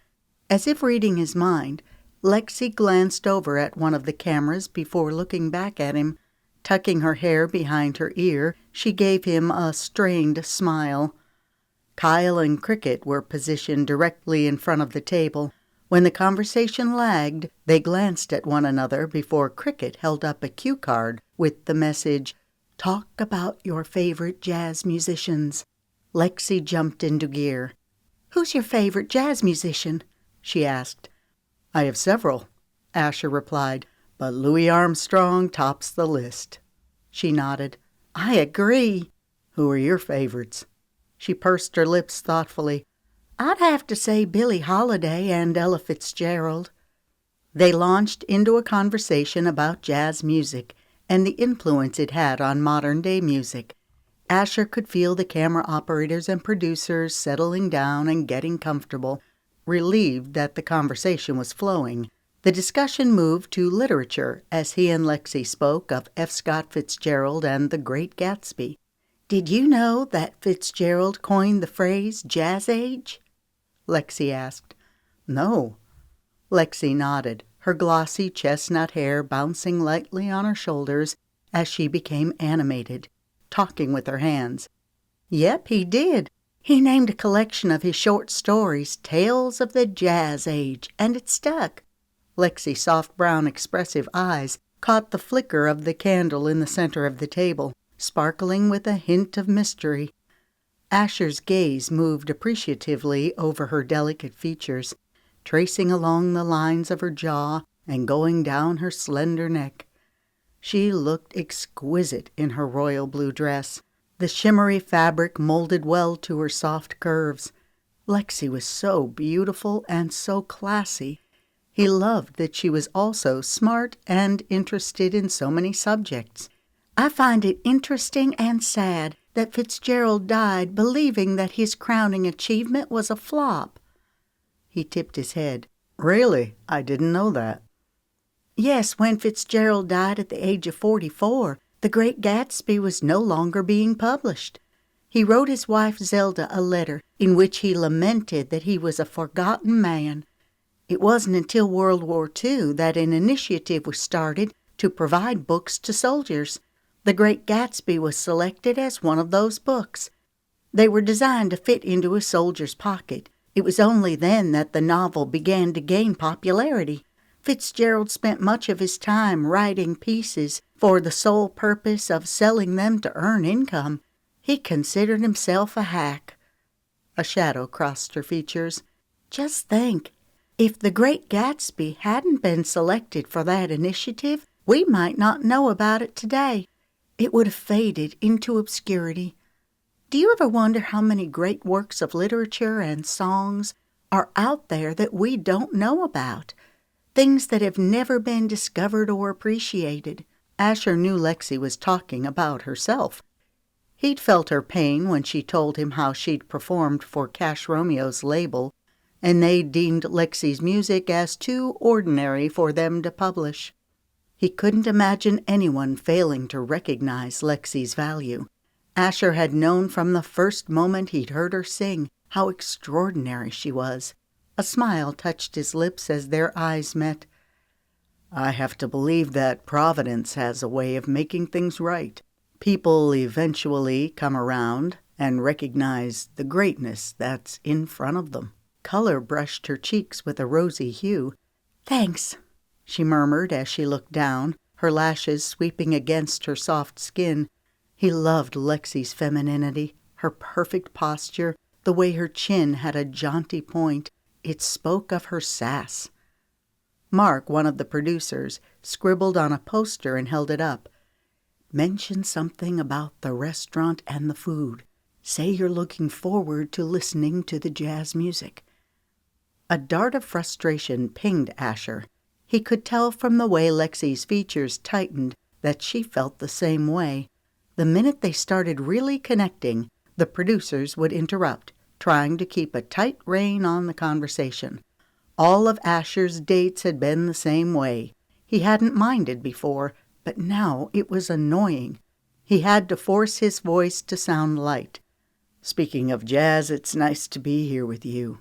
She smiled slightly. Yeah, I'm looking forward to hearing the jazz music later, she said woodenly. Asher and Lexi would only get to listen to a few minutes of the music, just enough for the cameras to get shots of them acting as if they were enjoying the show. The producers felt like it was a waste of time and resources for Asher and Lexi to sit through an entire performance. Asher reached across the table for Lexi's hand and squeezed it, trying to convey through his eyes that he understood why she was having such a hard time. Her hand was delicate and warm in his grasp. He rubbed his thumb over her skin. He knew the cameras were zooming in on their clasped hands, but he didn't care. All he cared about was spending time with Lexi. He wanted to be alone with her so he could let go of the pretense and dive deeper into their relationship as they had that night on the rooftop. The food looks delicious, Lexi remarked. Asher looked at the plates of food before them, prime rib, fluffy mashed potatoes topped with gravy, fresh sautéed vegetables. He was so hungry that he could devour it all in a few bites. He should have eaten before coming tonight. The producers had ordered him a sandwich, which was delivered to his room. However, he was too keyed up to eat. Now he was regretting that. His stomach growled noisily. Lexi's eyes widened before laughter gurgled in her throat. She put her hand to her mouth and dipped her head slightly to stay it. A reckless thought flitted through Asher's brain. What could it hurt to eat? Yeah, the producers would be ticked, but so what? He picked up his fork, scooped up some potatoes, and put them into his mouth. As he chewed, Asher caught the shocked looks on the faces of the camera operators. Trent Oglesby threw his hands into the air and shook his head in disgust. What are you doing? Kyle mouthed. Viewers aren't tuning in to watch you eat. Asher had heard that so many times since coming on the show. Well, why couldn't the viewers watch them eat? They watched them do nearly everything else. Asher picked up his knife and cut off a section of the prime rib. He plopped it into his mouth. It was cold, but still tasty. Asher motioned to Lexi's uneaten plate. "You should try it," he encouraged. Lexi glanced at Trent before hesitantly picking up her fork. She took a bite of her berry salad, blinking in surprise. This is good." He raised his eyebrows. "Yeah, but is it Lexi's chicken fingers good?" She made a face. "You've never had my chicken fingers." "Oh, yes, I have. When?" "A few days ago when I raided the fridge and took all of the leftovers." Actually, he'd gotten Cricket to raid the fridge. Asher could have done it, but then all of the girls would have come in and swarmed him. Lexi shook her head, a smile tugging at her lips. "You're something," she drawled. The admiring look in her eyes warmed him through to his toes. "You're a fabulous cook, by the way." He wanted to put in as many plugs for Lexi as he could. Asher hadn't seen any of the episodes that had streamed online, but he hoped that Lexi was getting some coverage by routinely cooking for all the contestants. The cameras were still rolling. Evidently, Trent thought the footage was worth capturing, despite their eating. The best thing the producers could do was to just let him and Lexi loose. They didn't need to be scripted. Anyone watching would be able to see that he was crazy about Lexi. If only she felt the same way about him. Cricket was right. He needed to tell Lexi how he felt. He'd been too chicken to do so, but he was working his way around to it. He'd do it soon, he promised himself. "Try this." Lexi held out a fork loaded with salad, berries, and nuts. She placed it in his mouth. "That's really good." "How's your prime rib?" "Delicious. Here, try a bite," he said, cutting off a section, spearing it with his fork, and then holding it out to her. When the dinner was over, they turned in their seats so they could watch a few minutes of the jazz singer. Asher scooted his chair close to Lexi and draped his arm around her. Lightly, he rubbed circles over her arm. Desire simmered through him. He marveled at how he could be so attracted to Lexi. Everything about her drew him in. The performer was excellent. Her voice was smooth, full, rich. All too soon, Kyle made a circling motion with his finger, signaling that the shoot was wrapping up. "Great job, guys," Mark, one of the producers, said as they gathered in the foyer. Trent looked over his glasses, eyeing Asher. "You were pushing it with the food, but it turned out okay." He held up a warning finger. "Don't let it happen again." A sheepish grin slid over Asher's lips. "Sorry, man, I just couldn't keep sitting there staring at that food when I was starving." "You guys did great," Cricket said. "That's the best segment we've had." "Hands down," Mark agreed. "You kids know what it takes to shine." "All it takes is real chemistry," Asher responded, as opposed to the scripted version. He grinned inwardly when he saw the startled look on Lexi's face. She gave him a questioning look, but he could tell that she was pleased. Yep, time to tell her how he felt. Surely she felt the same way. Their kiss had been incredible. Her lips couldn't lie. They'd spoken truth to his soul, bringing home the knowledge that she was the only one for him. "Okay, folks," Trent said in a brusque tone. "We'll head over to Armstrong Park next. Film some footage on the bridge. Have Lexi fall into Asher's arms a few times to recreate your first meeting. Viewers will eat that up." Lexi nodded, compressing her lips together. Her strained expression cut at Asher. The producers were beating every bit of spontaneity out of their relationship, all for the sake of getting just the right footage to boost the ratings. He had to get Lexi out of here, away from the all-seeing eye of the cameras so they could talk, really talk. An idea had been stewing around in his brain all day, but he wondered if he dared act on it. He'd been a touch gloomy, knowing that he was missing out on a family celebration. The only bright spot had been going out with Lexi tonight. Then he'd worked himself up over the date, to the point where he'd not eaten earlier when a sandwich was offered to him. He glanced at Kyle. Asher had briefly mentioned his idea to him earlier, but Kyle immediately shot it down, saying that it would cause too many repercussions. Asher had let it go, not wanting to rock the boat, but the eating bit had kindled a new fire in him. Maybe it was time to shake things up a little. As Cricket so aptly pointed out by the pool house, Asher's relationship with Lexi was far more important than any show. It was time that he proved that to Lexi. The group moved outside. Asher moved closer to Lexi and slid his arm around her shoulders. "Follow my lead," he whispered in her ear. Her eyes rounded. "Huh?" "Lexi and Asher will need to ride together," Trent said. He looked at Kyle and Cricket. "Make sure you get plenty of footage of them en route." "Will do," Kyle said with a dutiful nod. Asher's pulse bolted to a sprint as he glanced at the nearby cab. A cab happened to be there waiting by the curb. Fate was calling. It was now or never. "I've got a better idea," he said as he reached for Lexi's hand. "Let's go." He pulled her forward.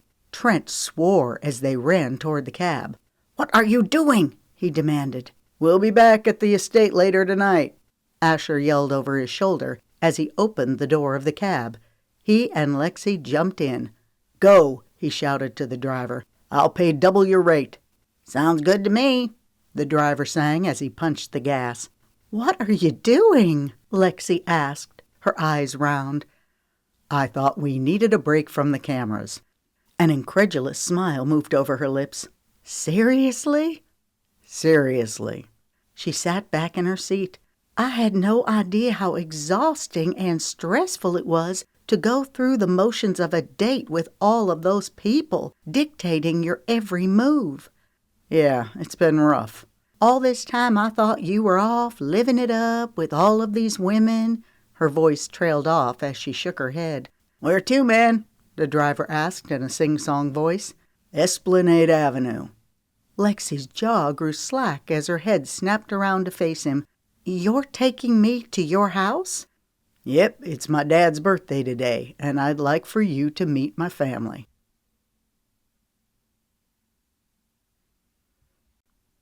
Chapter 15. Going back to Esplanade Avenue was surreal. It had only been a short period of time since Lexi had been here, and yet it seemed like it was a lifetime ago. She took in the brightly colored houses with their beveled windows and intricate architectural features. "I love the trees in the center of the street." Majestic oaks. Asher's voice held a reminiscent smile. "When I was a kid, I used to imagine what it would be like to swing on the moss like a monkey." She laughed. "That makes for an interesting picture. I can see your blonde hair flying." He leaned over and rubbed his hair back and forth. "It's a mop." "I like it. It's cute how it's longer on top. You keep pushing it back when it falls over your eyes." It was a sexy gesture, but she wasn't about to say that out loud. "Cute?" he balked. "Maybe I should just surrender my man card right now." She giggled. "Nah, you're plenty manly." He had on a black knit shirt that emphasized his broad shoulders and formed his chiseled torso well. "It must come from all that working out." The gym in the mansion was reserved for Asher every morning from 6:30 to 7:30. Asher was a firm believer in fitness, and it showed. "Thanks," he murmured. He caught her eyes and held them. Her pulse sped up, her breath catching. "Your eyes are the bluest I've ever seen." A brilliant smile broke over his lips. "Well, that's about to change when you meet my family." He began speaking in a thick Irish brogue. "You see, lass, us O'Briens have plenty of blue eye in our teach." She lifted an eyebrow. Teach? Asher was so darn charming. How in the heck was she supposed to resist him? "A house. Actually, the blue eyes come from my mom. The Irish comes from my dad's side, but we lumped the red hair and blue eyes together. It kind of fits."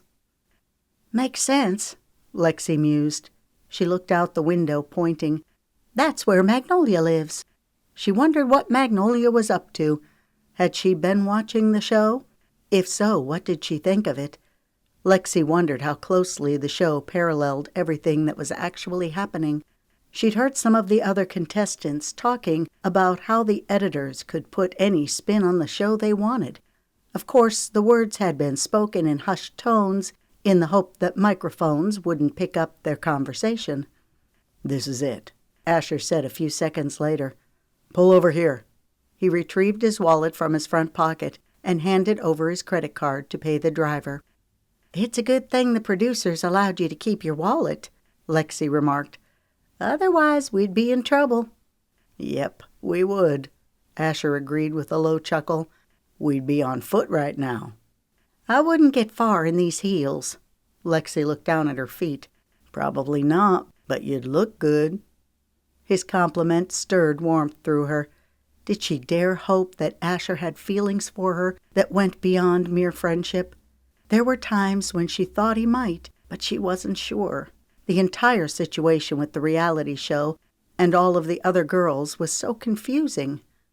Lexi's gaze swept over the stately olive-green home, accented with black rustic shutters. She thought Magnolia's home was impressive, but this looked like it had come out of a magazine. They got out and the cab pulled away. "It's built so close to the road." "Yep, it's called a side hall home." "Is that the guest house?" She motioned to the separate structure connected by a wall.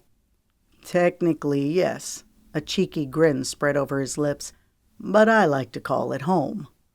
Laughter tickled her throat. "Ah, that's your teach." "See, you're a fast learner, Lex." She liked how he'd shortened her name. It sounded intimate, playful. She looked up at him. Her conflicting feelings boiled up to the surface, her heart suddenly needing an answer.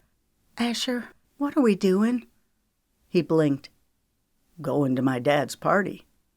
"No, I mean, what are you and I doing? Have you brought any of the other contestants here?" "Of course not." He looked mildly offended. "Why would I bring anyone else here?" "Why did you bring me?" Her face lifted to his as she searched his handsome face. "Is this just about friendship?" Lexi held her breath, feeling as though the rest of her life hinged on his next words. He rubbed his neck as he took in a quick breath.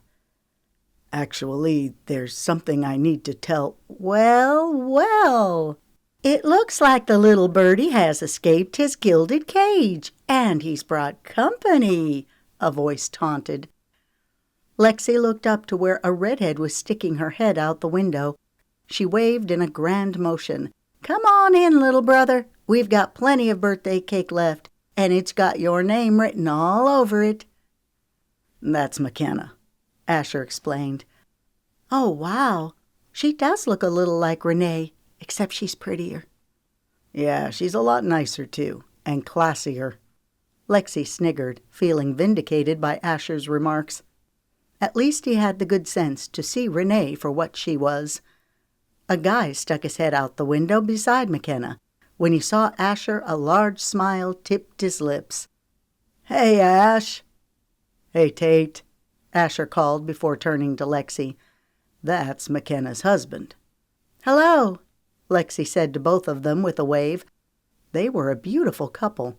Were all the members of Asher's family as attractive?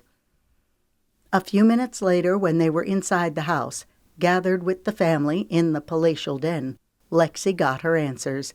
Yes, they were all beautiful people. She could definitely see the Irish influence, with the bright blue eyes and red hair. "Everyone, this is Lexi," Asher said with precedence, as if presenting a queen.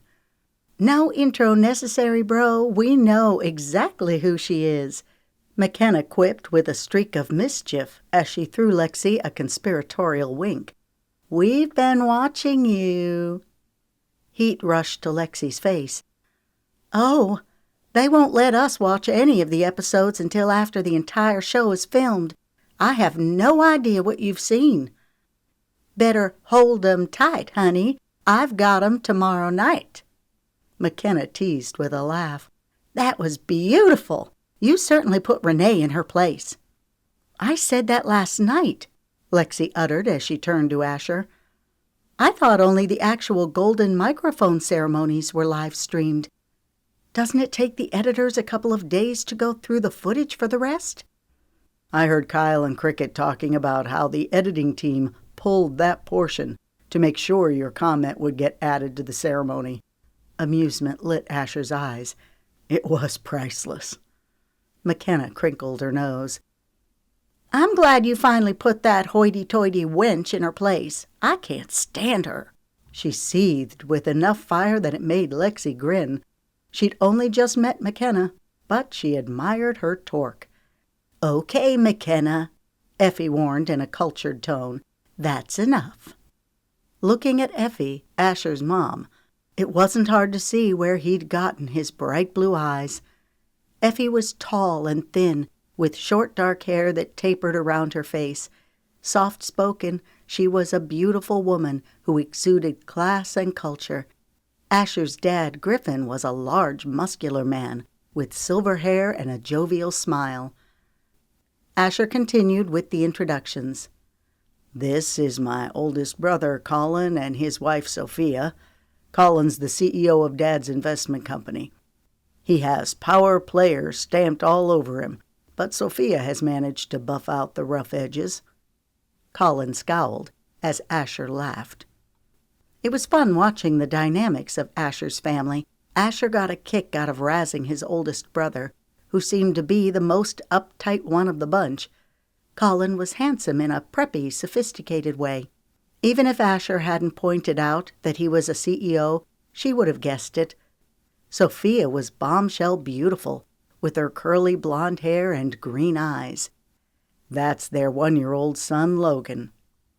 Lexi looked over to where a young girl was kneeling beside Logan.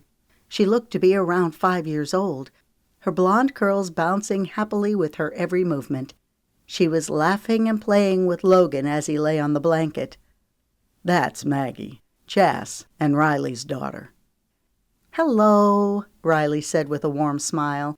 Chas was sitting beside Riley on the sofa. He also smiled. Asher looked around. Where's Noah? Chas and Riley's oldest son, he explained. He's made friends with the neighbor's grandson, Chas answered. They're playing basketball next door. Lexi could definitely see the Irish influence in Chas with his deep red hair. Asher pointed to a guy who looked very similar to Chas, except his hair was cut super short and he had a few more freckles splashed across his nose. This is Caden and his wife, Tess. Asher chuckled. The tyke running around like a Tasmanian devil is their son, Will. How old is he now? 3, Tess piped in. He's a live wire. We hit the terrible 2s and never left it. He's a handful like his dad. She gave Caden a wicked grin. Hey, Caden protested. Now don't be taking pot shots at my grandson, Effie said. He's a little angel. For you, maybe, Caden chortled. Tess and Riley are sisters, Asher explained. Wow, I wouldn't have realized, Lexi said. I know, we look nothing alike. Tess flipped the ends of her dark curly hair as she batted her eyelashes. Riley only wishes that she had my good looks. And her modesty, too, Riley chimed in, as laughter rippled through the group. Tess stuck her tongue out at her sister as they both laughed. Asher grinned as he turned to Lexi. Can you guess which of my siblings are twins? Lexi moistened her lips. Chas and Caden? Everyone burst out laughing. Caden and McKenna are twins. Caden wishes he had my good looks. McKenna blew him a kiss. Her hands were perched on top of her large belly. Tate was seated next to her, his arm draped around her shoulders. When are you due? Lexi asked. McKenna frowned, looking confused. Due? What do you mean? Panic twinged through Lexi. You're pregnant, right? No. McKenna burst out as her face fell. Are you saying that I'm fat? Lexi wanted to crawl under the large rug on the floor. I'm sorry, she stammered. Quit being a menace, Tate cut in. Of course she's pregnant. He rubbed her belly. She's about to pop. Just a few more weeks, McKenna announced. Sorry, she amended. I couldn't help myself. You got me, Lexi admitted with a sheepish grin. For a minute there, I was sweating bullets. Normally, I try to be so careful about getting myself in a pickle that way. But you are obviously pregnant, so I figured it was safe to say something. McKenna shifted in her seat like she was trying to get comfortable. I shouldn't have done that. It's just that I feel like I know you already. She's been glued to every episode, Tate added. You've been watching it too, McKenna retorted as Tate's face turned pink. Busted, Caden hooted. I've just been watching to support my beautiful wife. Tate pulled McKenna close and kissed her cheek. Uh-huh, McKenna retorted, rolling her eyes. A second later, she turned her attention to Asher.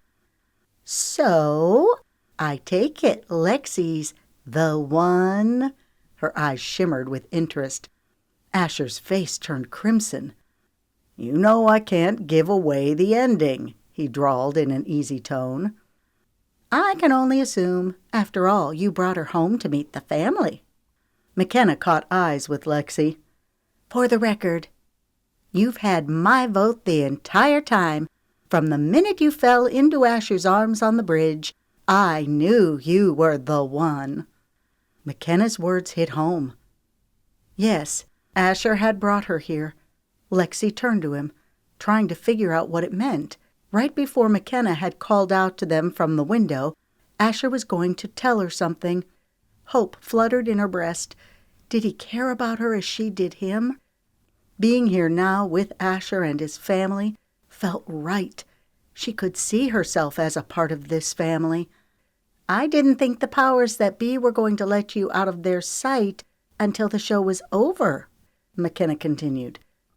A mile-wide grin stretched over Asher's lips. They weren't. We made a run for it. He turned to his dad. I couldn't stand the thought of missing your birthday. Affection rang in his voice. Lexi's spirit tumbled back down to earth. This was most likely all about timing, nothing more. Asher had been on a date with her and hadn't wanted to miss his dad's birthday. Had he been on a date with either Krista or Renee, he might have brought them here instead.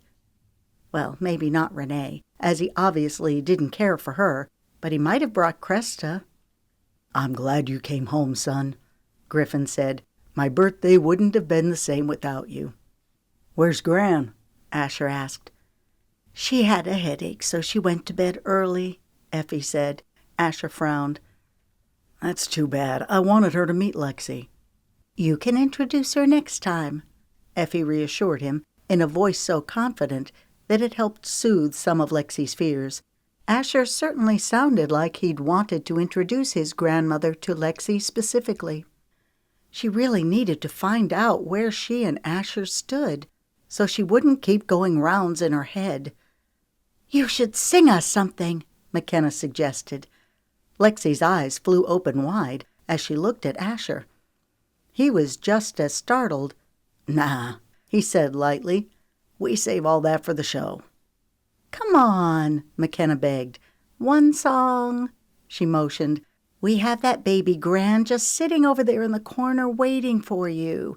Sing, sing, McKenna chanted, balling her fist. A second later, others joined in. Okay, Asher relented. One song. Hope brimmed in his eyes as he turned to Lexi. Is that okay? As if Lexi could ever deny him anything. She'd been a goner from the first moment she saw him. Sure, she heard herself say. He reached for her hand, rippling electricity through her skin as he pulled her to her feet. Too bad we don't have our guitars. He led her over to the piano. Do you want to play or should I? I'll let you play, she said quickly. He pulled out the bench and sat down. Lexi stood beside him. Asher looked up at her, a grin streaking over his features. Lonely Moon? She nodded.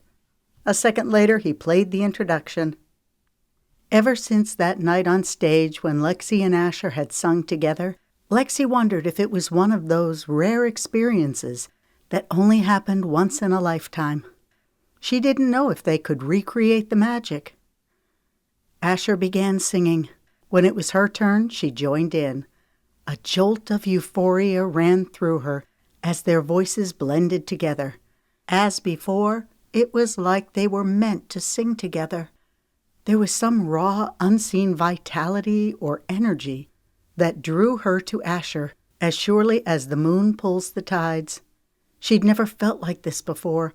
The wild, fevered attraction that lit her senses on fire. The spicy attraction that his very touch could evoke. The stimulating banter, how they could easily talk the night away and then some, never running out of things to say. Since meeting Asher, nearly her every waking thought was of him. If this wasn't love, she didn't know what was. When the song was over, a hushed silence came over the group. "Wow," Effie said quietly, dabbing at her eyes. "I've waited a long time for that." "Me too," Griffin agreed, a look passing between them. "I never thought I'd see it." As Lexi tried to discern the meaning of their words, Asher rose to his feet and encircled Lexi's waist with his arm. "You were magnificent," he murmured in her ear. His warm breath tickled her skin, sending quivers of awareness through her. She looked up into his eyes, seeking the assurance that she so desperately needed. For one breathless moment, everyone else disappeared, and it was just the two of them. "Lex," his voice was a sigh as his hand went up to caress her cheek. "I care about you." "As a friend?" She gulped. A ghost of a smile pushed over his lips. "Yes, as a friend, and much, much more." Pleasure coursed through Lexi, wrapping her in invisible warmth. "I care about you, too." The admission of her heart bubbled to her lips, demanding to be heard. "I have since that first moment I saw you."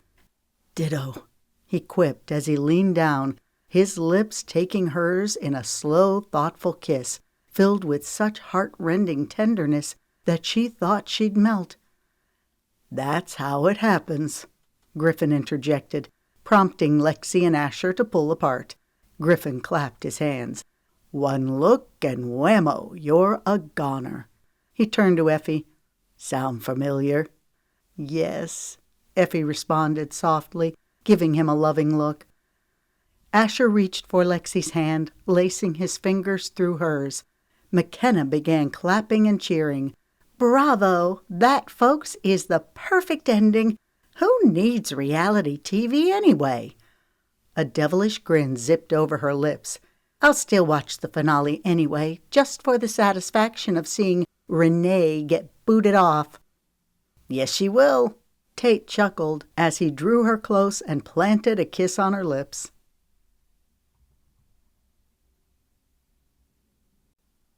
Chapter 16. Later that night, when the cab dropped Lexi and Asher off in front of the mansion, they stood by the curb. She turned to face him, a smile tipping her lips. "Thanks for today. It was amazing." "Yes, it was." "What happens now?" Lexi wished that she and Asher could just ride off into the sunset together, never looking back. But it wasn't that easy. There were obligations to fill, contracts to honor. "We have to keep playing along, bide our time." "The thought of you going on more dates with Renee and Cresta ties my stomach in knots." He winced. "Mine too." "You're not going to kiss them, are you?" A nervous laugh issued from his throat, giving her the answer. The blistering anger overtook her so quickly that it made her dizzy. "You are!" she hissed. He cupped her cheeks with his hands as he looked into her eyes. "I'll only do as much as I have to. You know that as far as I'm concerned, there's only you." The fierceness of his expression assuaged her angst. "I'll be so glad when this whole charade is over," she muttered. "Me too."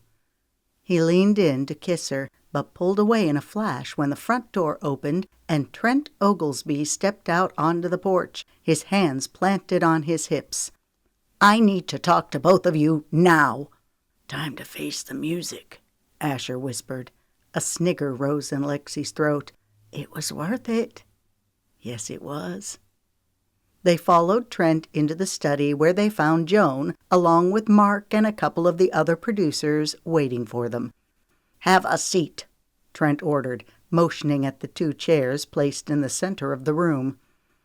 A shiver of foreboding crawled down Lexi's spine.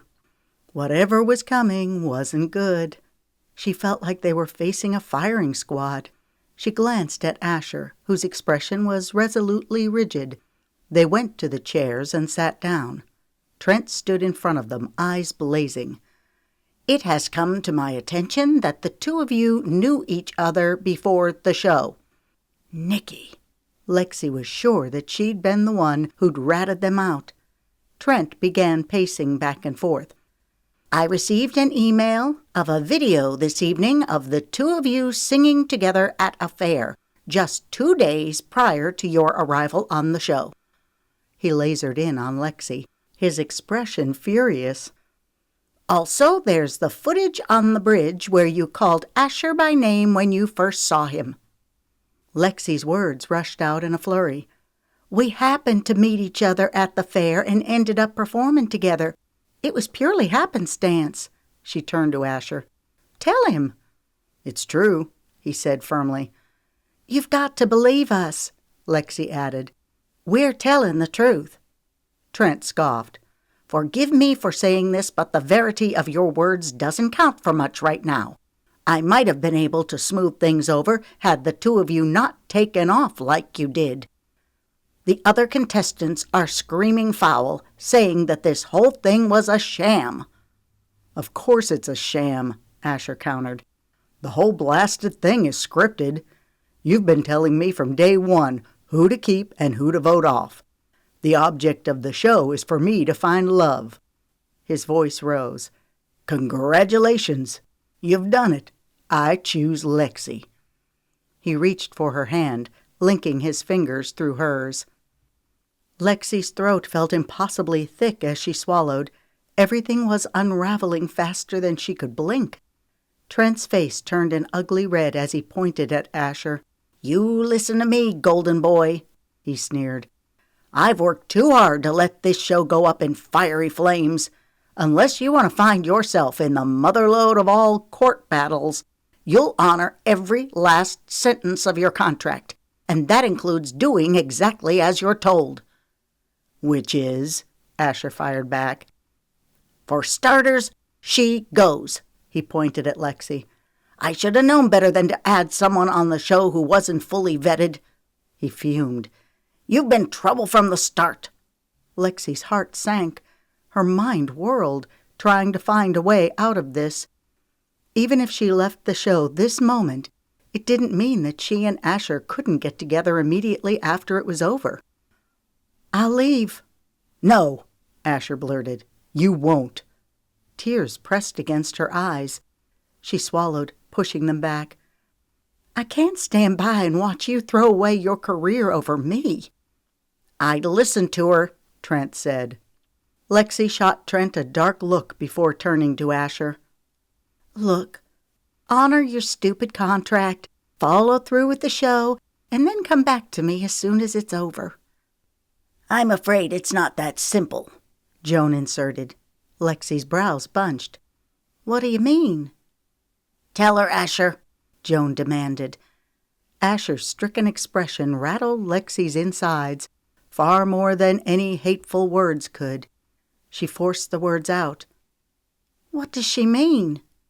Asher released her hand before leaning forward in the chair and raking his fingers through his hair. When he spoke, his voice was devoid of emotion. "The contract states that I'm to keep up the public appearance of dating the winner for 6 months. Also, I'm under obligation to do a recording deal with that person." A disbelieving laugh choked Lexi's breath. "That's absurd." Asher and I shouldn't be penalized for accidentally meeting each other before the show. Her brain sifted through the options. Okay, so you make a few public appearances with the winner. Big deal. You do a recording deal. She reached for Asher's hands, enfolding them in hers. All I care about is you. She could tell he was fighting back emotion from the way his jaw worked. You have no idea how much it means to hear you say that, but it won't work. Her heart lurched. Why not? His jaw went rock hard.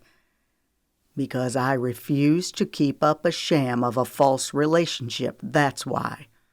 His voice rose to a thunderous pitch. I'm in love with you, and I don't care who knows it. Moisture wet Lexi's eyes. I love you too. Don't be stupid, Mark urged. You're throwing your career down the toilet. Hang my career, Asher growled. I was doing fine before the show. I'll be fine after. Yeah, you're probably right, Trent mused, his voice the hiss of a panther about to pounce. You've got a rich family to fall back on. But what about your band? What about your friends, Kyle and Cricket? What will happen to them when word gets out that you stiffed Wiley Boone and me? Their reputations will be tarnished because of their association with you. No one will touch them with a 10-foot pole. The best gig they'll get is tossing pizzas at that hovel where you found them. He paused, giving Asher a checkmate look. On the other hand, if you agree to stay, I'll sign a contract tonight, guaranteeing them 3 years of work. Indignation lit Asher's eyes. How dare you try to blackmail me? He moved to rise from his chair, but Lexi caught hold of his arm. She couldn't let Asher ruin his life or his friends' lives because of her. Knowing that he loved her enough to give up his career meant the world. It would have to be enough. Let's not make any decisions tonight, she cautioned. We'll sleep on it. Asher grunted out a humorless laugh. It won't do any good, Lex. My decision is made. You have to think of your band, of Kyle and Cricket. I am thinking of them, he thundered. They wouldn't want to be hoodooed into working for these slime balls any more than I'd want them to be. He shot Trent a blistering glare, because we know firsthand that Trent will spin everything around for his benefit. We lose nothing by waiting until tomorrow to make a decision. We can think it over when we're not so tired and overwrought. Lexi's voice cracked. Please. Okay, he relented. He gave her a sharp look. But I won't change my mind. I love you. I love you too. Her eyes locked with his. We'll get through this one step at a time. I know we will, because we'll do it together. Oh, how she admired his foolhardy courage. She could see the conviction shining in his beautiful eyes. He'd climb 100 mountains for her, forge rivers, slay dragons, and he'd destroy himself in the process.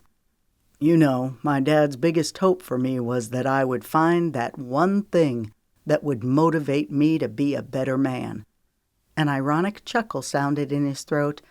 Well, it looks like I finally found it.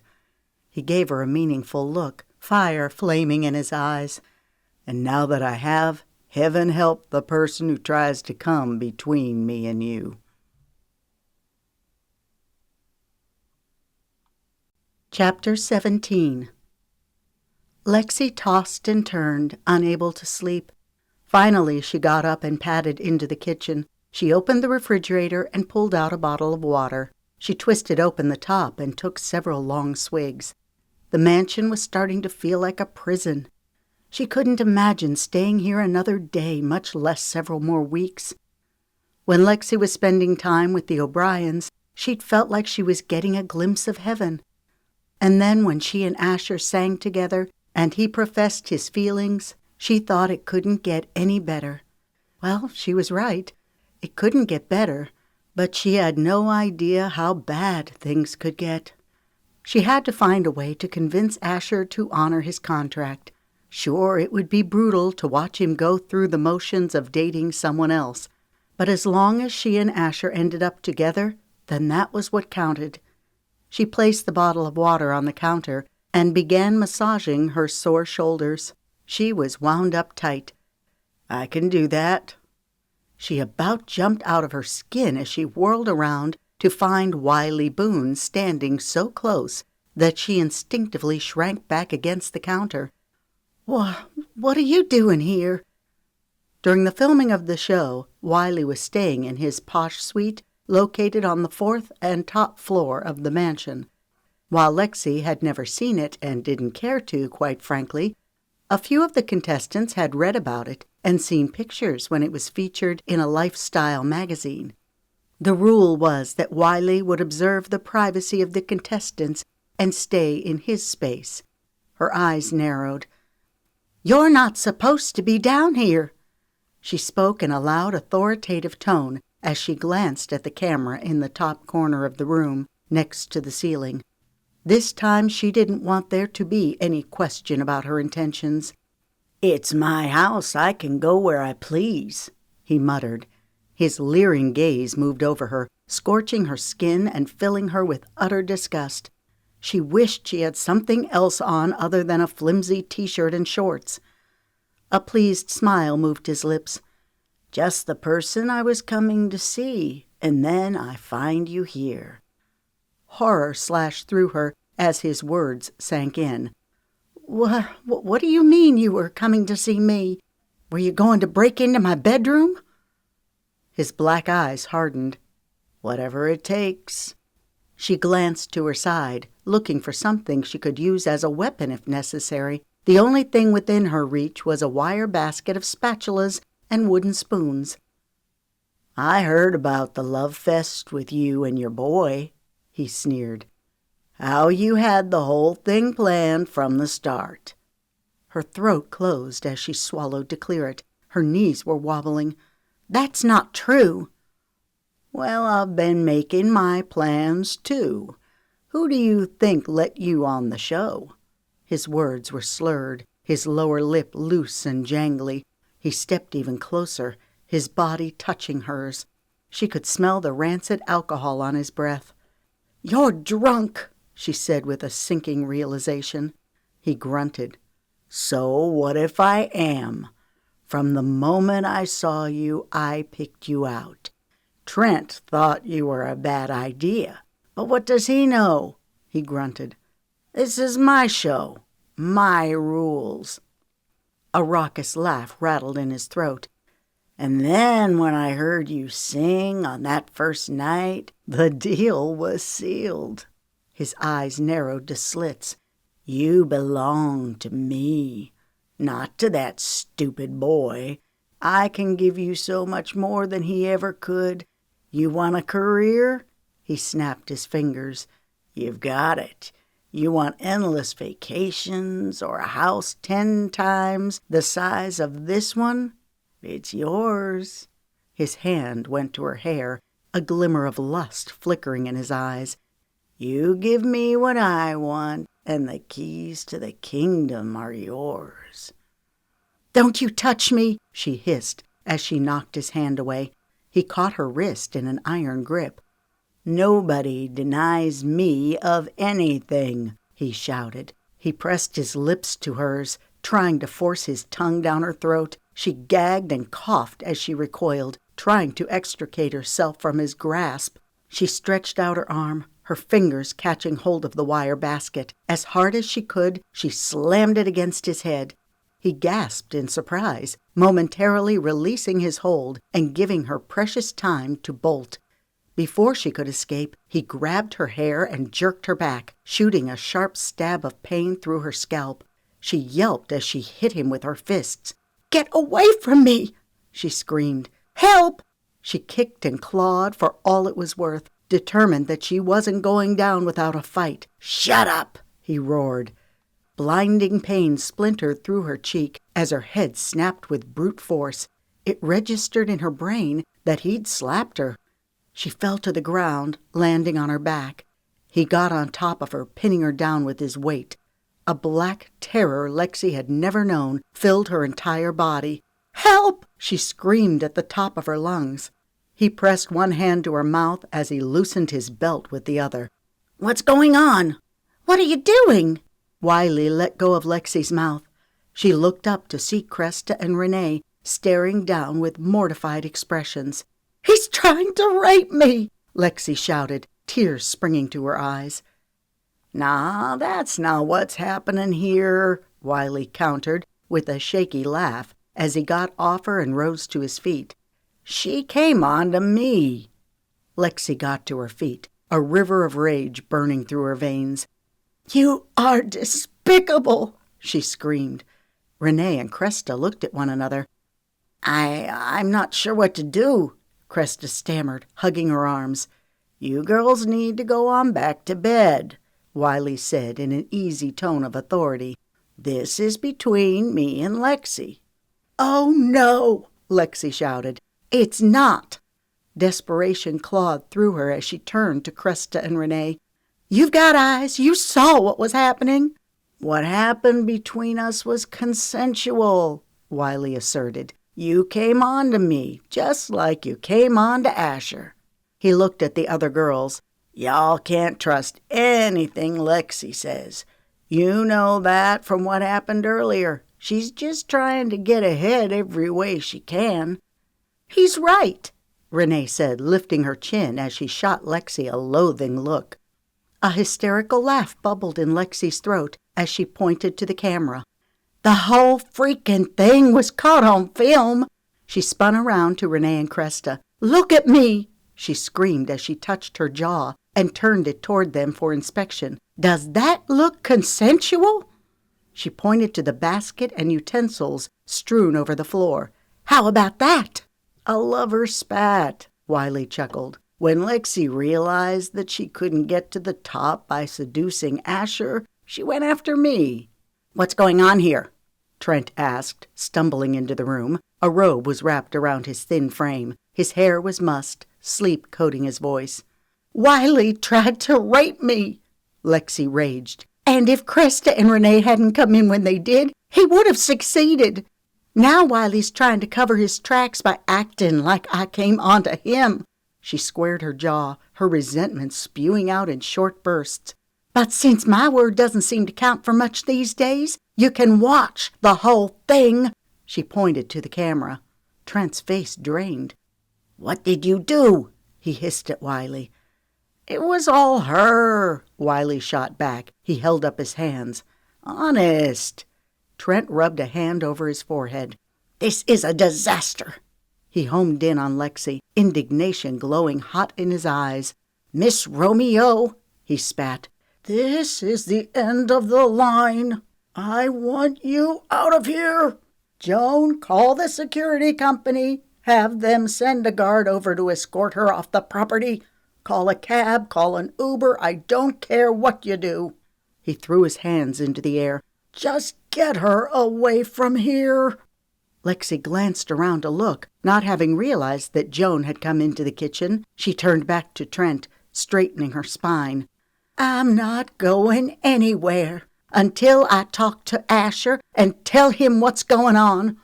She planted her hands on her hips, her feet staying rooted to the floor. "Call the security company now," Trent ordered. Wiley eyed Lexi with malice. "Darling, you've made a big mistake. Your music career is dead in the water. Unless you want the same for Asher, I suggest you leave, peaceably." Shakes started in Lexi's hands and rattled through her body. The longing to see Asher was overwhelming, but she couldn't fight all of these people and security guards to get to him. Asher was tucked away in the guest house on the far end of the property. As it was after 2 a.m., he was sound asleep. Tears pressed against her eyes.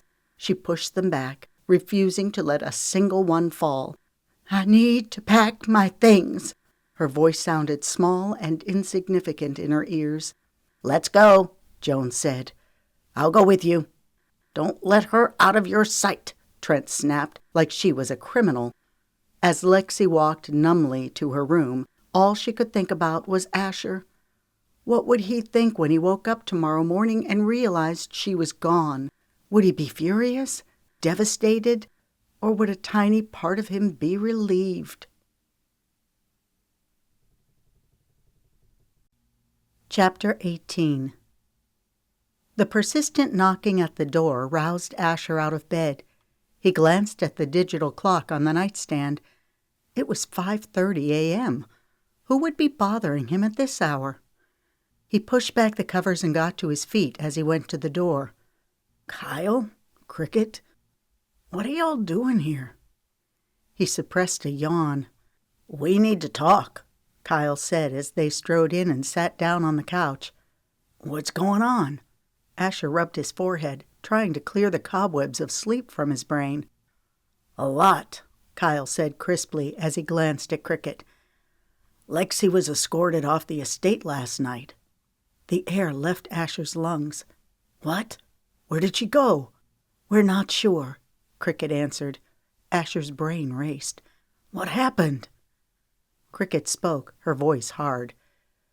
Lexi got up in the middle of the night and went into the kitchen to get a bottle of water. Wiley Boone jumped her. He tried to rape her, but she fought back. A splintering fury tore through Asher as he rose to his feet, a few swear words flying from his lips. He balled his hands into fists. You wait till I get my hands on that scumbag. He moved to charge out the door. Kyle rose to his feet, holding up his hands. Take it easy, he urged. There's more that you need to know. Sit back down. Asher wanted to rip Wiley apart limb by limb. He couldn't believe that Lexi was no longer on the estate, that she'd come close to being raped. His heart twisted. His mind was on fire. Sit down and listen, Cricket commanded. He sank back down into the couch. I'm listening, he growled, clenching his hands. We wouldn't have realized what happened if it hadn't been for Cricket, Kyle said. Asher cocked his head.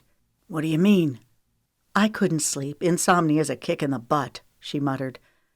Oh, and those cots we've been sleeping on are crap, she rolled her eyes. When the producers said they were setting up a veritable city of heavy-duty tents for the camera crews and editors, I figured we'd at least have decent beds. We don't, she clipped. Anyway, I couldn't sleep, so I left mine and Kyle's tent and went for a walk. I went over to chat with the editors. They stay up all night working on the footage. Those generators running their computers are so dang loud. That's another reason why I can't sleep. As I approached the tent, I saw Trent leaving, which I thought was strange, so I hung back in the darkness and waited until he was gone before going into the tent. The editors were in an uproar. Trent had instructed them to erase the camera footage, starting from midnight last night, going through to this morning. Trent said there had been a run-in with Wiley and Lexi, that if they didn't erase it, the entire show could be shot to smithereens. Asher ground his jaw. Trent was trying to cover it up. He was starting to detest that weasel. Oh, yeah, that's exactly what he was doing, Cricket spouted. But luckily, I'm a smooth talker. I told the editors that this whole thing could blow up in their faces, that we needed insurance to protect ourselves. A proud smile tipped her lips. Voila, here's our copy. Get your computer and we'll show you what we've got. Kyle's expression was somber. Although it'll sting. Asher had been angry initially, but nothing compared to the rage he felt when watching the video. This has to be answered, he fumed, right now. I should have punched Trent's lights out last night when we were in the study. I knew that I needed to take Lexi away from here that instant. Every instinct in my gut screamed it. I should have listened. Hold your horses, Kyle said in the voice of one trying to calm the storm. I've thought about this thing 10 different ways. If you go charging into the mansion in attack mode, all it will do is get you thrown out, with your career in shambles. I'll do what I have to, he thundered, to protect Lexi.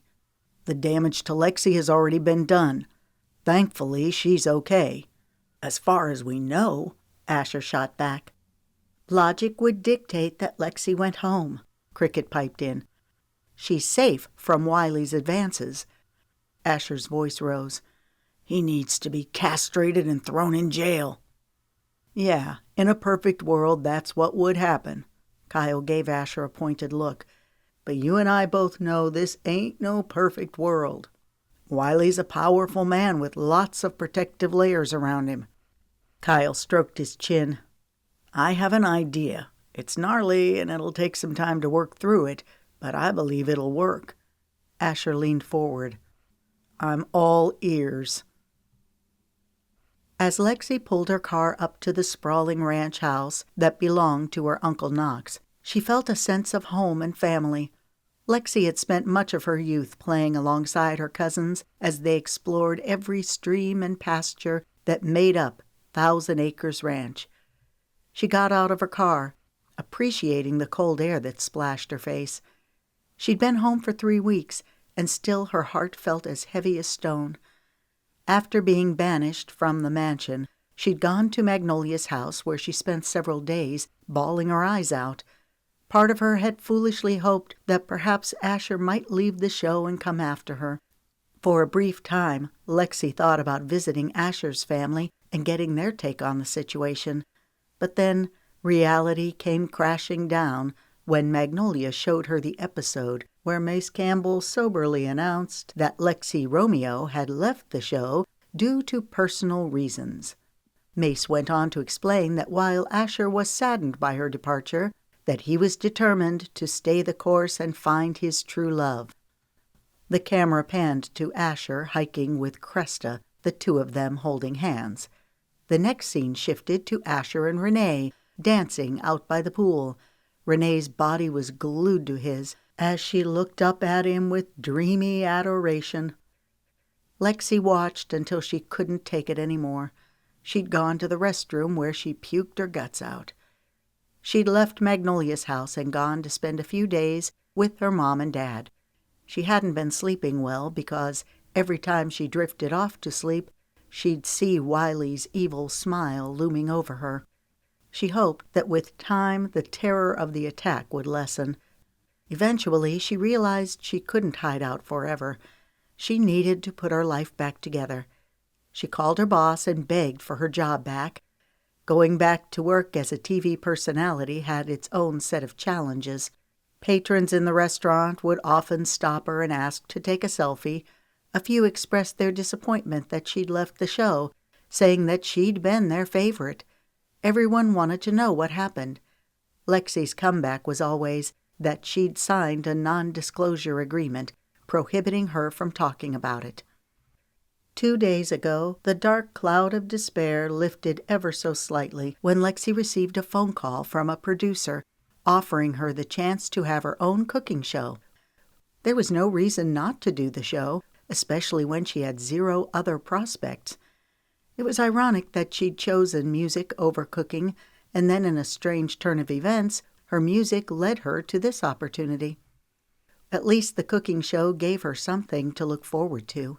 There were still many conversations to be had and contracts to be negotiated. Lexi needed to find a good agent to help her navigate through the steps.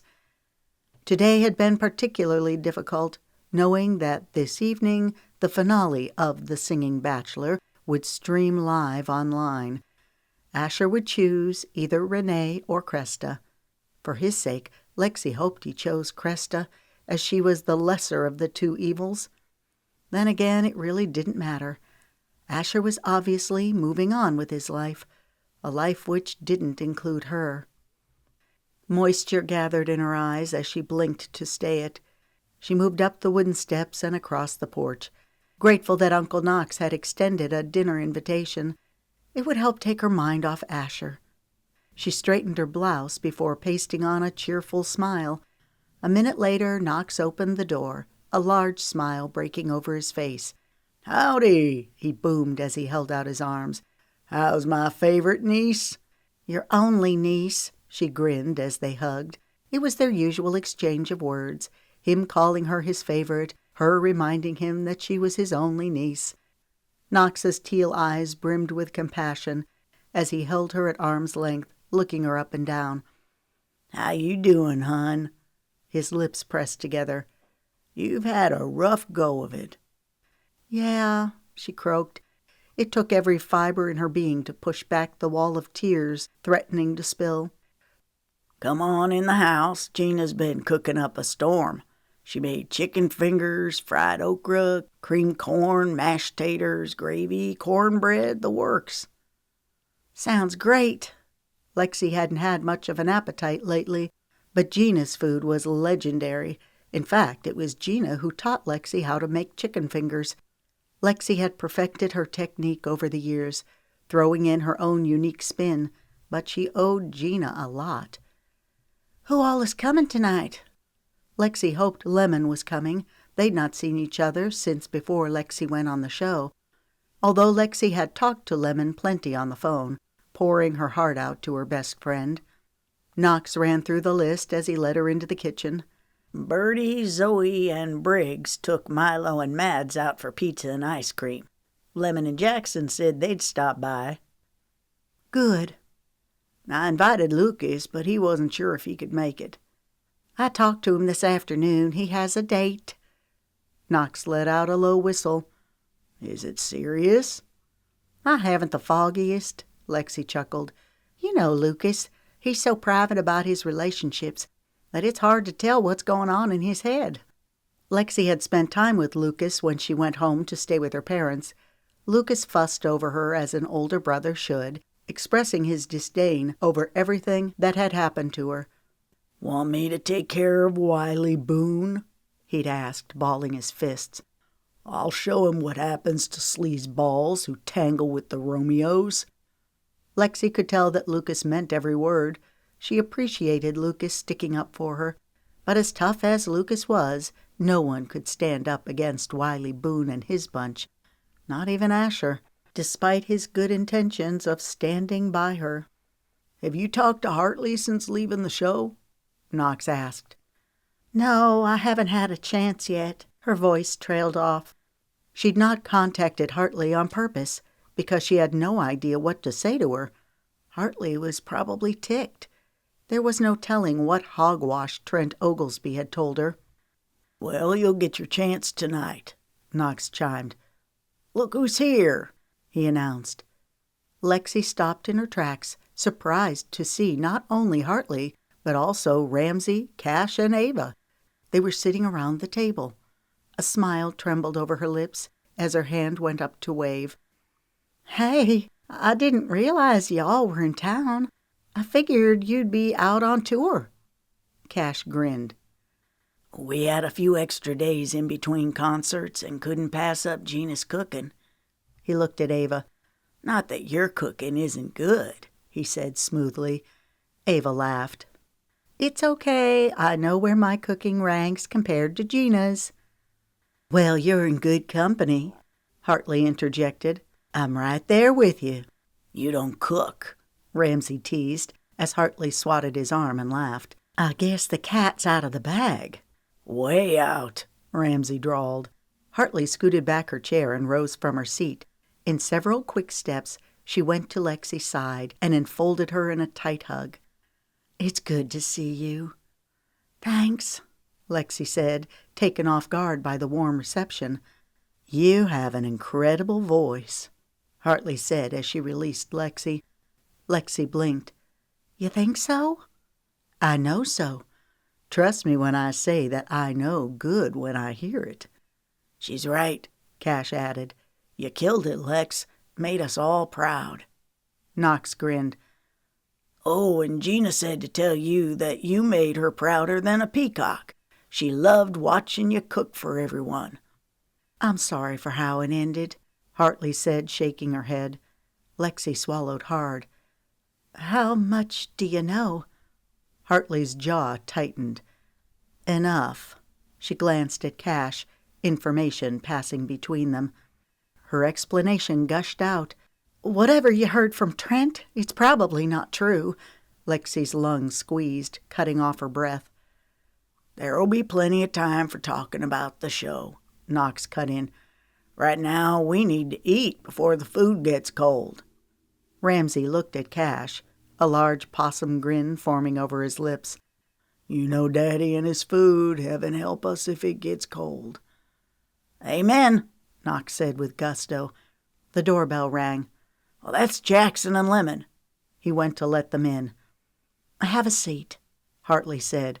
A bright smile tipped her ruby lips. "So, what have you been doing since you got home?" "I spent some time with a friend in New Orleans, then stayed with my parents." Lexi tucked her hair behind her ears. "I'm back at work now." Cash draped an arm around Ava. "Are the record labels coming out of the woodwork trying to sign you?" "Actually, no," Lexi answered. The shocked expression on Hartley and Cash's faces was gratifying. Hartley mused, drumming her fingers on the table. "That's interesting." "What do you mean?" Lexi asked. "I did get a call from a TV producer wanting me to do a cooking show." "That's fantastic," Ava said. Lexi shrugged. "Yeah, I'll probably do it. I mean, it's not like I have any other offers." Again, Cash and Hartley looked at each other. Lexi frowned. "What's going on? What is it that you're not telling me?" "Lexi!" Lemon squealed as she bounded into the room and ran over to Lexi's side, throwing her arms around her. "I've missed you," she breathed. Tears sprang to Lexi's eyes. "I've missed you too." She couldn't wait to get Lemon off by herself so they could talk some more, this time in person. Lexi looked at Jackson. "Hey." "Hey, cuz," he said, giving her a salute with 2 fingers. Knox rubbed his hands together. "Let's pray. Cornbread ain't no good ice cold." He turned to Jackson. "Would you do the honor?" "Yes, sir," Jackson said as he offered the prayer. When he spoke of gratitude at having Lexi back home, she couldn't hold back the tears. They streamed from the corners of her eyes. As heartbroken as she was over losing Asher, she was grateful to be surrounded by such an amazing family. "Thank you," she said with a soft smile as she wiped her eyes. Part of the reason why she liked Asher's family so much was because they reminded her of all of her cousins. Ava was sitting nearby. She reached for Lexi's hand and gave it a reassuring squeeze.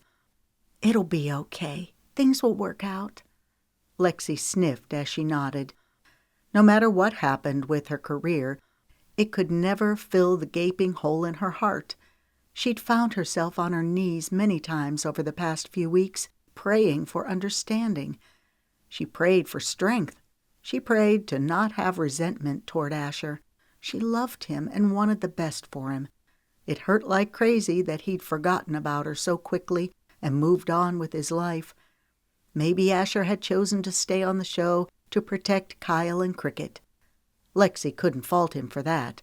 She had no way of knowing what had happened after she was forced off the property. The food was delicious, but Lexi had a hard time concentrating on it. She kept glancing at the clock. The finale would live stream in 20 minutes. Was she crazy for wanting to watch it? Maybe she needed to watch Asher choose either Renee or Cresta with her own eyes so she could finally move on. "Is everything okay?" Hartley asked.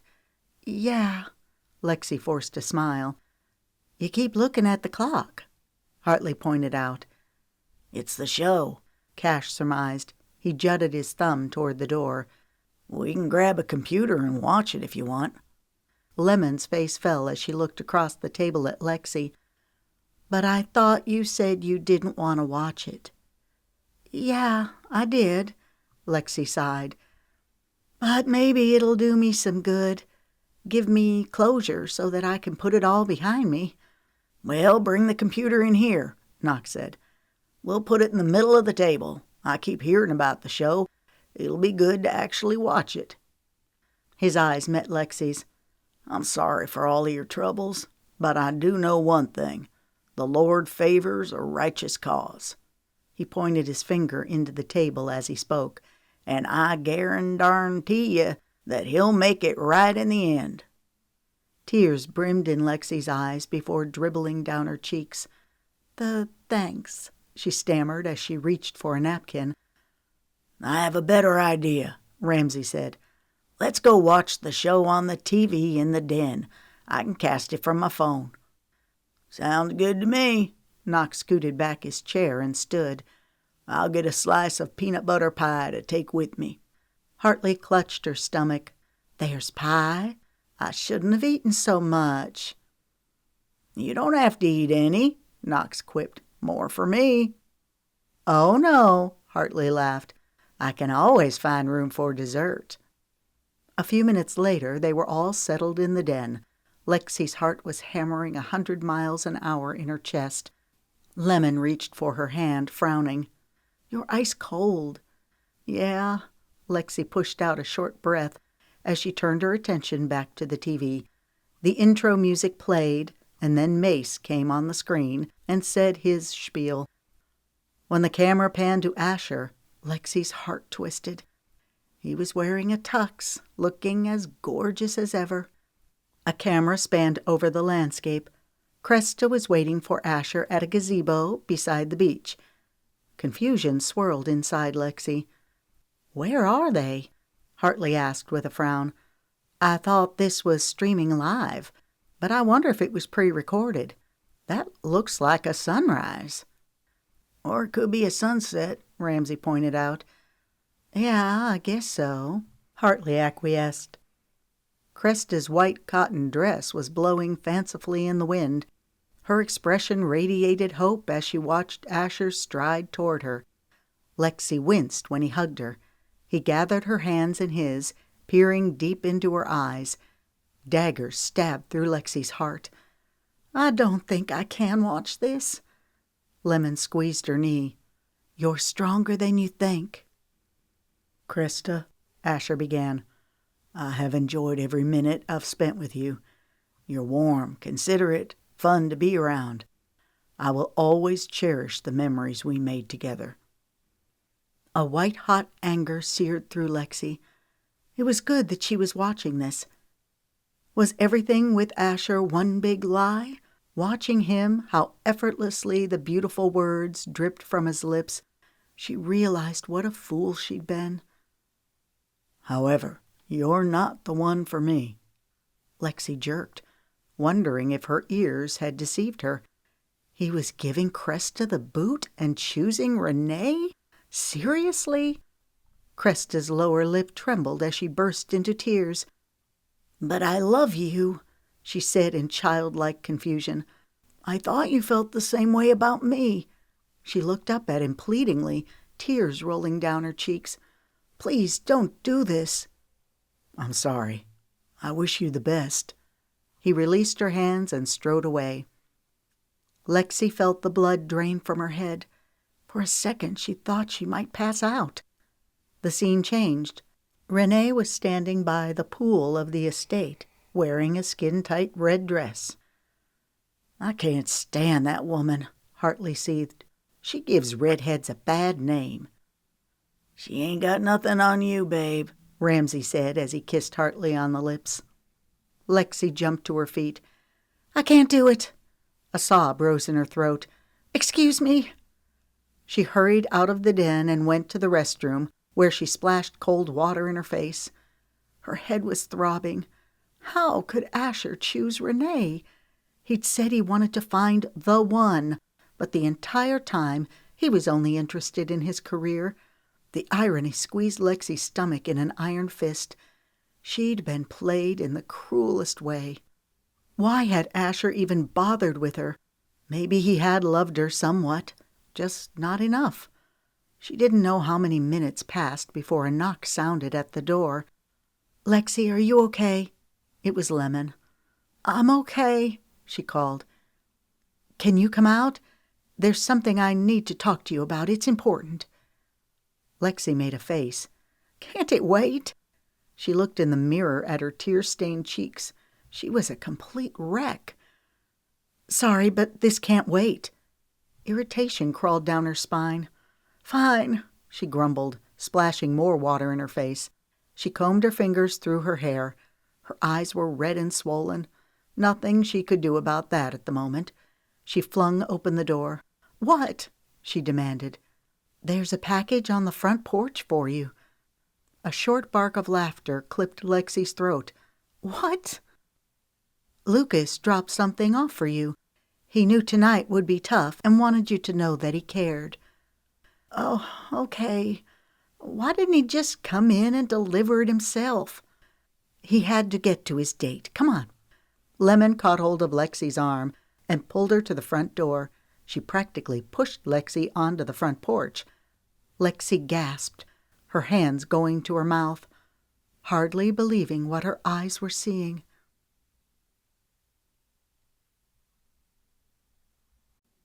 Chapter 19. Asher? She cried, emotion spewing into her throat like a geyser. She swallowed it back down with a superhuman effort. What are you doing here? Asher was surrounded by half a dozen camera operators, including Kyle and Cricket.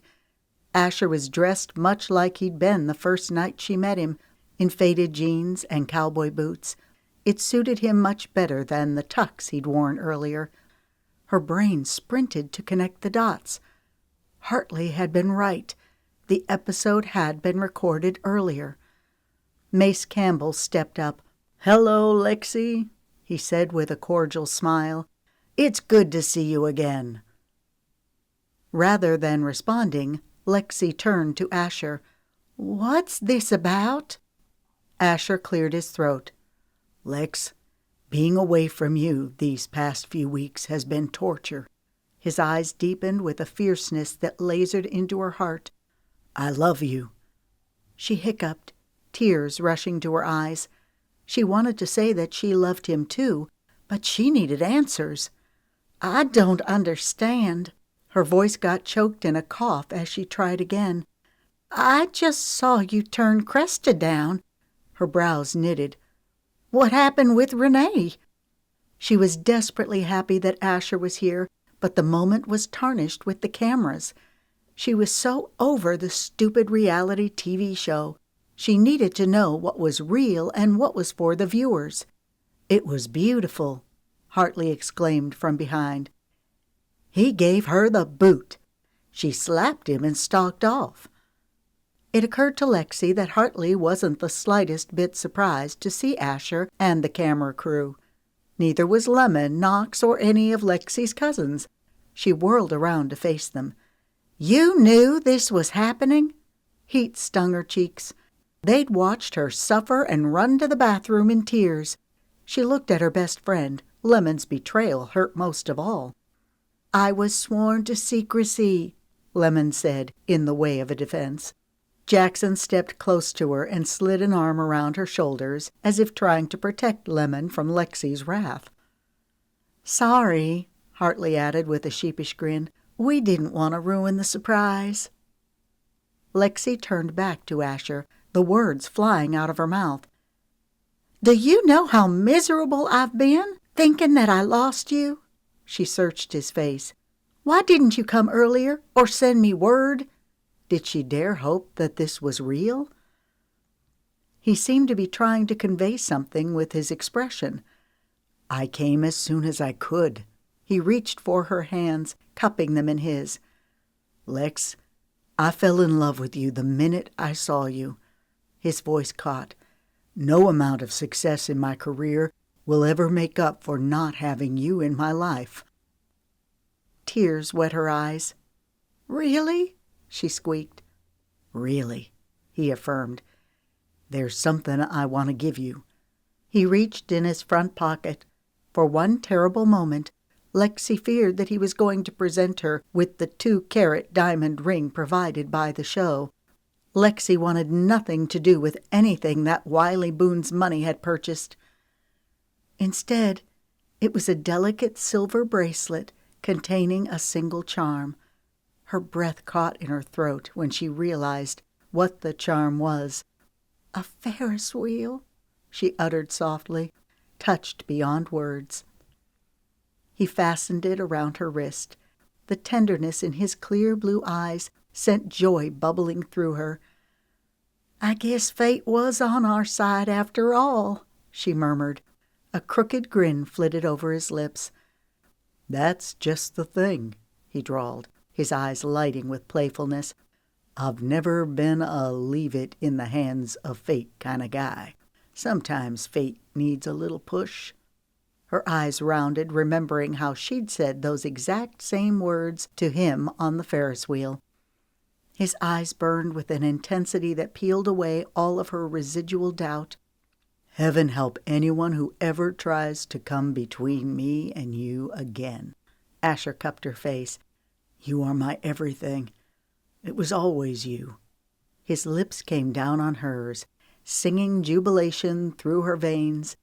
Vaguely, she heard everyone clapping in the background, but she didn't care. All that mattered was that Asher was here.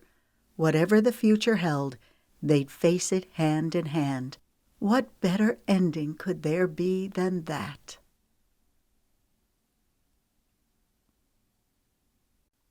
Epilogue. 3 weeks later. Rodeos had been a large part of Lexi's growing up years. Having Asher here with her tonight made the experience 1,000 times better. The chill air was a persistent reminder that this was the last rodeo of the season. Lexi snuggled against Asher, appreciating his warmth. Jackson and Lemon had also come to the rodeo. They were here to watch Lucas bronco ride. Barrel racing was the event going on right now. Conversation flowed easily between Asher and Jackson as Jackson gave behind-the-scenes insight into the ins and outs of rodeo life. Lexi used to want to be a barrel racer, Jackson said with a taunting sparkle in his eyes. Asher turned to her, an amused grin lighting his handsome features. I didn't know that. He pumped his eyebrows. I like hanging with your fam so I can get all the dirt on you. Lexi grinned. My grand aspirations for barrel racing came to an abrupt end the first time I got thrown off a horse. Ouch, Asher grimaced. It was ugly, Jackson chimed in with a deep chuckle. She cried for a week. Did not, Lexi retorted, sticking her tongue out at him. A grin slid over her lips. I only cried for 3 days. The first time it happened to me, I cried too, Lemon said. You're such a girl, Jackson teased, giving Lemon a tender look. I decided I'd make a much better cook and musician instead, Lexi chuckled. It's much less painful. Everyone laughed. It sounds like the music's really taking off. Lemon's eyes softened. I'm really proud of you, Lex. You're doing it. Asher reached for Lexi's hand and linked his fingers through hers. This little lady is going amazing places. His eyes caressed hers, warming her blood. I'm just happy to be along for the ride. A giggle bubbled in Lexi's throat. Yeah, right.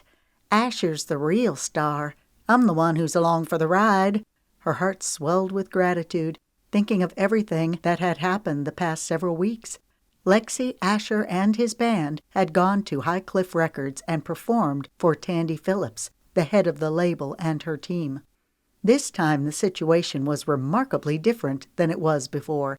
Tandy rolled out the red carpet, gushing enthusiasm. They signed a deal that very day. While a tiny part of Lexi was still disgruntled about Tandy's dismissal of her first audition, she decided it was better not to hold a grudge. She'd prayed for such an opportunity for a long time and didn't want to look a gift horse in the mouth.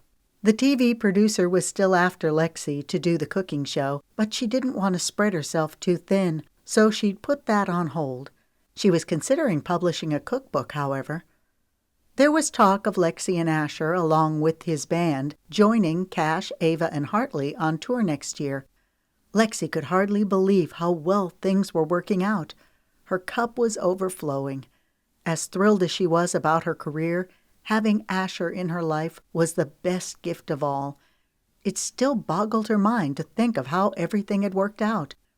That evening, when Asher came to her at the ranch and declared his love, Lexi's mind had been spinning out of control.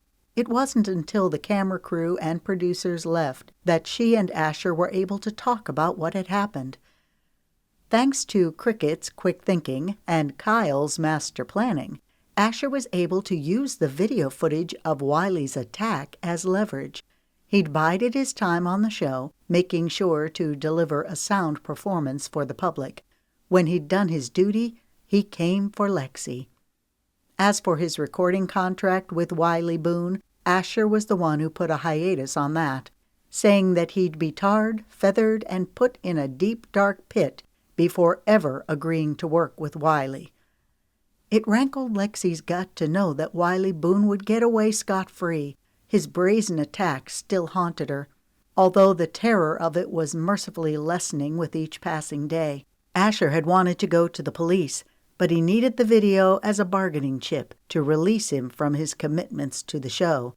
The hard part was knowing that if Wiley had attacked her, then he'd probably done the same to other girls, and there was a good chance that he would hurt someone else in the future. The best that Lexi could hope for was that one day Wiley Boone would get his comeuppance. Lexi and Treasure had spoken over the phone. Treasure expressed her congratulations on Asher and Lexi getting together, saying that she could tell that Asher was in love with Lexi soon after she got to know him. Treasure was the real deal, a good friend. Lexi hadn't heard from any of the other contestants, and she suspected she might not. She assumed that Cresta would go back to teaching, and that Renee would land on her feet. After all, alley cats always do. Lexi had gone back to visit Asher's family. McKenna was overjoyed about Asher and Lexi getting together, saying that she would have taken her little brother out and beaten him with a stick if he hadn't had the good sense to go after Lexi. A week ago, McKenna gave birth to an 8-pound, 3-ounce baby girl with tufts of fuzzy red hair and the trademark blue O'Brien eyes. They named her Kennedy. Asher and Lexi planned to go to New Orleans the following week to see the baby. Asher's phone buzzed. He pulled it out of his pocket. A second later, he let out a low whistle. "Would you look at that? We were just talking about this." He held his phone out for Lexi to see. They put their heads together. It was a text from Kyle. "Karma can be a beast. Wiley Boone is getting his due. About time." Lexi's breath caught as she looked at Asher. "What does he mean?" Asher pressed a link Kyle had sent. It took them to a news article. The headline read, "Sexual misconduct allegations filed against media tycoon Wiley Boone." He scrolled through the article, reading aloud. "On Thursday, charges were filed by Joan Whitmer, a staff coordinator for the TV reality show The Singing Bachelor. Ms. Whitmer alleges that she was sexually assaulted by Wiley Boone during the filming of the show last year. According to Ms. Whitmer's attorney, several contestants on the show have been attacked, and the show's head producer, Trent Oglesby, has gone to great lengths to cover up the offenses." Asher shook his head. "It's a long article with a lot more information, but that's the gist of it." Lexi bit her lower lip. "I knew there was a history between Wiley and Joan, but I wasn't sure what it was." "Wow," she uttered. "Good for Joan for coming forward." Her estimate of the brash woman rose several notches. She lifted her chin. "I'll testify or do whatever I can to make sure that Wiley never hurts anyone else." Asher nodded, giving her a vindicated look. He placed his phone back into his pocket before sliding his arm around her shoulders and pulling her close. Lemon leaned forward in her seat and looked past Jackson and Asher so she could get a direct view of Lexi. "Are you talking about the guy who attacked you?" Her eyes flashed with ire. "Yeah, it looks like he'll finally be exposed for what he is," Lexi answered, a swift feeling of vindication flowing through her. "Good," Lemon shot back. "I hope they put that scumbag under the jail." She seethed. "Me too," Lexi agreed. Lemon was ultra-sensitive about women getting attacked, as she'd lived through the horror of it firsthand. Her experience was even more harrowing than Lexi's. By the grace of God, Lexi and Lemon had both come through their ordeals as victors. Lexi realized how blessed she and Lemon were. Asher gave Lexi such a tender look that it nearly melted her bones. "I love you. You're an amazing woman, you know that?" Her eyes misted. "Thanks. You're not so bad yourself." They shared a long, intimate smile. Oh, how she loved this man. She felt like she was the luckiest woman on earth. "You stuck to your dream till your dream stuck to you." "That's right. I'm sticking to you." Lexi gave him a meaningful look. You're the best dream of all." A cocky grin curved his lips, showing off his adorable dimple. "Thanks," he drawled. "I'm glad you noticed." She gave him a playful nudge. "Don't let it go to your head." "Alrighty, folks." Jackson leaned forward and rubbed his hands together. "Time for the real show." Lexi grinned, hearing his enthusiasm. Jackson and Lucas were longtime rivals, but Lexi could tell that Jackson was pulling for his cousin. Just before the rodeo, she'd seen Jackson and Lucas talking off to the side. She caught bits of the conversation, enough to know that Jackson was giving Lucas a few pointers. To Lucas's credit, he took it all in stride, even thanking Jackson. It would seem that the cousins were making progress. Asher removed his arm from Lexi's shoulders and sat up straight. He turned his attention to Jackson, who started giving commentary on the first rider that burst through the chute. "His arm's not up high enough." The rider managed to stay on for only 5 of the required 8 seconds before getting bucked off. They watched several more riders before Lexi's phone rang. She pulled it from her purse. It was Magnolia. For a split second, she considered letting it go to voicemail, but she'd missed a call from Magnolia earlier. Magnolia hadn't left a message. "Hello?" Lexi answered. Sobs erupted. Lexi's stomach tightened. "What's wrong?" Out of the corner of her eye, she saw Asher cast her a concerned look. "Roman's a scumbag," Magnolia cried. "We were supposed to go out last night, but he said he wasn't feeling well." Her voice choked. "I went out with some friends to my favorite restaurant. Roman was there with another woman." Magnolia broke off, sobbing. "I can't believe," her words cut off, "that he took her to my favorite restaurant." Asher touched Lexi's arm. "Everything okay?" She nodded, moving the phone away from her mouth. "Magnolia's having guy trouble," she whispered. "Oh." With a nod, he turned his attention back to Jackson. "This is a disaster," Magnolia screeched. "Everything's ruined." "Calm down, take a deep breath." Lexi had known that Roman had a wandering eye because of how he'd looked at her. She probably should have said something, but she and Magnolia were only just starting to spend time together then. Lexi didn't feel like it was her place to point it out. Now, however, their relationship had gotten closer, much like it used to be when they both lived in Franklin. "You don't understand," Magnolia cried. "I was going to marry him." Lexi's eyes widened, her voice swinging up several pitches. "Really? I didn't realize y'all were that serious." "We were, but it wasn't just that." Lexi looked across the arena to where Lucas was getting ready to go into the chute. She really wanted to watch her brother ride, give him her full attention, but she didn't want to cut Magnolia off. "I have to get married." Lexi forgot about Lucas and the ride for an instant. "What?" She frowned. "My late grandmother set up a trust. If I'm not married by my next birthday, which is December the 30th, then I forfeit my $10 million inheritance." Lexi made a face. "A trust? Forcing you to get married?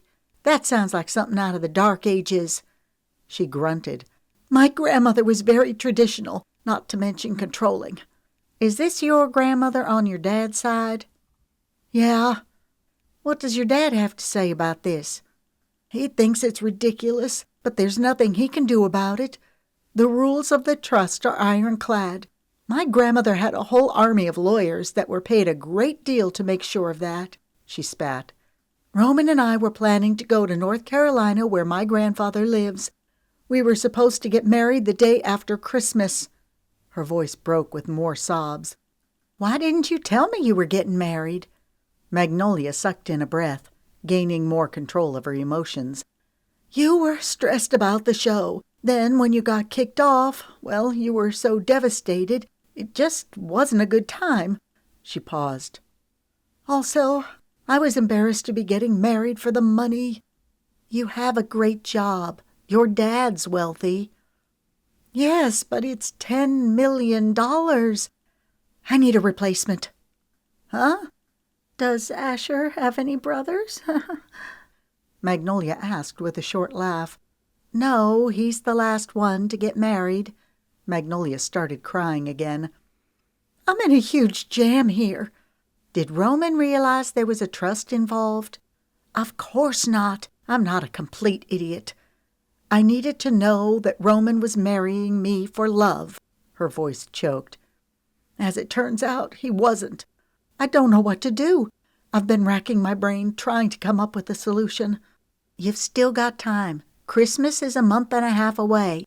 Magnolia's voice escalated to a shrill pitch. That's not nearly enough time for me to find a guy and make him fall in love with me. The trust stipulates that if I don't stay married to the guy for at least 5 years and have at least one child, then I have to give the money back. It's not like I can just pick some Joe Blow from off the street. Lexi bunched her brows. Do you really want to marry a guy for money? She'd learned the hard way never to mix love in with the pursuit of a career, fame, or money. No, she screeched. But I don't want to lose my inheritance. I thought I had everything worked out with Roman, and then it blew up in my face. There was a bitter edge to her voice. Lucas climbed into the chute and settled onto the Bronco. Magnolia, I need to let you go. Can I call you back in a couple of hours? I need your help, Magnolia pleaded. There must be someone you could suggest. I need a good guy, someone respectable, who will convince my grandfather and the attorneys that I've found a good catch. They all have to agree before I get the inheritance. Why are you asking me? Don't you have friends there you could ask? Yeah, she spouted darkly. Friends who run in circles with guys like Roman. I want someone who's down to earth. I'm sick of the country club types. I want a guy like you found, she sniffed. Is that too much to ask? An idea circled Lexi's brain, a ridiculous, outlandish idea that might be just crazy enough to work. Lucas needed to settle down. He wanted to work his own land and have a ranch. Magnolia was beautiful, accomplished, and fun. Lexi, Magnolia asked in exasperation, are you still there? Can you help me out here? Lucas charged out of the chute, holding on for dear life as the horse did its best to buck him off. A crafty smile tipped Lexi's lips, overtaking her entire face. You know what? I think I might have someone in mind.